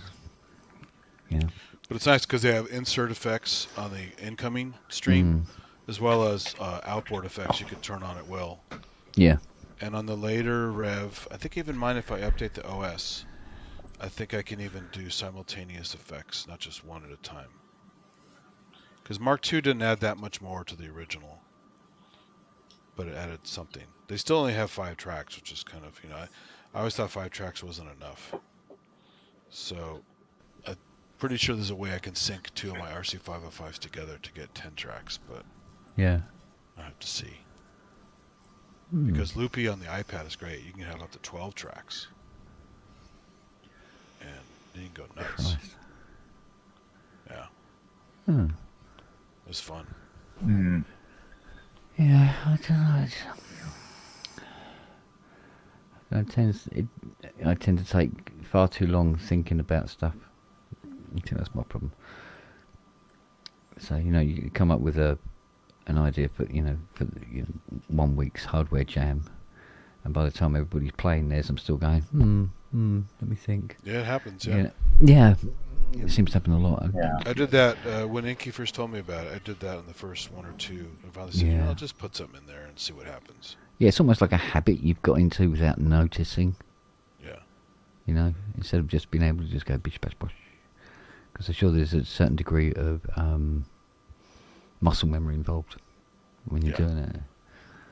So it all seems a bit. But difficult. when you've heard enough of the shows, you hear it's definitely a mixed bag in there. So you don't have to be polished. You don't have to be the best player in the world. It's all kinds coming into the show. So. Yeah, exactly. Guess who just woke up? There he is. Hey, You alright? you been a sleepy cat? I have, yeah. Yeah, I just heard the end of RC505 or something, not enough tracks. Is that right? Yes. Get the new one. You can do like a Port Studio, you can bounce tracks on it. Well, I have 2 505s. I'm going to sync them together. So. Oh, yeah, you can do that, yeah. Yeah. Or use Loopy. I like Loopy a lot as well. Yeah, well, you could like bounce your tracks to Loopy, then chuck that back to the RC505, couldn't you? If you need No, to, that's like... too much. I don't want to do that. It's like work, I'm too isn't it? lazy to do that. Yeah, too much work. Sorry, yeah, okay. Yeah, okay. It's like Dirty Harry. Man's got to know his limitations. Yeah. Well, 5 tracks is quite good, but yeah. You can do a lot, but if you want to build something, 5 is not a lot. If you have 5 fully fledged chunks of stuff to mix, then yes. But I'm always trying to build stuff from minimal stuff, and then pull it out and do so almost like make my stuff and then DJ my stuff, kind of like a really lame version of what Aphex Twin does. Do you only use one sequence then? You got 99 sequences. Yeah, I mean, lately it's either live, like when I have all this stuff laid out on the table, with some kind of drum machine driving the beat, or it's the Machina Plus doing various random things, or it's the looper with nothing but whatever one loop is driving everything. The thing I like about the looper, the RC505, it's very visual. You know where you are. Exactly. Like, it's really visual, and you got physical faders, which are quick throw. You don't have to you can just literally flick them and they go straight to the top. Yeah, I love it. It's fun. So that's quite good. But you do have to get that first loop just right, otherwise you got to start over. Yeah. So, Yeah. That's the problem. It's really you want to watch screwed that? up. What's his name? There's a guitarist called Matt Bolton that's got the RC600. He is phenomenal on a looper. Not your typical beatboxer guy. A guy who actually plays keyboards. Yeah. What's he play? He plays keyboards. Well, it's like Mark Rebier. He's amazing on the looper. Yeah, but this guy plays keyboards, guitar, What's the Roland drum thing that you've got? The Hansonic. He's got a Hansonic, and he's got the Yamaha YDS saxophone, and he does a complete backing track live of all the songs that he does. He's really fucking good. If you want someone who looks talented, that guy is phenomenal. What's his name again? Matt Bolton, I think it is. He's an American guy. Yeah, look it up. He does live streams every couple of days. He's really good. I found him because he had that Yamaha FGDP 50 thing. He was trying that out for a bit as well. That's how I come to find him on YouTube. But yeah, and I think the RC600 is 6-track, I think. But it's a weird 6-track. I think it's like 3-track plus 3-track. Then you get access to 3 tracks straight away. Then you have to go to like a bank B to get the other 3 tracks. Yeah. But he does amazing. He's phenomenal. His timing on stuff, unreal. He hardly ever fucks up. And if he fucks up, you don't even know he's fucked up. You just think he's doing something else. He's really fucking good. He's really good. So he does a lot of covers. I'll check him out. Yeah, he does all whatever and whatever. Lots of American songs and some British sort of classics as well. But yeah, he's very good. So yeah, I mean, there are some amazing looper guys, aren't they? You go, oh, I could do that. I'm going to get a looper. And you go and get it. You go, oh shit, this is really fucking hard, isn't it? Yeah. It's a whole different world. You think your timing's not too bad, and you get a looper. And even the visual cue, it's easy to screw that up sometimes. It's weird. You think it'd be so easy, but occasionally I go, okay, now, oh, wait a minute, I thought I hit it right in the thing. You've done it literally on the next bit that's just wrong. Fucking bastard. Yeah. And I often have the, at least the initial parts of it, the metronome on a little bit. I think the way he does it, there's 2 modes on the looper. You can either do it preset to certain bar lengths. You can. I've done that before. Or you can just do on off. He does on off. That first loop, that's the thing of the first loop. I know, but he does it so fucking. He usually does like a drum loop of like maybe 1 or 2 bars to get it going. Yeah. But then he builds on top of it. But then he puts other loops. Might be keyboards. Might be like 16 bars long. He's really fucking good. He's amazing. He's depressingly good, I would say. Yeah. If you nail the tap tempo and you decide the bar length after a couple little noodles, real quick noodles, it's pretty easy to get all the other loops to match. But that goddamn initial one, you have to trigger it to keep going, right? You have to stop recording. Watch him. He looks like a tap dancer. He's doing so much stuff with his feet. Got a whole pedal board. He's got his RC600. He's playing on the guitar. He's singing. He's playing the keyboard. And he's tapping the drums out. And then he goes and grabs the saxophone. It looks ridiculous. It makes it look so fucking. And he's got like an iPad with, I think it's got a lyric sheet on it and probably a chord sheet for where the next song's supposed to be. So he remembers what the chords are. And while he's doing that, he's answering chat. It's unreal. It just makes. I have an RC50. It's like a nice metal construction. It's 5 loops, but it's not as good as the 505. But I haven't seen the 600 before. Let's check that out. Yeah, so it's a foot thing. So he tap dances on that, and does like overdubs in the next thing, and then he clears stuff and. Yeah. Does that one have the pedal as well, or is it just switches?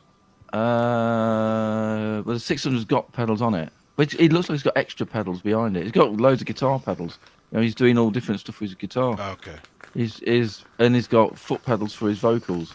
Because the RC300 was the same as the RC50, I think, but it was designed for guitars with a kind of a whammy pedal. Yeah. I think the 600 is like a newer version of it. Yeah. But it's really good. Yeah. I've watched loads of his stuff, and you're just mesmerised by him playing. It's just amazing. Yeah, he's very good. And like I say, even when he fucks up, he unfucks it within seconds, and you don't really know he's fucked it up unless you're really looking at him. You know what I mean? Yeah. Yeah, he's very good. You got to keep cool. That's it. You got to just keep moving, keep doing it. Mm-hmm. Yeah. But yeah, it shows you what you could do if you really know your shit. But yeah, I mean that's what he does. That's his thing. Some people are like and he's really good on guitar. He's really good on everything, to be honest. It just makes it look completely effortless. An Ableton guy doing beatboxing with a pedal controller. Yeah. And it was really, really good. I mean, it wasn't Beardy Man good, but it was good. And so it's pretty cool to see that use of it as well. I think everyone's got their own thing that they're really good at. You know, everyone like is got their own, whatever they say, unique sort of selling point of themselves. You know, like Kent just goes, "Oh, I remember something," and he goes off and plays something on the fucking keyboard. Go, that guy's a cunt. How's he just do that? It's unreal. No, do you know what really pisses me off when I start playing something and I'm playing it and going, you go, what is it? What is this? Yeah, I know. Where did it come from? Where have I heard this? Yeah, that's a super talent you got there, mate. I'll tell you that. No, it's annoying as hell, mate. I tell you. Because they're going, what the hell is this? I don't know. It drives me nuts. You need to like get into that, because that's one of your superpowers, I reckon. Yeah, I don't know if I actually have any superpowers with this lot, to be honest. I think, wow. Oh, I don't. Do you know what? I went back to my SoundCloud and had a listen to some of the stuff I put up, and I'm there going, I actually put this up. I was expecting people to listen to this. Oh my god, what was I thinking? Jesus. Well, you were happy at the time, I guess. I did the same thing a month ago. Yeah. That's a good thing, though. That's a good thing, because there's a lot of people out there who never put anything up, because what they're trying to do is, the first thing they're trying to do is perfection, and they never get perfection. They never upload anything. Some people never put anything up, even if it's good. Or people tell them it's good, they'll put endless shit up because people told them it was good. Yeah, but see, what was weird was that out of these tracks, there'd be some tracks up there where I've done loads and loads of work on it and all this sort of stuff. And the ones that get the comments are the ones where I'm doing Vangelis-ish type stuff. Or there's an 80 on it. Everybody, I love this track, blah, blah, blah, this, that, and the other. So even if it's my own track, but I've done it in the Vangelis style, that's the one that attracts all the comments and stuff like that. And I go, well, admit it, I'm a fat Greek underneath all this. Just a Greek with a penchant for chocolate. So, you're a London Greek. Yeah, London Greek, yeah. You have a euro as a heart. Big Greek euro.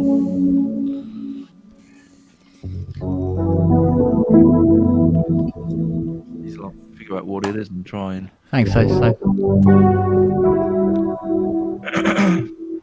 don't know if I could write any of that stuff like that again, Neil. I don't know, do you? No. Start doing it. Well, the thing is, if I had £1 for every time I started doing it, I'd be alright, I could retire. And I start getting along, and then it just like runs out of steam and stops. Or a ton of work comes in or something like that. So yeah. That's why you need a looper for your ideas. You can build up your ideas. Yeah. Just keep the ones you like. Well, better put chat on, see what the comments are, see if I'm talking shit.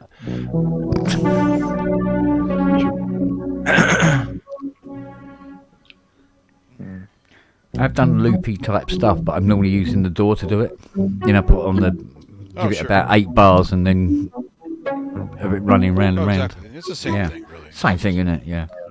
I mean, that's probably the biggest, best thing that I've ever started to use in any musical anything is a looper of some sort.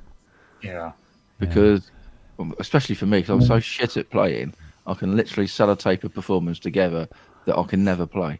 Because I'm so crap at playing. But it sounds okay, because I don't really hear that it's all like 2 notes at a time that gets hacked together. Yeah. And you hit play, and that'll do. I've got that idea down. Done. You know what I mean? It's like, so loop is amazing. There was a little video thing I put up of me playing once, and what I did was I laid down a 32-bar track of me playing the chords, and then I just played a lead live over the top of it with the rise, and that was quite well received. And I went, "Oh, okay, cool. I mean, that sort of shit I can do all day. It's not a problem." But going past that stage is, stuff like, oh, okay, right, we need to get the structure now and plan it out. But if you do like 32 bars and just go let the chord progression work, Yeah.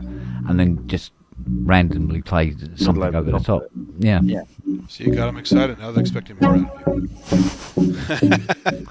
So it's sort of like a 32-bar 2-track looper. Yeah.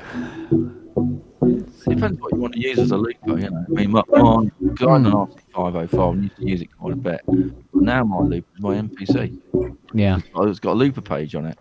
And you're talking about, I mean, Synthatic's talking about live doing stuff. I mean, I use my looper to construct songs.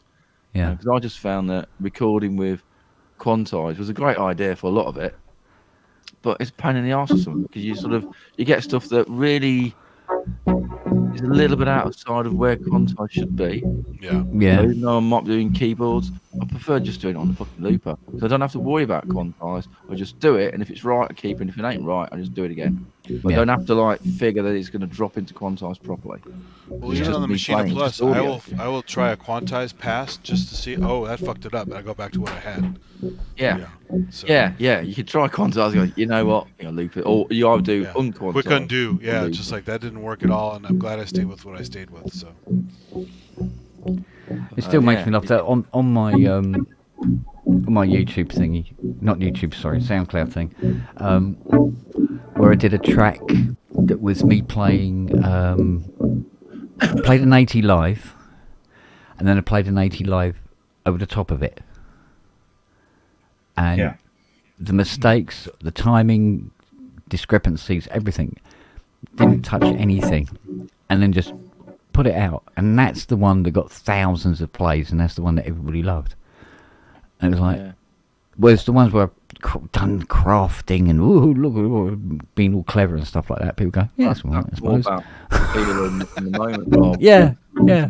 Well, exactly, because I was playing this 80 live, and what was even more incredibly awful about this track was that without a metronome. I was just playing. there was no metronome. I didn't even know what I was going to play, and I just played some shit, and then when I did an overdub over the top, I couldn't remember what it was I played, and I'm just sort of like helping it along, putting in little bits and pieces here and there. You're literally like jamming with another person, and you're trying to figure out where they were going to go. Yeah, literally. The other person was actually you, but you forgot Yeah. to play. So in terms of there being any sort of like real structure to it, there was structure in terms of how it progressed.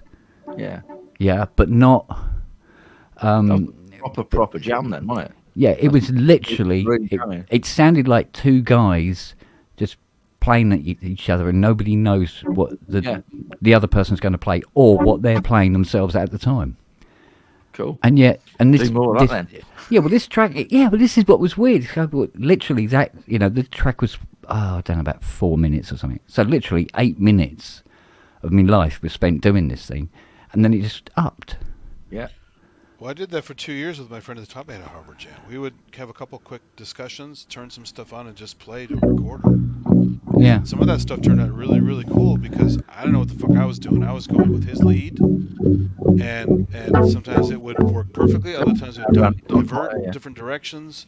Yeah. And other times come back again, and we got a lot of good feedback on that stuff because it wasn't super structured, but there was a vibe there, Mm.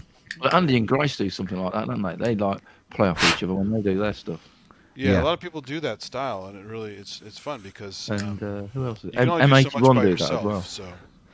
Well, I started to get bogged down with doing concentrating a lot on dynamics and expression, and admittedly, it needed it, but I got bogged down with it, and in the end, all I was doing was stuff that involved me practicing or discovering or learning how to use expression, dynamics, and all the rest of it.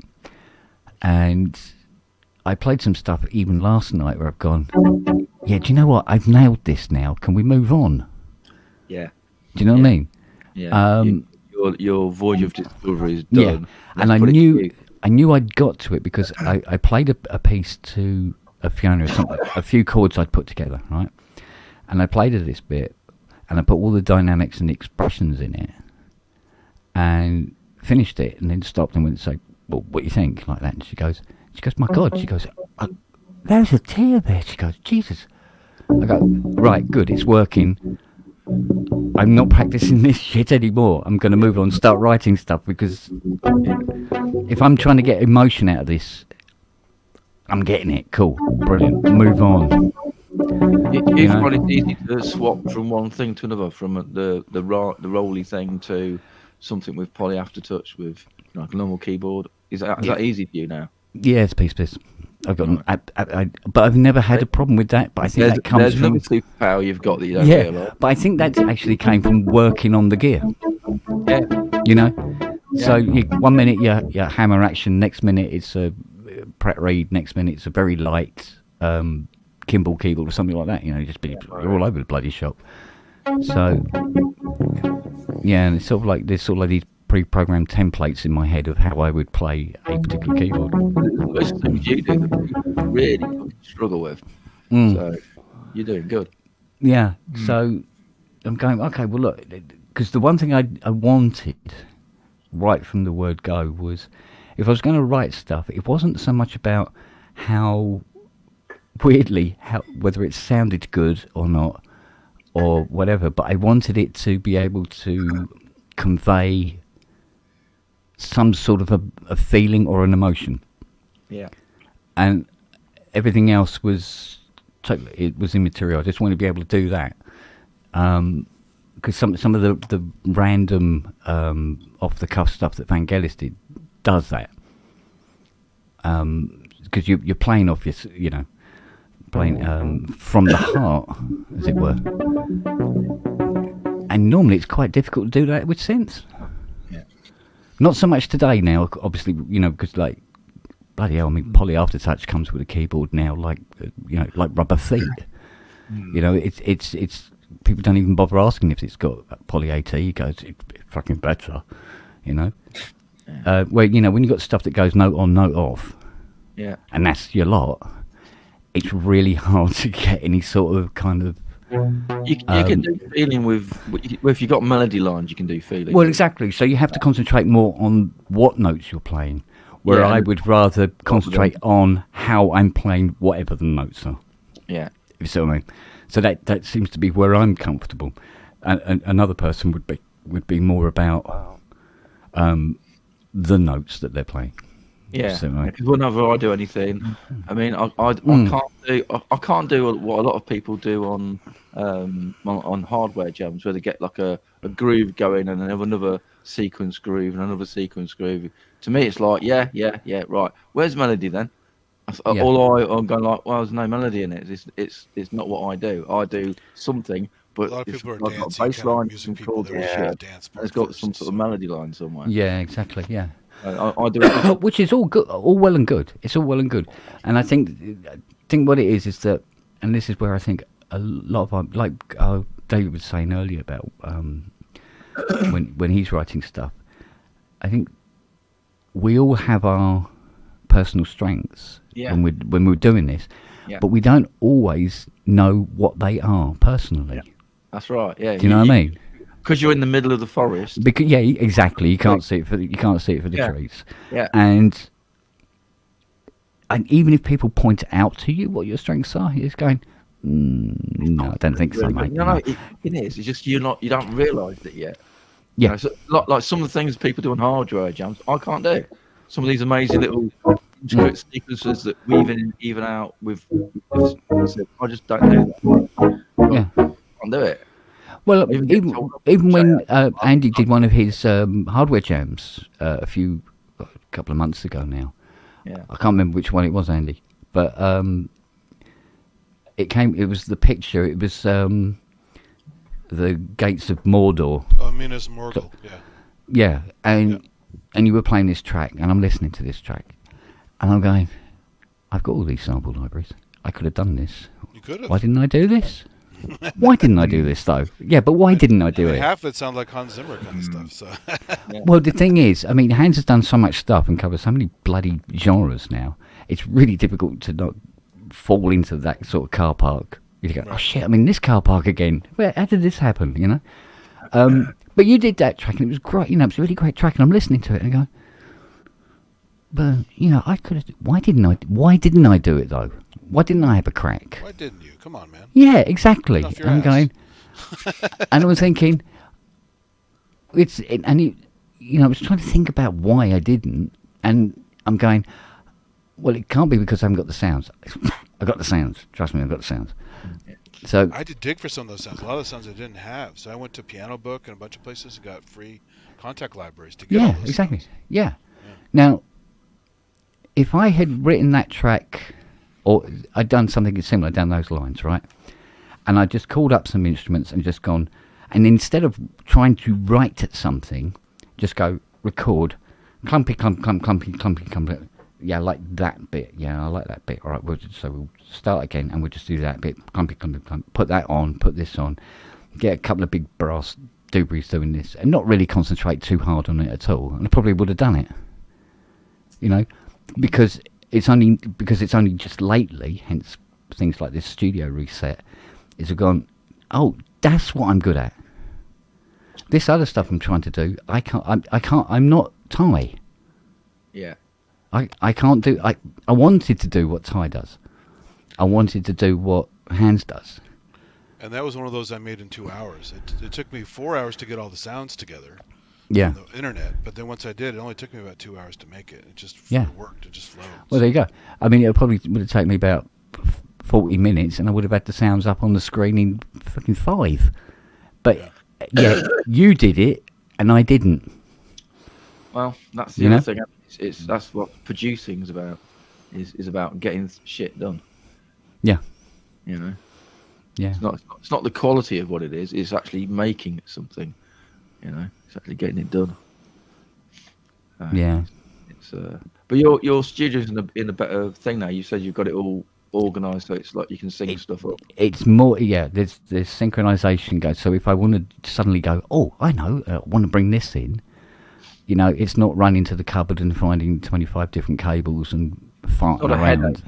Yeah. Just want to do it. And I can just select it on the screen, and it'll be clocked, ready to rock and roll because of this clock thing I bought, and everything's meets there.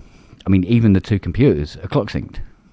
The other thing I do when I do stuff is I usually have a bass line I'm going to use something, which might be the MPC, or it might be the SP404, or it might be a guitar and a looper, and then I usually have like a guest thing that I put into it. Might be a guest synth, or might go, oh, I'm going to use this guitar today, or I'm going to use my real bass, or I'm going to use wind synth or something.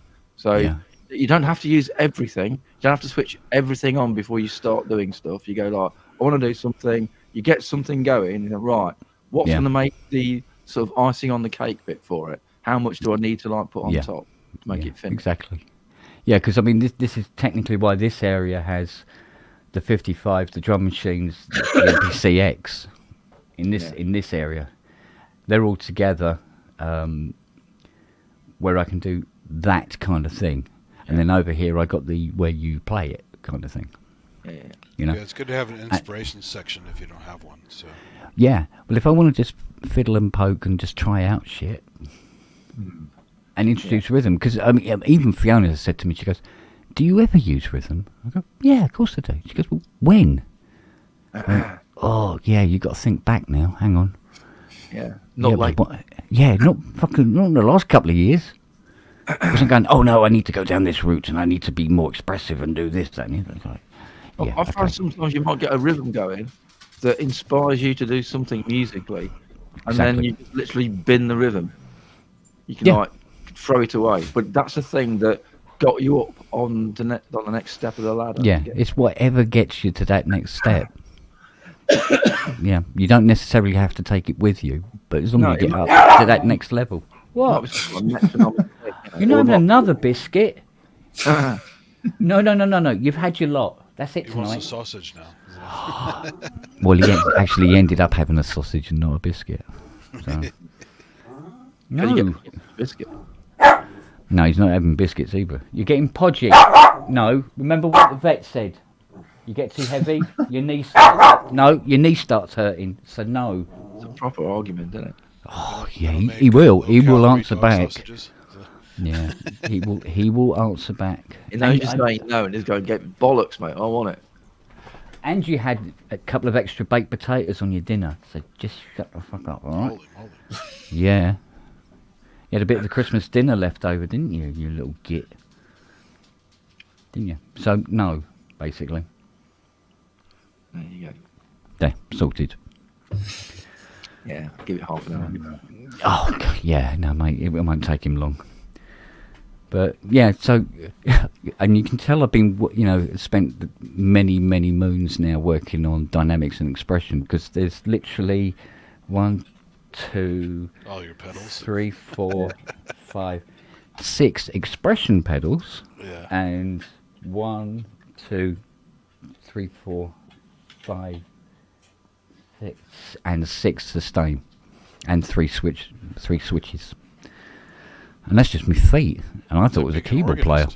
organist. Yeah, exactly. All I want now is a big wooden thing up here with loads of stops on it, and I'll be laughing. Start playing Interstellar. That's So- why I did that Akai Winsive. Mm.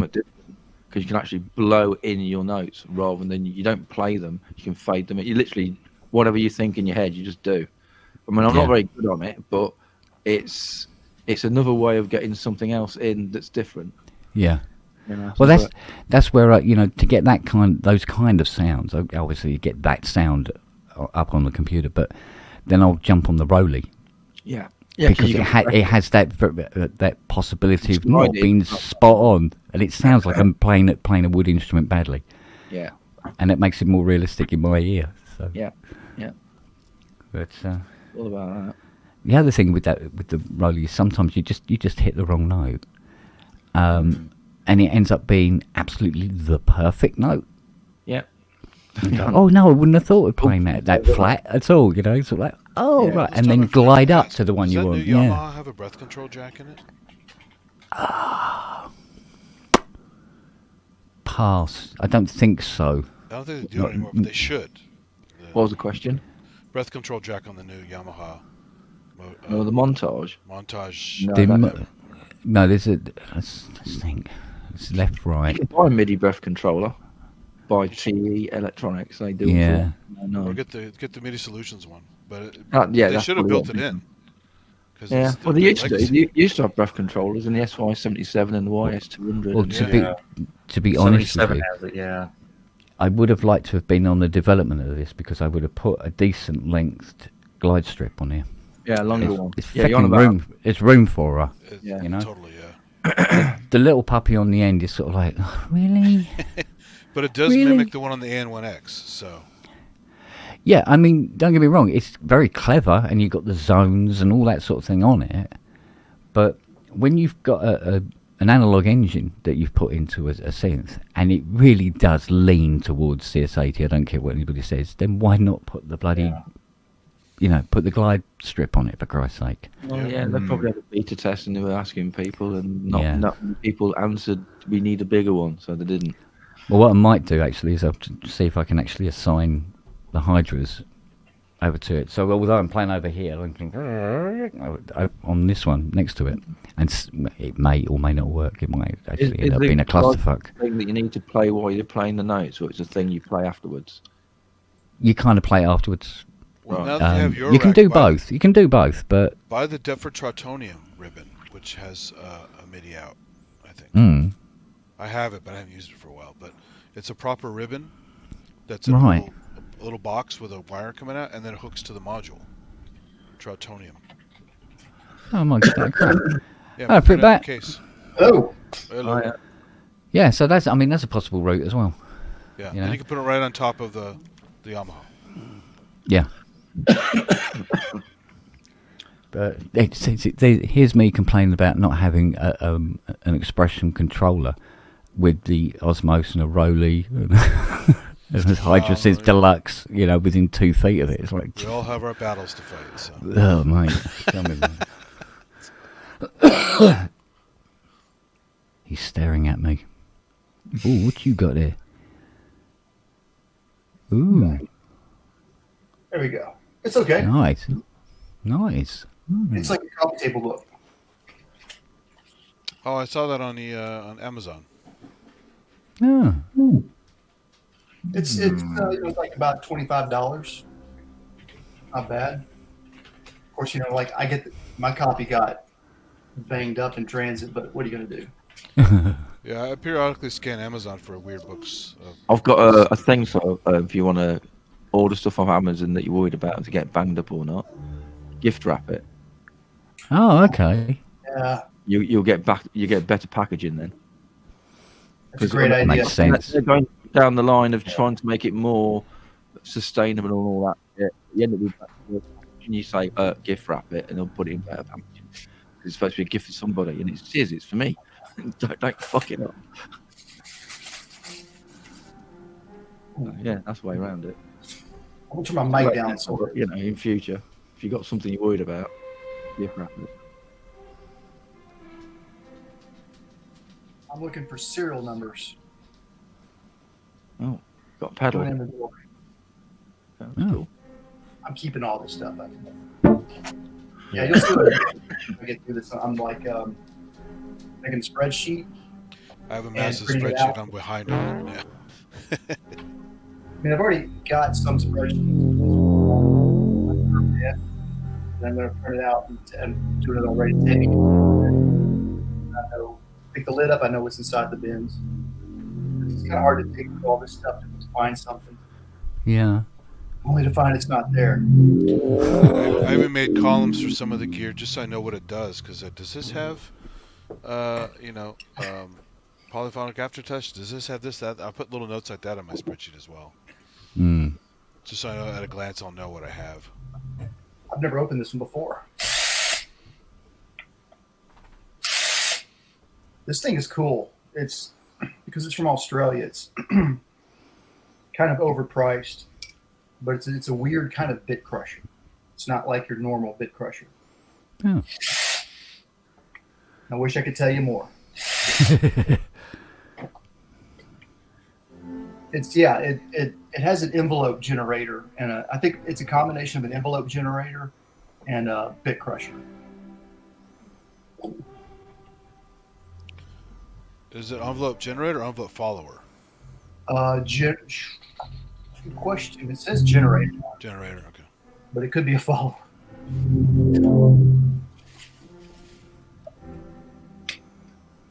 I think the idea is that it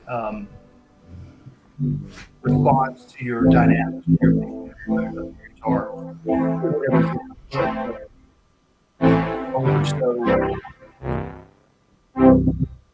Sitting on the note more than synthesizers are.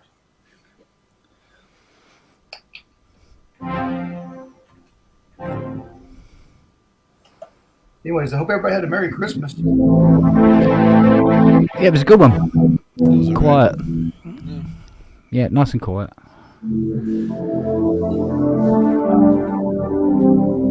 think the most action we saw was the rugby match today.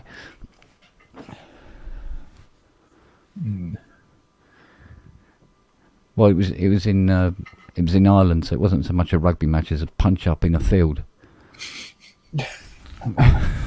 Essentially. The last pedal you showed looks like a prop from Guardians of the Galaxy ride at Disneyland. There's is that like a? Can you see that resistor that they right there about the middle? There's a resistor. Yeah. I think it's just a jumper. No, that's actually That almost looks like an acid etched board. right. Isn't it? Oh wow, you can't really see. I don't think I can show this to you, but they're all. Can you see how they're all Yeah. on the top there? Uh-huh. I'm always fascinated how a lot of pedal builders choose to populate their PCBs, more specifically, how they get them mounted into the enclosure. Looks like it was acid dipped in a sink. It's very basic. It's not even got any whatchamacallit on it, is it? The mask. No mask or nothing. It's just bare copper. Straight up. Yeah. Waggo's asking, what's the make of it? This is the Tony Mosaic Envelope Pixelator by Last Gasp Art Laboratories. There you go. There you go, Wagyu. Off to the shopping cart you go. Ding. Next. Yeah, it has I a. wish I had the ability to demo these right now. Yeah, it has another one of those geezer in a shed kind of vibe to her. Yeah. What do you reckon? Do you reckon it might be CNC etched board? So is it copper extraction build on that circuit board or what? On this one, Yeah. I really couldn't tell you. I don't know what to look for. Um. Hold it up and see if you can. Go full screen. So where the copper isn't, does it seem to be like a deep trough? Okay. Or just removed? If there's a little trough there, it's probably a CNC one. It's not really a trough. No. It is slightly receded, but it looks like it's because it's been removed. The copper. Right. Okay. Now that makes me wonder. Is that going to corrode over the years? It will discolor, but it should be fine. Okay. I mean, you could, if you wished, spray it with the PCB lacquer. Okay. But it wouldn't. No, it wouldn't really hurt it if it wasn't done.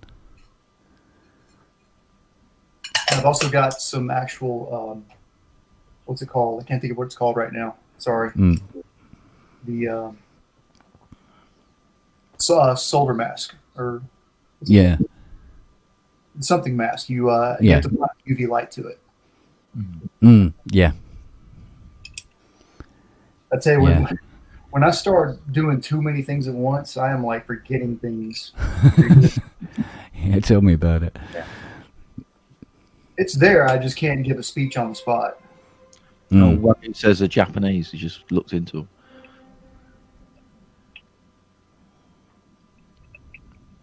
Yeah. It's in Japan. Yeah. In Australia. No, Japanese. Which one? One you've got. It might have come from Australia, but it says their site's registered in Japan. Oh, well, sure, but I mean, it says made in Australia, so. But I mean, Right. probably assembled in Australia. Yeah. But I don't know. Judging by the PCB, who knows? They might have manufactured it somewhere there. I don't know. I doubt. Well, it wouldn't. It's not unusual for somebody to so there's an Australian guy who's designed it. Yeah. Prototyped it, but he's got a contract with a factory manufacturing in Japan that are making 1,000 other different things by 1,000 other different people. Yeah, a bit like China, isn't it? When you get Yeah, back. yeah. I looked into that for getting the controller done that way, and it was like, how much? No, I'll build them myself. Thank you. Yeah, but then you're also dealing with language communication issues and a delay of 6,000 miles. So it could be terrible. It could be brilliant if it all worked. If you get a fixer over there that that you can talk. Yeah, but getting somebody in China or Japan to do it, obviously, is going to be a lot cheaper. We were looking at somebody to do it here, and one of these sort of like assembly factories here. And of course, they take care of all the stocking and everything else involved. And the price was just double the price of the unit. Easy. When I was working for a company, they some of it they built here, got built in Eastern Europe. It's cheaper. Yeah. Not SIP stuff, but electronic stuff. Yeah, electronic stuff. Yeah. All depends, doesn't it? I paid too much for this one. It's my own fault. Well, the price was going down, and I didn't know why. It's because Chase Bliss teamed up with Cooper to release Generation Lost that's currently out right now. So I'm actually in the hole. I'm how do you say it? Yeah, like $100 behind on this pedal. I'm never going to sell this one. It's just how I look at it. Maybe $70, but But the price, I think, like now you get these for maybe $250 or something. Like $300, I think. Having said that, though, I do have the box, so that kind of says something. Because a lot of times you don't get the box when you get. Wagyu's done his detective work. He's a Japanese guy that moved to Australia. There you go. Oh, okay, cool. That's why his site was originally in Japan, because he used to live there. But now that makes sense. Now okay. I'll leave it alone. You have to dig in. Then they go, no, hang on a minute. Off he goes. I'm glad you solved the mystery there. That's really. Yeah, Mr. Google. Yeah, he is, isn't he? Yeah, oh yeah. Yeah, banned from all quizzes. Well, if they ever come that I do a series of videos on a lot of these pedals, that will definitely come in handy. Yeah. Credit where credit due. I'm sure I will remember. If not, somebody will remind me. Yeah. Well, Google, as Asio said, calls him.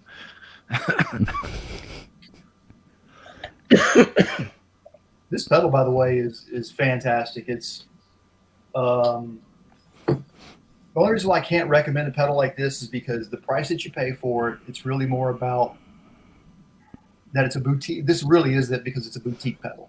Yeah. And you can do Low this. volume production, therefore it's expensive. Yeah. I mean, it's for what it is. I mean, you think it's got 8 knobs and 2 buttons down here next to the stomp switches. It's got presets.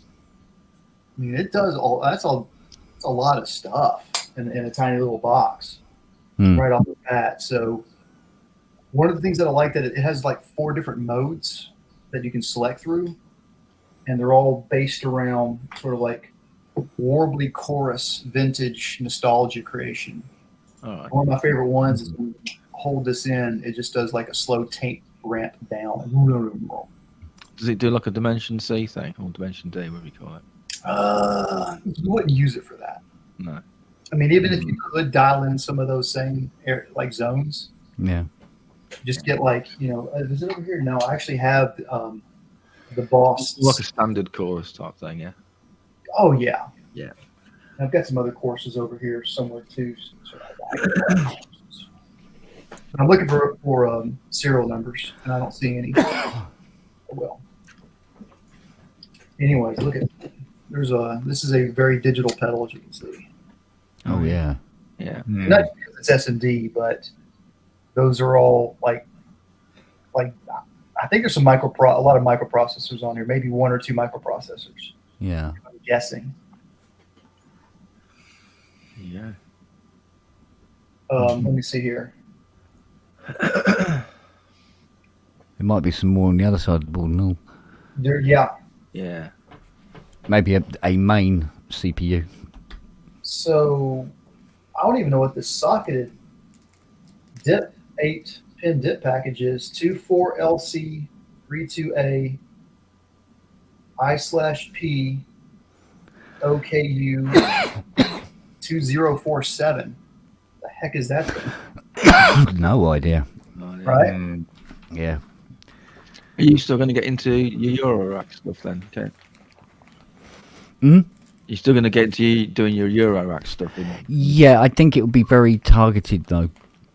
Okay. Model. I want it to do particular things. So rather than just get loads of different bits and pieces and go crazy, there'll be particular things I want to have.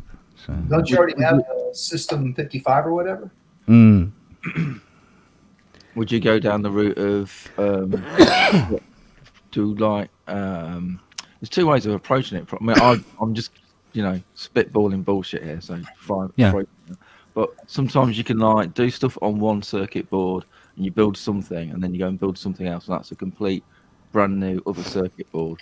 Or you can do what you're just talking about a bit ago. You can have a couple of boards where you have one board that is like a generic board, and then you connect it to another board that does the thing, if you know what I mean. Yeah. So there's a productive way of doing it. You can make things a little bit cheaper because not all of it is. Yeah. But I mean, I originally got this because because it's basically an entire synth in one box, and it doesn't require too much thought. Yeah. And because of there's a couple of modules that I'm R&Ding, mostly in my head at the moment. It's cheaper when it's in your head. Yeah, tell me about it. And then, but at least have the test bench to whack it into, Yeah. And take it from there. So it has it's definitely got a musical place in the studio, but it's also kind of doubles up as a possible workbench as well. So at least that's the excuse I gave Fiona, and you know, and just try out some stuff with it, you know. Yeah. But yeah, it's weird because it's, and the other thing, of course, is because it's laid out like a 55. I didn't have to learn how to use it. It's a piece of piss. I know how to use a 55, and it was like, yeah, boom, boom, boom, boom, boom, and you know, just get everything done. Are the things that you're thinking of building, would they like fit into the 55 to try out? Is it a thing to extend a synthesizer? Yeah, it would be Eurorack size. Yeah. Right. Yeah. It's definitely the what's the word? It requires the least outlay to set up some sort of manufacturing process involving the Eurorack footprint. This sounds rather sensible. Yeah, I mean, it could go for some other kind of unit, sort of like the TR8 size or something like that. Yeah. And it's the same old cobblers that comes along that will just make it more expensive than you want it to be. You know. So you're right. It makes sense. You're right. Yeah, it does, because you're basically, you don't have to worry about a power supply because it's Eurorack. You don't have to worry about a case for it because it's Eurorack. All you need is a base plate and a circuit board. Exactly, because as soon as you put an internal power supply into anything, oh my God, fathers. Yeah. You know, getting them verified and checked and everything. You know, they're going to put 10,000 volts through it and see if it blows up or not. You know. Yeah, it's the paperwork involved in yeah. plastic and that. You know. Yeah, just because you've got the power supply in it. Yeah. So instead of, and it also makes sense that if I was going to try and, because one of the ideas I had was see if I could actually recreate that CS80 sound, right? You know, as authentically as possible, but by doing it in the Eurorack format. Do like a CS80 filter sort of thing. Yeah, you know, and the CS80 VCOs, but put the mistakes in, so it sounds exactly the same as the 80. You know. Ah, okay. Yeah. And then it's out of patent to take it. Yeah, and then it. Yeah, oh God, yeah. Yeah. You know, and then people can decide whether they want to make it like an 80 or just use that for a particular sound or whatever. Yeah, it's you know? It's got a character of. Yeah, exactly. So if they wanted to, you know, recreate the 80, then eventually all the components are there to do it. It's a shame actually, because the things like because it'd be good if it go, just do the filters and the VCOs. And you get no, you can't, because really you've got to do the envelope generators as well, because they're fucking weird. Right. You know. Yeah. Because they've got those initial levels and all that cobblers on it as well, and they're quite what's the word? Let's say they're not the snappiest of envelopes ever created. Right. But if you're playing chords and if you're not doing fast sequences, it's fine, isn't it? Did the CS80 envelopes go into other stuff from Yamaha, or is other Yamaha stuff completely different? Like their mono synths that they did, are those completely different? They make them more snappy. Yeah, they did make them more snappy. Although it's technically they were using the same kind of IC, but they weren't, if you know what I mean. Right. They're not quite using the same IC. So yeah, and the 80s is deliberately slow. Okay. You know, as a polysynth, you tend to want the envelopes to be slow. You don't want them too snappy all the time. Yeah. On something of that nature, because if they're too snappy, I don't know. I think it has something to do with the way the Kia signer worked. It wasn't the fastest Kia signer in the world. Right. Trying to, God, poor old memory. I'm trying to remember now. Kia signer worked at I think it was 95 hertz. Right. You know, it's not fast at all. You know, compared with today's, millions of, stuff like the Mini Brute, you get an option of slow and fast for the envelopes. You can sort of scale it differently. Yeah. You could do Would that be a useful thing to have? Yeah, well, I'd rather do that anyway. So that they can be used as, you know, very, very snappy envelopes, but then they got their CS80 mode, as it were, if you so chose to use it. Cool. So that's a very big red thing that you can't miss. Does that light up? That button? Oh no, this is just a. Oh, you just chucked it on top. Oh, okay, right. Good idea though. Yeah. You ever tried using those type of foot pedals not wearing any shoes? Yeah, they hurt. Fucking hurt. Yeah. The problem with this though is when you're on a desk. Oh, you can just like whack it. It's like a panic button. Yeah, it will. You can flip the pedal if you hit it just right. Yeah. I've done that. So I think for about 6 months we were UK distributor for Metasonics pedals. Really? Yeah, through RL. That's exciting. I thought they were hilarious. They're fantastic. That's like, to me, that's unobtainium. Yeah. Maybe someday I'll own a Metasonics. I think it was the Wretch was one of the best sellers, I think, at the time. But I think that was the newer one. I think they just come out. I think the butt plug was older. This is the weirdest thing.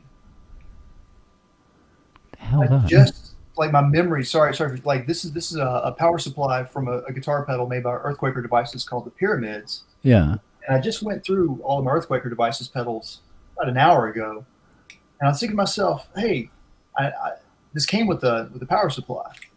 I thought, no, none of the other ones. Here it is. Huh. It's very bizarre. I don't know why that one pedal comes with a power supply. And there's another weird little anomaly. Electro Harmonics, they are famous for, like Boss, manufacturing and supplying their own brand of power supplies. And they're really good power supply units too. Yeah. Sometimes, though, you'll find that they use other brands when they ship other brands' power supplies with certain pedals. Yeah.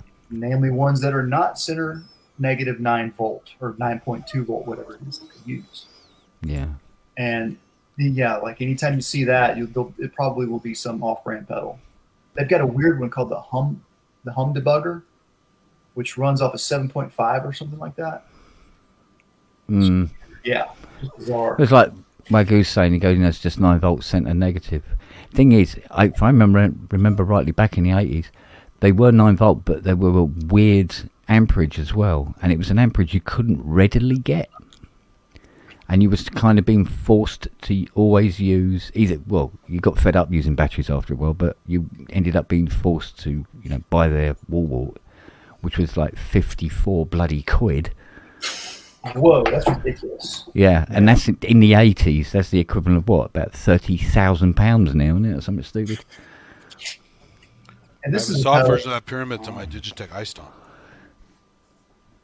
When I bought this pedal, I got a good deal until they made another batch of them, and I paid about $40 too much for it. Yeah, that happens. That happens. Most of these, though, I did really good on. Yeah. For weird power supplies, I got lucky. I lost my Theremin power supply once, and I found a similar power supply from Jameco down the road, and just wired it up to fit the Theremin. Jameco is awesome. Yeah. So this is the Plex Face. Yes, like I had an 80 come in once where the guy had lost his power supply out of his 80, and it's like, how do you lose? It's screwed in. It's really, really difficult to lose. He said, no, somebody borrowed it. It's like, what? For what? It's got such weird outputs on it. And he says, can you build an 80 power supply? Yeah, okay, go on then. And it was like, but man, it was finding the right coil. Jesus Christ. Yeah. They're not hard to build as long as you got the transformer. So it was like finding just the right kind of coil that could deliver that. What was it? I'm trying to remember now. It was a lot. You know what's annoying is the keyboards with built-in power cables like the DX7 and SY99 and stuff. It's like, just detach them. Yeah. Well, it wasn't really a thing back then. Well, it was because the other brands had them detachable. It's a Yamaha thing. Well, yeah. Yeah, I agree with you on that one. It took a long time for Yamaha to wake up to the whole ICE. And then Roland had that stupid 2-prong thing for a while on the Alpha Juno and stuff. And Oh, to the 3-prong. don't. My RD 1000 has that. Well, I tell you what, the CS70 had a removable power supply, removable mains cable, and it was that 2-pin bloody thing as well. I had a DW 6000 that had that. Yeah. Yeah, Couple of them. Period, they all had those stupid cables. But have you ever seen the converters? Yeah, Some Dave. smart ass did the converters for them. So you put the 2-pin converter in, and then you could put the IEC one I saw straight people in the just back. rewire them with a 3-prong. Yeah, which you could. You just take the 2-prong out, Yeah, throw it away, exactly. solder up the wires, and then put the new socket in. Just saw a CS70 for sale for $12K. Yeah, in today's crazy market, that's probably not bad. Oh, yeah. Do you know where it is, Aso? Because if it's in the UK, I bet it's that silly bastard, the one I've just finished, and it's still in the workshop. He hasn't collected it yet. Which wouldn't be the first time that's happened. I had a guy phone me up once. It was about 2-3 years ago. No, about 2 years ago. It was in the summer. I was working on this CS80. I'd started it like 2 days earlier. So the keyboard's out. The power supply's halfway up the bleeding garden. The wire's out and boards all over the place. And the phone goes. And it's this guy. He goes, "Oh, hello." He says, "My name's Tom. You don't know me, but I've just bought the CS80 you've got." Oh. Well, good luck there, because there's about 9 voices in this not working. It's like, the bloke couldn't even wait for me to finish it before he sold it.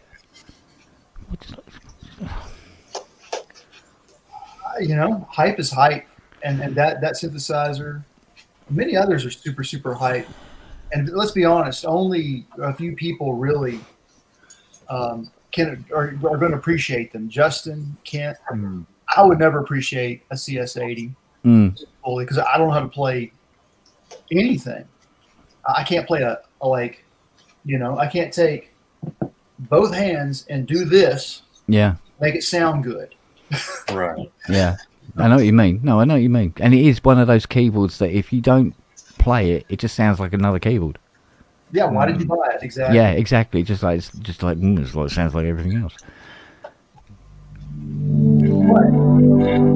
But in fairness, when I got my first 80, I couldn't play like that. It was the 80 that made me learn to play like that. You see what I mean?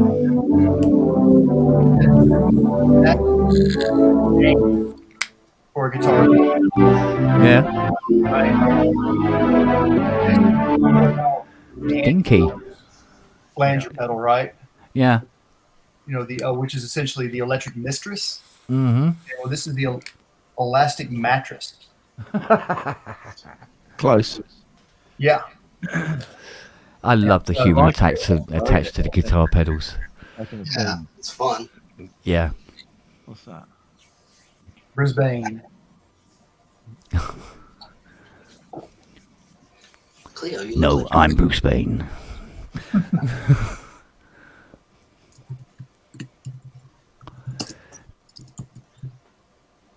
Can't spell mattress without looking at it. There we go. 2 T's, 2 S's.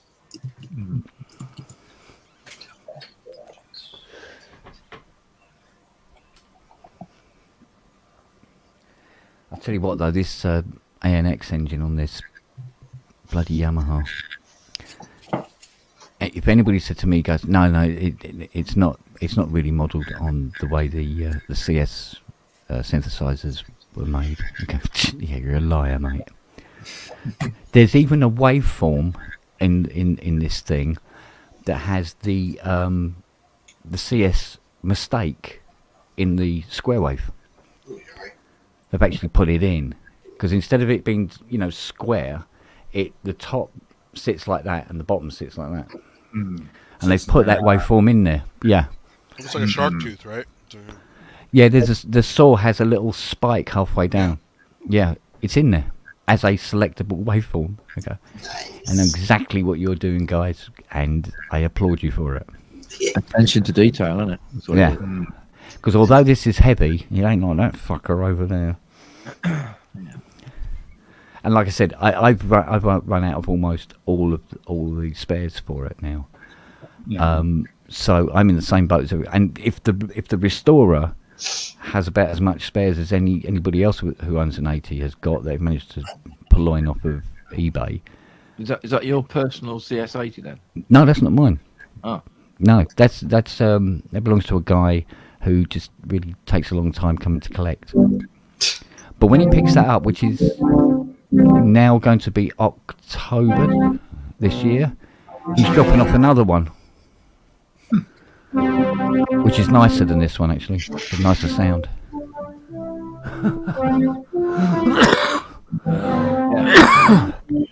Interesting. Love it. Or not. And it glows in the dark. No. Yeah. Oh wow. Well, that's kind of sensible in a way as well, isn't it? Yeah. It's pretty silly. They have a whole line like that. That's a good idea actually. Playing some Oh, dark, these are- smoky bar. Do you have like a guitar rig to put them with, or what? Or how do you use them? With my synthesizers and drum machines. Do you just lay them out on a big pedal board, or you have them on the deck? I have connected to my mixer. Right. Patch bay, where I would take the serial for others to the mixer, patch bay. But there's a way where I can have them in parallel, like blend them in with the original signals. Yeah. And altered that up. I don't know, I had about 8 pedals just spiced about. You know, like the Electro-Harmonix Oceans 12, electronic 772 distortion thingy fuzz. So you put them together because you're working on something. You like pick a load. I want to use these few to do stuff. Yes. Then I had those that I always used, right? And then I had like another station where I could set up polkas, pocket operators. Yeah. And that's where these guys come in handy. Ah, right. Yeah. Yeah, that's right, Wags. It doesn't play the 8th note. Uh-oh. Until you push more than one key. And then it'll play the 8th. Thanks, Greg. That's a feature. Yeah, that is the feature. Do you have that Arpanoid pedal? That's a fun one. That's the one I never got. I still haven't gotten that one because I never found a price that I liked. Or the Rainbow Machine. Oh, I always wanted to. Yeah, I get around Marshmallow, which is very similar. Hey, excuse me. Hey, no way, man. Hey, do you want to sell Cleo, Dave?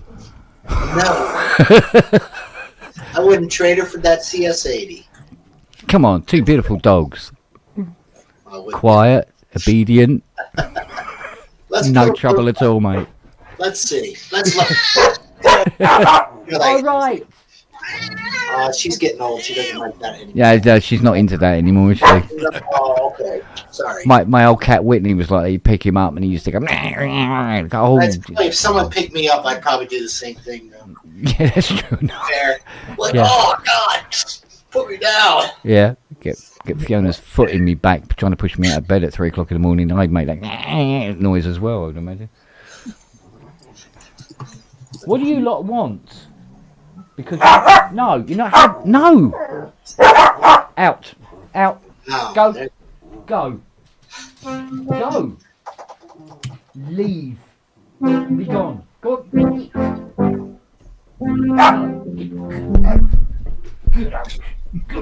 Oh, yeah. Oh, just make Hence the master of the house, Matt. As you said. I give up. I really do. Exactly. Yeah. I was I gonna just say. give up. There you go. Yes, you're a beautiful fella. Get yourself sing. Tell Doggo to join the call of the wild. Christ, that's a pedal and a half.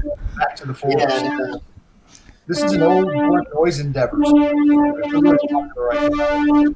I love some of the artwork you get on these puppies as well. This was designed Beautiful. by Daniel. Oh, Wow. That's the trap, the artwork.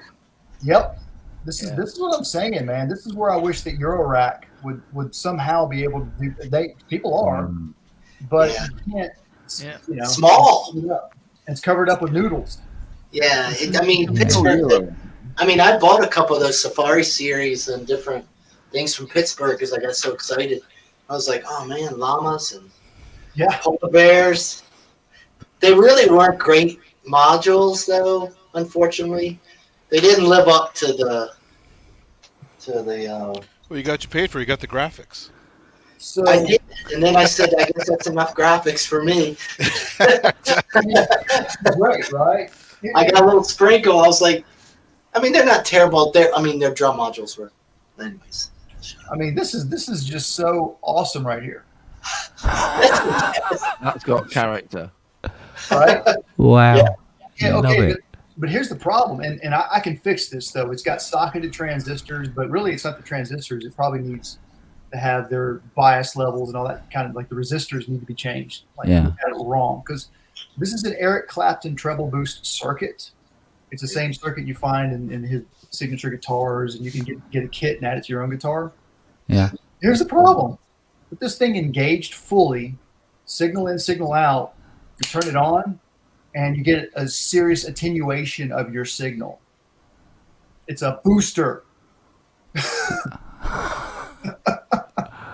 I'm like, normally I'd be like, I'm sending this back, but here's the thing. I think I can fix this. I really do.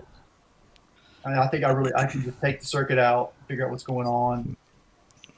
Somebody screwed up, you know what I'm saying? Or what I think might have happened is somebody might have played around with the transistors. It's possible, yeah. And he put them in the wrong way. You can put it in the wrong order and still get a working circuit. It may not be proper. That's what I think happened. I think somebody played around with the transistors and got them wrong. Yeah. We'll see. I'll figure it out. Because this is not a kit. This is like somebody out of Canada making these things, and they wouldn't have made a whole batch of them without somebody going, hey, this sucks. Yeah. Anyways. I think, man, if I was like young and I knew how to do that stuff, I'd be making pedals. I think it's super cool, Same with modules, I think it's a lot of fun. Yeah, Panasonic, though, you talk about graphics and sound, you get that fucking fucker amp, and you get incredible graphics and a crazy sound. So. Yeah. Well, I'm still waiting to sell these, but these Walrus Descent has some cool graphics on it too. Yeah, I actually got that Walrus, one of that Reverb one that went real cheap. What the hell is it? But it was beautiful. It's got like the moon kind of the graphics. You're right, Danny. There you go, Taco. You guys actually watched me making the prototype when I was soldering that one time. Yeah. I was working on the prototype for these. I built 3 of these. They haven't sold yet, but I'm asking too much money. Yeah. But I'm like, what's the hurry? Maybe like eventually they'll my other ones eventually sold. Somebody who loves tacos and guitar pedals. It's going to be a perfect synergy. Earthquaker has great graphics, like Afterneath and oh yeah, I like their aesthetic too. They're really, some of them get, but to Justin's point, some of the Walrus stuff is really cool. Though I have to say, the Walrus one I picked it up, it was really light. Like, it made me wonder, like what is this? It's like it's virtual. It's the lightest pedal I've ever had. It depends. Yeah. Some of these I was looking through. Like one of them was just the tiniest little circuit board. And all it uses is an actual logic gate for clipping. But like this baby, this cool pedal, and all of them, man, they're heavy. They're like, I don't know what's in here. Yeah, magic. Yeah, I had most of the series. I kept the delay because it was my favorite. I have the Polara and the Nautica, but I don't have the Obscura right there. Yeah, the Nautica's really cool looking, and that's the one I didn't have. I had the one with the weird gestury thing, and I had the Polara. And So this I like the player. I just kind of moved on from it, and they were selling for really dumb money around COVID. So, because that proto vibe was really cool. I hate the way it looks though. And I actually have the PSL Effects Roto Sim, which is specifically like, and I want to talk about this for a quick second. The Selena, I didn't talk about this in my video because I found this out like 3 days after I uploaded that video. Did a little more research. The ensemble effect in the Selena, it's like 2 or 3 choruses. You got the phaser, of course, that you can apply, but then the ensemble also has a kind of a roto vibe to it as well. Yeah. And the phaser, I think, knocks it into mono, possibly. I need to go back and remember how that actually works on the Behringer one. But I was trying to recreate, see if I could recreate that ensemble effect. Came close, but with the missing ingredient was the rotary. And I saw somebody on Reverb that makes this big silver box, like with wooden cheeks on the side. And it basically is those ingredients. It's like 2 or 3 choruses, a phaser, and a rotary. And you can engage all 3 at the same time, or just any 2 or just one. It's like $500 or something for the whole thing. Making them sell them out of France, I think. But then you got the flip side. Was it Fairfield Circuitry? Are they the ones with the no? They're just like silver. But some of them are pretty nice, like the shallow water one or whatever. I think. Yeah, I haven't checked them out yet. They're I've always wondered about them because they don't have any. They're just the opposite. They're like totally just you know. And then Montreal Assembly is one step up. They've got like really nice painted pedals, but they had the stamps on them too, like that cut into the pedal. Is that the Count to 10? Or what is it? And the purple. The purple is great. I have a purple. Yeah. That's it's the PURPLL for phase lock loop. Mm-hmm. And it's like the Atreides by Way Huge, and it's also like the Data Corruptor by Earthquaker Devices. Yeah. But out of those 3, I would say like the Atreides is more. It kind of has a little bit of that phase lock loop to it, but it's more of like a phase filter. Whereas the Data Corruptor and the purple kind of go head to head, and they're 2 different beasts. Yeah. I'd say the purple is one if you're more into like Eurorack and you're just more adventuresome. But if you're more of like into actual intervals and that kind of thing, then you'd want to get the Data Corruptor. Yeah. Do any of these things sort of like go to, you used to buy like a collection of books and you put them on a bookshelf, and then it would, if they're all by the same person, it would make a new graphic on the spine. Anyone does anything like that with pedals where you put them together, they actually make a bigger picture? No, but Kent, there's your idea for Eurorack right there, man. Yeah. Oh, yeah. It's great because that way, that really incentivizes somebody to want to buy. It adds into that collectability thing, don't it? You get them all, you end up with all of them. Plus, you put them all together, you get a whole new look to the thing. It makes a complete picture. It's like a jigsaw puzzle type thing. Yeah, Dreadbox had those cool white and black ones. They sort of fit, but they were, you kind of wanted the whole thing. Sui generis. I just put one away. I got the Disorder. And it was an impulse buy because it was that black and gold, but it was like cheap, brand new. They were on sale, whatever. They were like getting rid of them. Yeah. And I thought, the first time I kind of tried it out, I was like, this doesn't sound very good because it's supposed to be a fuzz. And fuzzes are like highly contentious. Yeah. And later on, I used it again. That thing sounded amazing, man. I heard a lot of people rant and rave about it too, and I was like, let me check this out again. And yeah, the Dreadbox makes amazing stuff. Yeah, some of the I don't know. I'm no expert, but like I know with pedals, sometimes it's just the combinations and how you just kind of how they just kind of work together sometimes really brilliantly. Exactly. So and then other times, if you put them in the wrong, if you don't set them up right, you're like, oh, this sucks, and then you see somebody else kind of mix a few, you know, and you're like, oh yeah, okay. Absolutely. What I find is, like, for example, you know, I have this chorus ensemble. I may try it on something, and it just, I don't know, for whatever reason, it doesn't sound good. Yeah. And then I pick out another one, and everything works great. You know, then I do the same thing with some other stuff, and try that other pedal, doesn't work, and I try to pull out this one, and now suddenly this one sounds great. So some of those Boss pedals, like I think CE2, some of those are just really nice, you know. But you know, they're not for everything, you know. Like I had a combination. I think I had a DD5 Boss and maybe it was a CE2, and I had it with the Sub 37.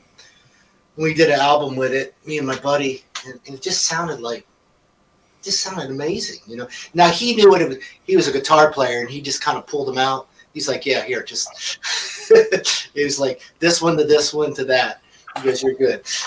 And I was like, geez, man, you know. But sometimes you get them, and you hear people like, oh, that thing, you know, sucked and whatever, and you're just like, well, you know. I like the mentality of the Boss pedals where usually, like 99% of the time, if you put everything up 12 o'clock, it sounds okay. You got a good starting point. Because on some of these pedals, you go, where's the sweet spot on these fucking things? Yeah. That's what I'm having a problem with this guy. It's just too much. I can't. They were all like, come on. No, that thing is a beast right there. That is the only chorus pedal you'll ever need. The one that you have right there. Yeah. Well, that's kind of what I kind of stepped back because I was getting a little overwhelmed with it, and I was like, well, here's your course that you loved with the Sub 37s in here, and I was like, all right, maybe I'll just kind of slow down with this pedal because it has a lot. Yeah. So, that's I mean, you know, that's the kind of pedal where it's like a live performance or studio pedal where you have a lot of different settings that you know, and you presets. Yeah, exactly. You call them like, go ahead. The one before that one, the CE20. Yeah. Which is like the more kind of it's more simple. It's just like, you know, kind of knobs. There's no. Sometimes it's better though, honestly, you know, because you kind of you know what you want from it, but sometimes these, like this one, it's got so much. There's so much value in it, but you can, you know, and you can blend them a little bit. So it's super cool. The screen, everything about it, and what they sell for, it's just kind of like, man, this is crazy. This is so yeah. You know, people are basically, I don't want to say giving them away, but a couple $100, you know, in their stereo. They're awesome. Stereo out. I think they have. Don't they also have MIDI in? Yeah. It's got MIDI. I think it's got the. Oh yeah, no. It's got the. This one's got the full size. Yeah. Me too. Yeah, the looper pedal that I love too, the RC500. It's got the little adapter MIDI. I don't know why they did it, but oh, maybe because of the mic. Yeah, it has a mic in. Okay. But I'm such a big Boss Roland fan. The value of them, I just utilitarian. They're just awesome. You know, made for musicians is what I believe. Okay, this pedal I highly recommend.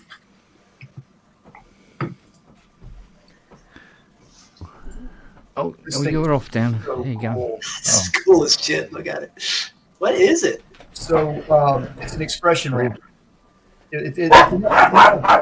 Don't you do that? This is an LFO. It's a portable LFO. Oh. And what you can do, yeah, of course, is you can think about this for a second. Yeah, you can tap two different rates. It has a B and an A, so you can have two different rates that you tap, and you can have it set up to where you go between the two, or more between the two. You press it, you go to A, press it, you go to B, and it has modes where you can either just do. If you set it to rate, full of beans tonight. You can control the rate with the knob, and then you can set this switch to either triangle or square. So what else does it have? That's it. It just basically sends an expression signal out, which is essentially an LFO. Okay, yeah, okay. So you just that one, yeah, I guess that makes sense. Yeah. Two would be really nice, but two LFOs. No, two outs, but well, yeah. But that defeats the purpose. That's not what it is. Yeah. Yeah, that's really useful. Yeah. Electro-Harmonix makes a similar version. It's a little different in function. It's called the control knob. Yeah. This one's a little more full-featured, I think. I can't keep up with Electro-Harmonix because if you skip a couple years, you're like 20 or 30 pedals down, and you're just like, man, when did all this stuff comes out? I used to be really into Electro-Harmonix for a while. That was like the only pedals I would use. It was like a big rabbit hole, which I love them. I still love them. I think they're cool. I just, I mean, okay. I'm trying to think right now. Guess how many Electro-Harmonix pedals I have right now? 15. Flip that number around. 51? Yeah, yeah. I thought I had a problem. Are you a pedal? Okay, so this is one of 13 bins. Yeah. Christ almighty. Right, we got Synth Addict and we've got Pedal Addict. Pedal Addict. Pedal Addict, yeah. You got a new name, mate. Well, yeah. That's too close. Yeah, I don't yeah, there you go. It's just in a pedal haze. It's already back away. I do have a Wilson Uber Haze. I had to get that. You could literally do a pedal a day on YouTube, right? That's your. I was, I was trying to seriously get to where, how am I going to do where I'm at here over here? No? Sorry. Here it is, table of contents. So, yeah. I was going to do your first pedal, impedance for dummies, amplification for dummies. Well, not dummies, but I'll change that. Yeah. TS versus TRS, pedals with expression pedal jacks. What is true bypass? That would lead into power. How are pedals powered? Moving Velcro. Why is it center negative? Why is the input on the right? Those are going to be like major video. They're all good topics. Yeah, thanks. Just listening, there are definitely a few of those I've asked myself. For Not sure. just what are phasers? What is and if I did that, people have already done it, but I would like to do a real quick one on overdrive, fuzz, and distortion. Yeah. And the subtleties of the dark triad they're in. 1714, yeah. Yeah, distortion, that's a rabbit hole. It really is. It really, really is. Cool rabbit hole. But don't get me wrong. What's the difference between distortion and saturation? Yeah. Saturation is 51 pedals. Yeah. Whew. Oh, man.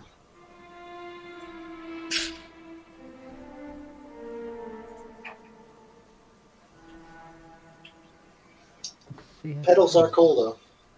I just had to I just got out of that. I just had to get out of it. It was too much. And all the connecting and the mishmash. Oof. Sometimes when people do those hardware jams and I see all that stuff, and if it's like crooked and things are turned, I have a problem. I don't like that. No. I have everything that needs to be lined up where you have it. Yeah, I do. Oh yeah. You do that with your kit, with your fridge. You line up all the food on the shelf. No, I can't. Yeah, I can't. I just want to use to do that. Oh, you're mad.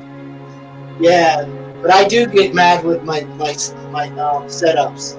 Like I'll just come in and keep adjusting them. Like, why didn't I think of that before? That looks scratchy. Oh, I like that. See, that's a cool album cover. Like I'd like to see more of that. Yeah. I love that when people it's like the cassette days, where people would when they do the DIY cassettes and you just like draw. Yeah. That stuff is so awesome. I miss stuff like that. Bit of character. This is the most ridiculous packaging anybody has ever done. You ready for this? Oh yeah, this is from the UK, by the way. That figures. I'm trying to be very careful here. You're gonna love this. You got. Is it suitable for children? No, I'm kidding. Is that a wet wipe? Oh, adhesive dressing. Yeah. That was like a wet wipe beginning. Oh, it looks like it's a. Yeah. Okay. Yeah.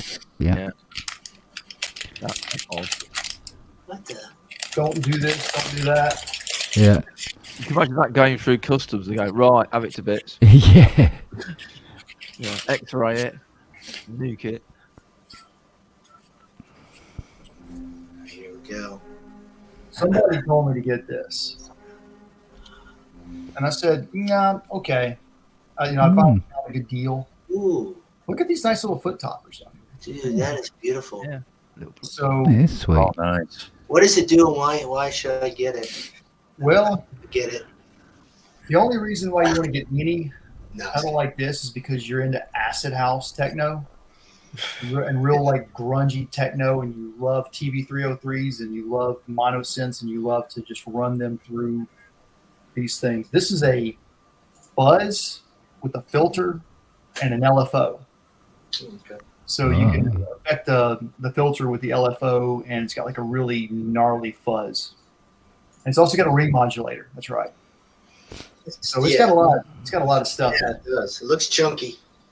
And the LFO, you've got a lot of different waveforms for the LFO. That's cool. Nice. But when you see, the thing is, you have to experiment. You know. Yeah. Yeah. And you have to find happy accidents, really. Like a lot of times when I do this stuff, I put stuff together and it's kind of like, yeah. Yeah, no, I get you. And even sometimes when it's awesome, you still break it apart, and never do it again for some reason. Until you see yeah. a screen or something, or a photo, and you're like, oh yeah, that was pretty cool. That's why I never try to recreate anything. Anytime I get lucky, I don't ever try to recreate it. I just figure, just sample that again. Yeah, that's what I wish that's the one regret I have, is not sampling more when I had good stuff. Not necessarily keeping the stuff. Just sample that shit. I don't know why. Well, I mean, just resample what you've already done. Well, that's true. I guess you can nowadays, right? There's a solution. Yeah, that's solution for every procrastinators. Dilemma. That I do have. It's cool. Yeah, that's true. You can if you recorded it. Yeah. Assuming the recording is. You ever want like another project? Of course, we don't have time for any of this stuff, right? Here, though, I'm in a predicament, right? I'm not going to be able to set any of this stuff up. Maybe not for the next 3 months. I may find myself just like working and moving to another area and just trying to set myself up for a while and doing all that. But in the meantime, what I can do instead of creating new music is take what I've already got and just start remixing it. Yeah. That's the plan. Not rip his bag is also the plan. Okay.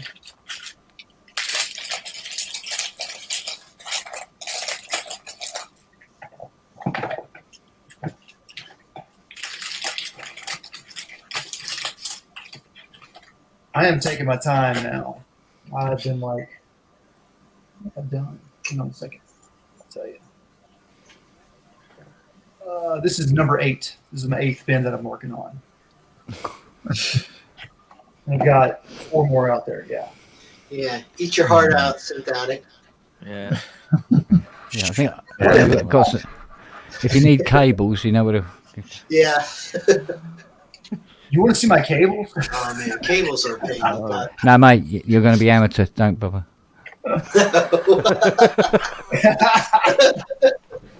Seriously, we might need you. there's nothing like fucking up a cable order.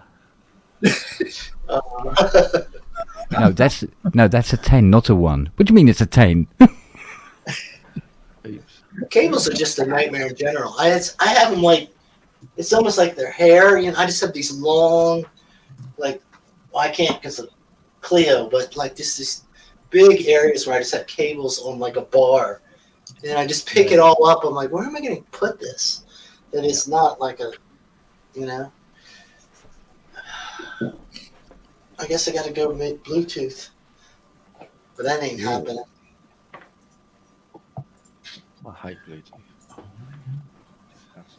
Oh man, you writing any new stuff, Crest?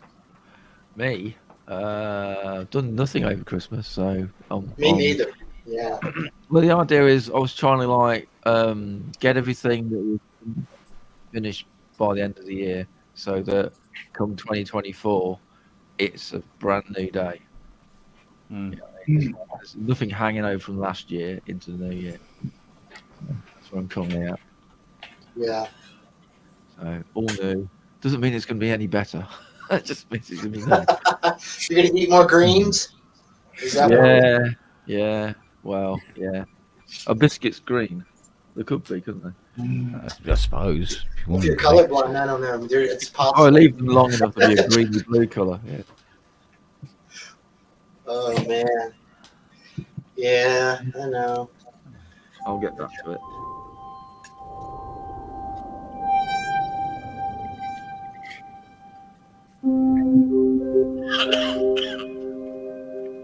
Still need to do my bloody books. I keep thinking I'll do tomorrow, and tomorrow turns up, and I'll do it tomorrow. I'm kind of enjoying the break, honestly. That's cool. Yeah, same here. Yeah, kind of let my brain recharge a little bit.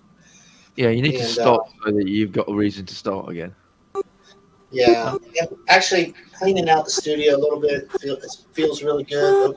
I just keep trying to open up the space. It feels really nice in here.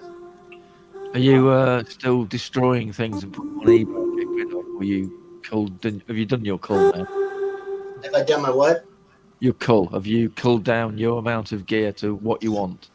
I think so. Yeah, yeah. I really, it should be. You know, I really don't have that much. You know, I probably got a little more than I want, but I think it's all right. I think I'm comfortable. Yeah. Maybe a little some modular that I might get rid of, but I'm not sure yet. I just haven't been feeling modular at all. But I'm kind of afraid to sell it, some of it, because I won't be able to recreate it. That would be it. Yeah, when it's gone, isn't it? Yeah, it's too much work buying it and doing all. I don't want to do it again. You know what I mean? Like that was just a weird, insane, like plus I all the labels and stuff. You know, so I'd probably leave it alone. You know, You have a complete modular setup that you've got then. You've got like a finished Euro rack that's done, or do you have bits hanging? Where's that from? yeah, I have. I've got. Done it again, Chris. I got about at least a Behringer Go case worth of modular. Got a track in my head. Don't know what right. I don't know what it's from. Need Robbie. Robbie would tell you. Yeah. Damn it. There is one thing I want to point out. I don't want to interrupt, but No. We're just chatting. this brand is called Catalan Bread. Yeah, where are they from? San Francisco, I think. Yeah, I've heard of them. They're one of my favorite brands. I recently got the C Sidman. It's the Discman, which is a great delay pedal.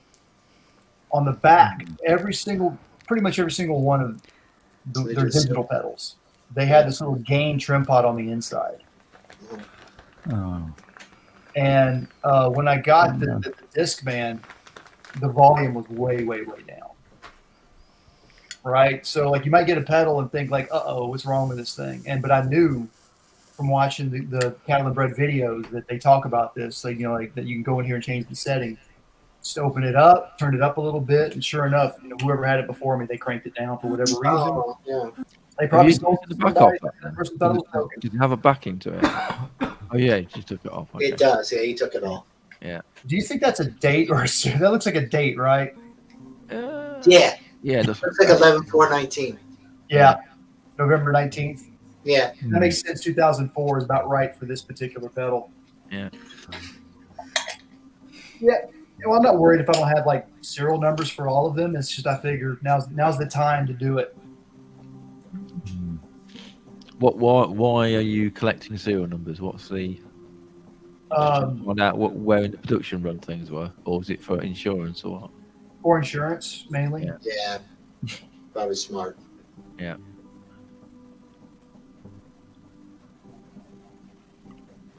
What's that from? Oh, that's going to be you- annoying me. Hey, Chris, you were talking about that. I'd seen that dude that has the loopers and does all the jams. What was his name? You found him? Yeah, I think you've shown one with the finger drumming. So I've seen him a few times. I mean, he is. The one thing I'll say that he has going for him is that at least he has a song that he's learning, so he has a goal. So you know what I mean?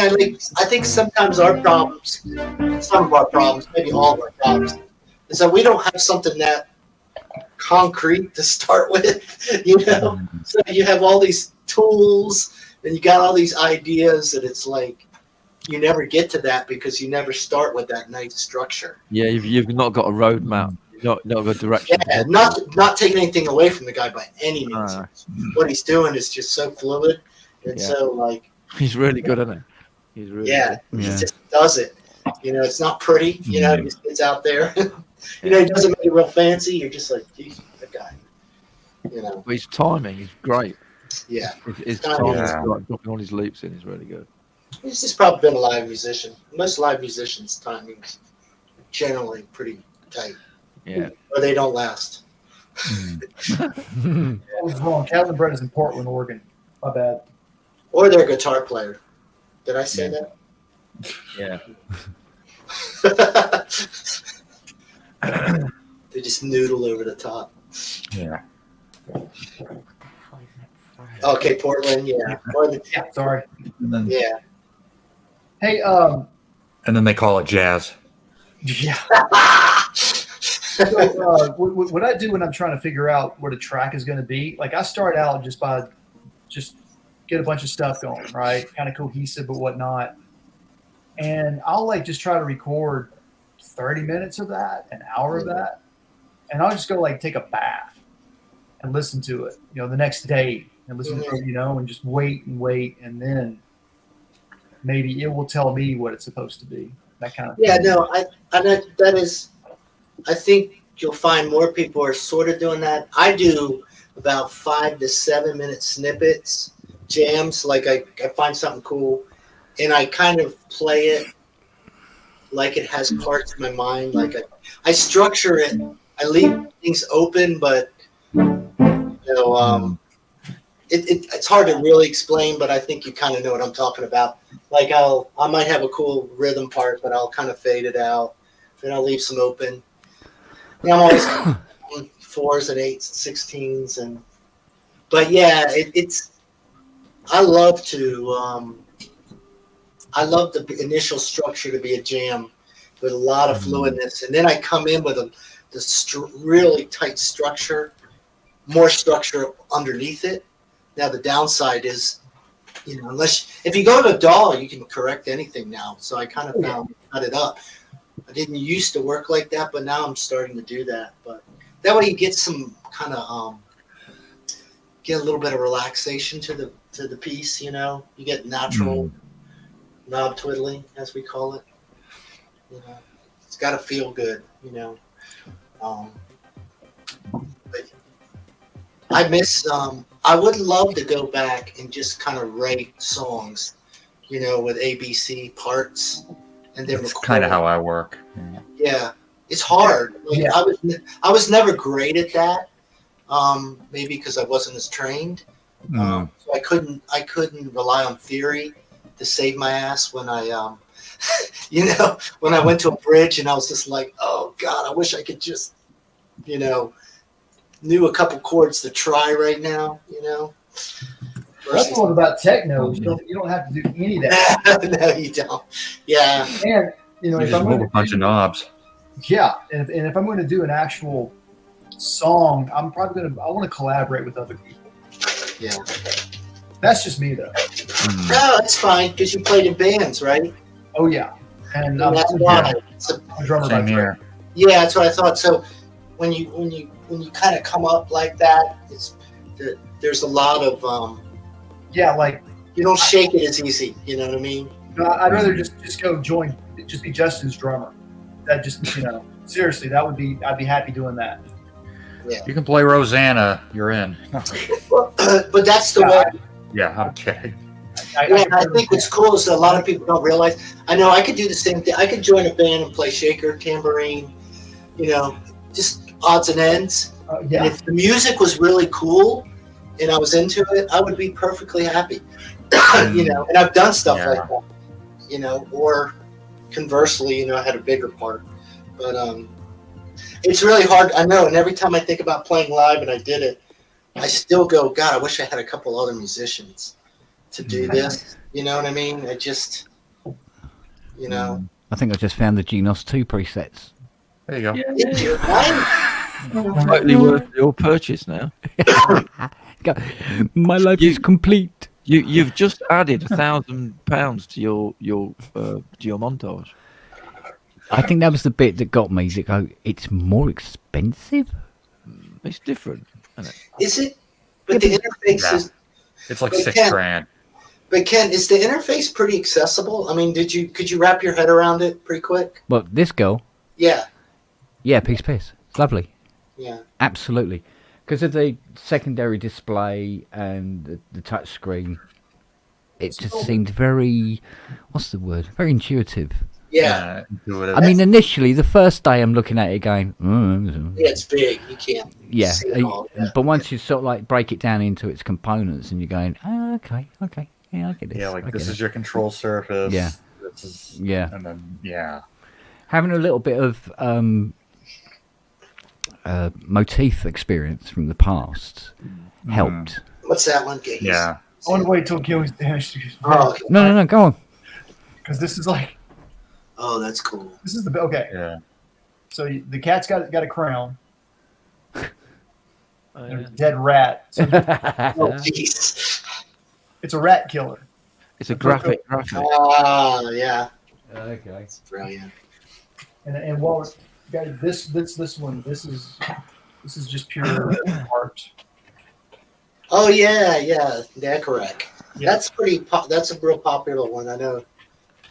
My The only buddy. problem I have with this one is that the Echo Rec has different drum head modes where you engage the 4 different heads, Uh-huh. and as you go through the different modes, like which head is selected, the signal drops out, Oh, which means you can't twiddle. This is like not a knob twiddler, so to speak.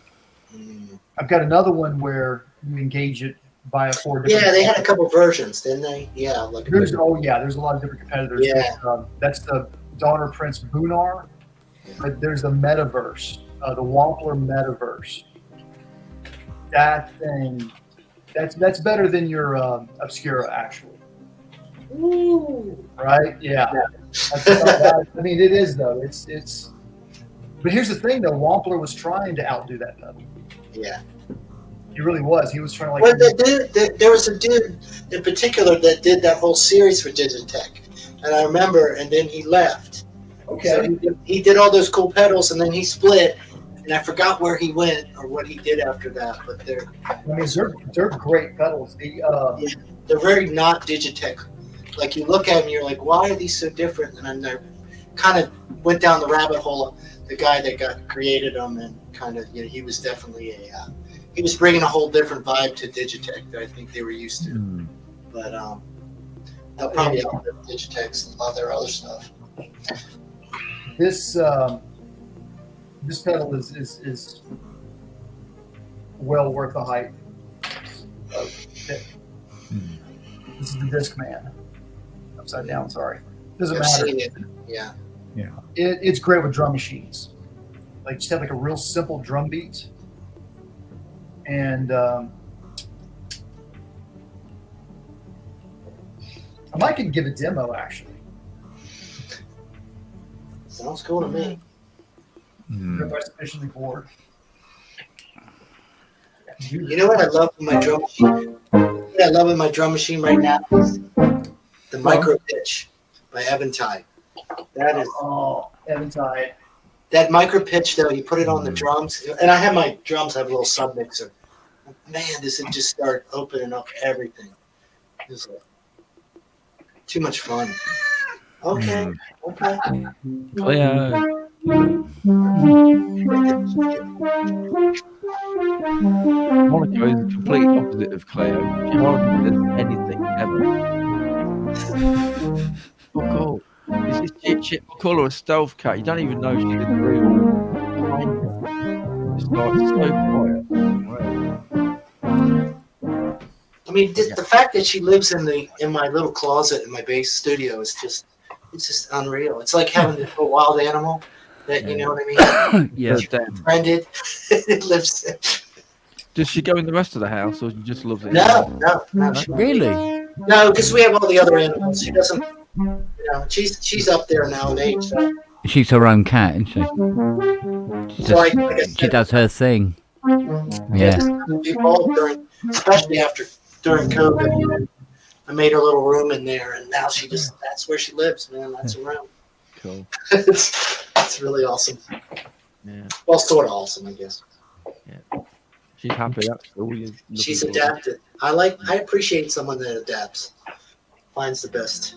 Plus, she picked my studio, so I respect that. Yeah. Okay. Man, I gotta crank this sub 37 up tomorrow, maybe. I'm excited about that. Yeah. I had it in the. I put it away for a year, so I didn't want to sell it. But I didn't want to. Was it on your maybe I'm going to get rid of it, but I'm not sure. But No, I can't seem to imagine getting rid of it for some reason. I think because I did one of my albums with it.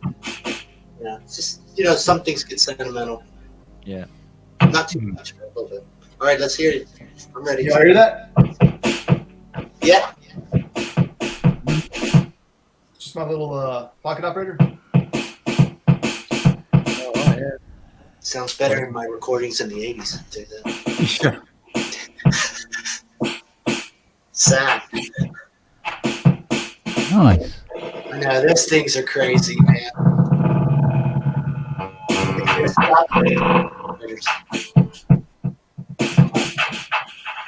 I want that new one.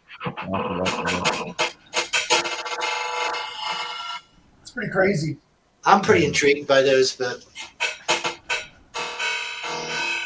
I don't know.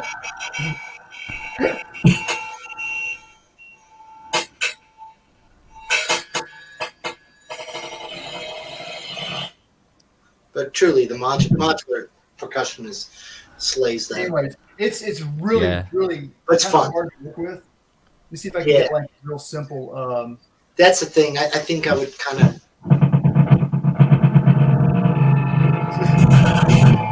Sorry. That's what I would like to see. That's how I'd like to I'd love to do boot camp with my kids and all right, here's a pop cut operator and this makes the music. Yeah. I'd love to put them through a boot camp. I hope I can one day. Up till then. Anyways, tell us about that boot camp you would put them through. No, I was saying I want to do that. Just hello. You hear that? Yeah. Oh God, I'm gonna be able to record it. So yeah, hey, okay. This one, I keep telling people, this is. Oh, sorry about that. This is the 33. Yeah, the pocket operator KO to KO1. Yeah. Yeah, that's the one I told you, Chris. I wanted. That's the one right there. Yeah. Man. Yeah. There's. That's the one to get. Yeah, it's pretty cool. It is the one to get. Yeah. I just have a feeling. I'm like, that's the one, man. It's cool. You have to kind of practice a little bit. There's it's hard to explain. It's a lot of shift functions essentially, but it's like you hold down your right finger and your left finger kind of because the way it's laid out. You should do this. The problem is that you have to do a certain thing to record. You have to do a certain thing to select a pattern, to erase a pattern, to erase a sample. Practice because you're going to erase stuff accidentally as you learn to use the thing. Yeah. They can be kind of frustrating at first if you're not used to you build something, all of a sudden you just blew the whole thing away. Oops, sorry. I'm used to that. Screw things up. In the process of trying to save and back up to another track, you may delete it instead. You'd be surprised how often they say that at the BBC. Yeah. Straight up. Yeah. Yeah, we need good operators for a reason. Yeah. Especially live TV. Wow. But yeah, that was a C-Sid, man. I don't know how well you could hear that, but I was just trying to hit, just one notes, like one hit, like a snare drum, the bass drum, and like let the effect do all the talking. Yeah. When you do get like a simple pattern going, and you get the delay set around, like it doesn't have a tempo tap, unfortunately. A lot of times tempo tap doesn't even really work anyways. People want tap tempo, and it's like sometimes there's certain, like Boss, if I want to get the tempo to sort of be like on the quarter notes, I actually have to do triplets instead. Yeah. Why? I found because on my CR78 I used to put my own rhythms into it as well, and had the little SW1 for entering the programmer. But yeah, for entering the notes in, and it's completely volatile memory, and there's no metronome when you're recording, so you watch the light. All right. Right. Shit. And I found the best way of getting it in is to put the box on the floor and I sellotaped an umbrella to it and used to tap the top of the umbrella. And it was the best way of getting the rhythms in. Okay. Because if you tried to use it like normal, never worked. Okay. Never ever worked. Pain in the arse. How did you come up with the idea of using an umbrella? I have no idea. I have no idea. Yeah, I no. really don't. Yeah. Looking around the room, what I really need. Yeah, what I need is some sort of waterproof programmer. It's probably in the Japanese instruction manual somewhere. Yeah. I think it was something to do because you had the weight of the umbrella, so that it was... Because even the distance of the switch made it difficult to get the rhythm in and get the beat just right. You need to press it down, and that down... Yeah, and you sort of like, so when you had it there, it was just barely touching. Yeah. And then you just tap the top. And that seemed to work. Weird bloody thing. So it was like a dog with two dicks when I got a TR-606. And I went, my God, what, you can just enter them in whenever you want? And they'll be in time? Are you kidding me? It was a whole new world. Well, it's the same when putting in free run anyway, putting any sort of sequence into the MC202. Yeah. That free run thing where it's like, it should be right. Bloody things. And of course, it was the same with the sequencer on the Mirage. Just had a load of every time I volatile. saw a Mirage in a shop, we're going like, no. I just hated the look of the display. It's like, no. Yeah. I'm really good with hex now, I must admit. I can do lots of calculations in hexadecimal thanks to that bloody thing. Awesome. I could even remember things like 4C. 3.9 was release time, and it went everything from 00 to FF. It's like, it's just mad. Yeah. But no, I go on. Well, it was at that time. It was the actually only piece of equipment I had. I sold everything to get it. Oh, right. So all I had was a Mirage. That was it. So everything I was doing, rhythms, everything was all being done on the Mirage. And that's when I realised, shit, I should have bought some sort of motor tracker, shouldn't I? Yeah. So I eventually did get a Pro 1? Oh, yeah. The Tascam Pro 1. Oh, yeah. Oh, Portal 1. Yeah, Portal 1, sorry. Yeah, I used to call it the Pro 1, but the Portal 1. Because I couldn't afford the Tascam 244. Yeah, I had a 244. Now, it's the 244 I wanted, because if there's one thing I hated in life and still do, was fucking DBX. No, 244 had DBX. No, it had C, didn't it? No, DBX. No, you're kidding. I thought it had C. No, DBX. So what had C? I think there was a Yamaha 4-track had Dolby C. There's a Fostex 4-track. And the 244 didn't have DBX? No, 244 had DBX, not C. How do you guys remember this? Oh, yeah, That's yeah. I like that those colors. Oh, I don't feel so bad now. Anonymous. The later Tascams had. Can't really remember. Because I had a Tascam 8-track as well. Okay. What's it called? Something 488. I had the grey. Oh, one. yeah. You didn't have the 388 with the 7-inch reels. Wasn't that rich? No. No. What was it? That was about 3,999 or something, wasn't it? It was in the grands of his lot. Yeah, it was 3K. Yeah, three, nearly 4K basically, wasn't it? I like the review and the pictures of the one that was like a reel to reel in a Porter Studio box. That looked amazing. Yeah, that's the 388. That's the 388. Yeah. And I think I can't remember who the shop was, but they were doing a bundle where you could have that and a 16/8/16 Allen and Heath with it. Right. I think you could get the meter bridge was separate, wasn't it, or something? Yes. Yeah. Yeah. Yeah, it was an arm and a leg It as looked well. amazing, but it's like, I can't afford Look that. at that. Cool. That's nice. Plus, I'd already had a Fostex real 8-track, and I fucking Is that Mustang? Is that my Mustang on that? Could be. Oh, is it? Yeah, it looks like my Muzzy. There's a door on. Yeah, the door's on that one. Yeah, the door's on it, so it's easier to spot. Yeah. Did you fix your door? Yeah. I welded up a new A-frame into it. All right, game on. Yeah, needful. Boy, did it need it. Yeah. Never seen them rust from the inside before. It was new. Yeah. No indication on the outside of the post at all that there was anything wrong. Well, until the door came away in the end. The hinges just literally fall out. Yeah, both hinges. Yeah, they still had bits of car bolted to the hinges. Shit. And there was just two big holes on the A post. Was They'd that been the rusted. driver's side or the passenger side? No, it was the passenger side. Right. The American passenger side, that is. It's our driver's side. Yeah.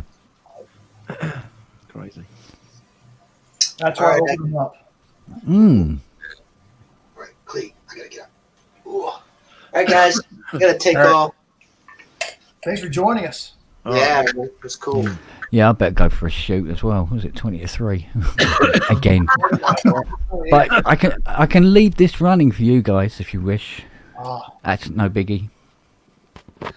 That's up to I gotta drop away too. Yeah. All right. I started taking a nap because I gotta stay up working that fucking jib tonight. Clown fest. Yeah. All right then, guys. All right, guys. Good seeing everybody. Yeah, you'll take care. Love yourselves. Right, there you are. Take care. Yeah. Better now. New Year, Happy New Year and all that. I just See you bought another later. plug. Yeah, I just bought another plug-in. I got to go mess with that. All right. Pedal. Just kidding. All right then. Good night. Okay, take care now. Love yourselves.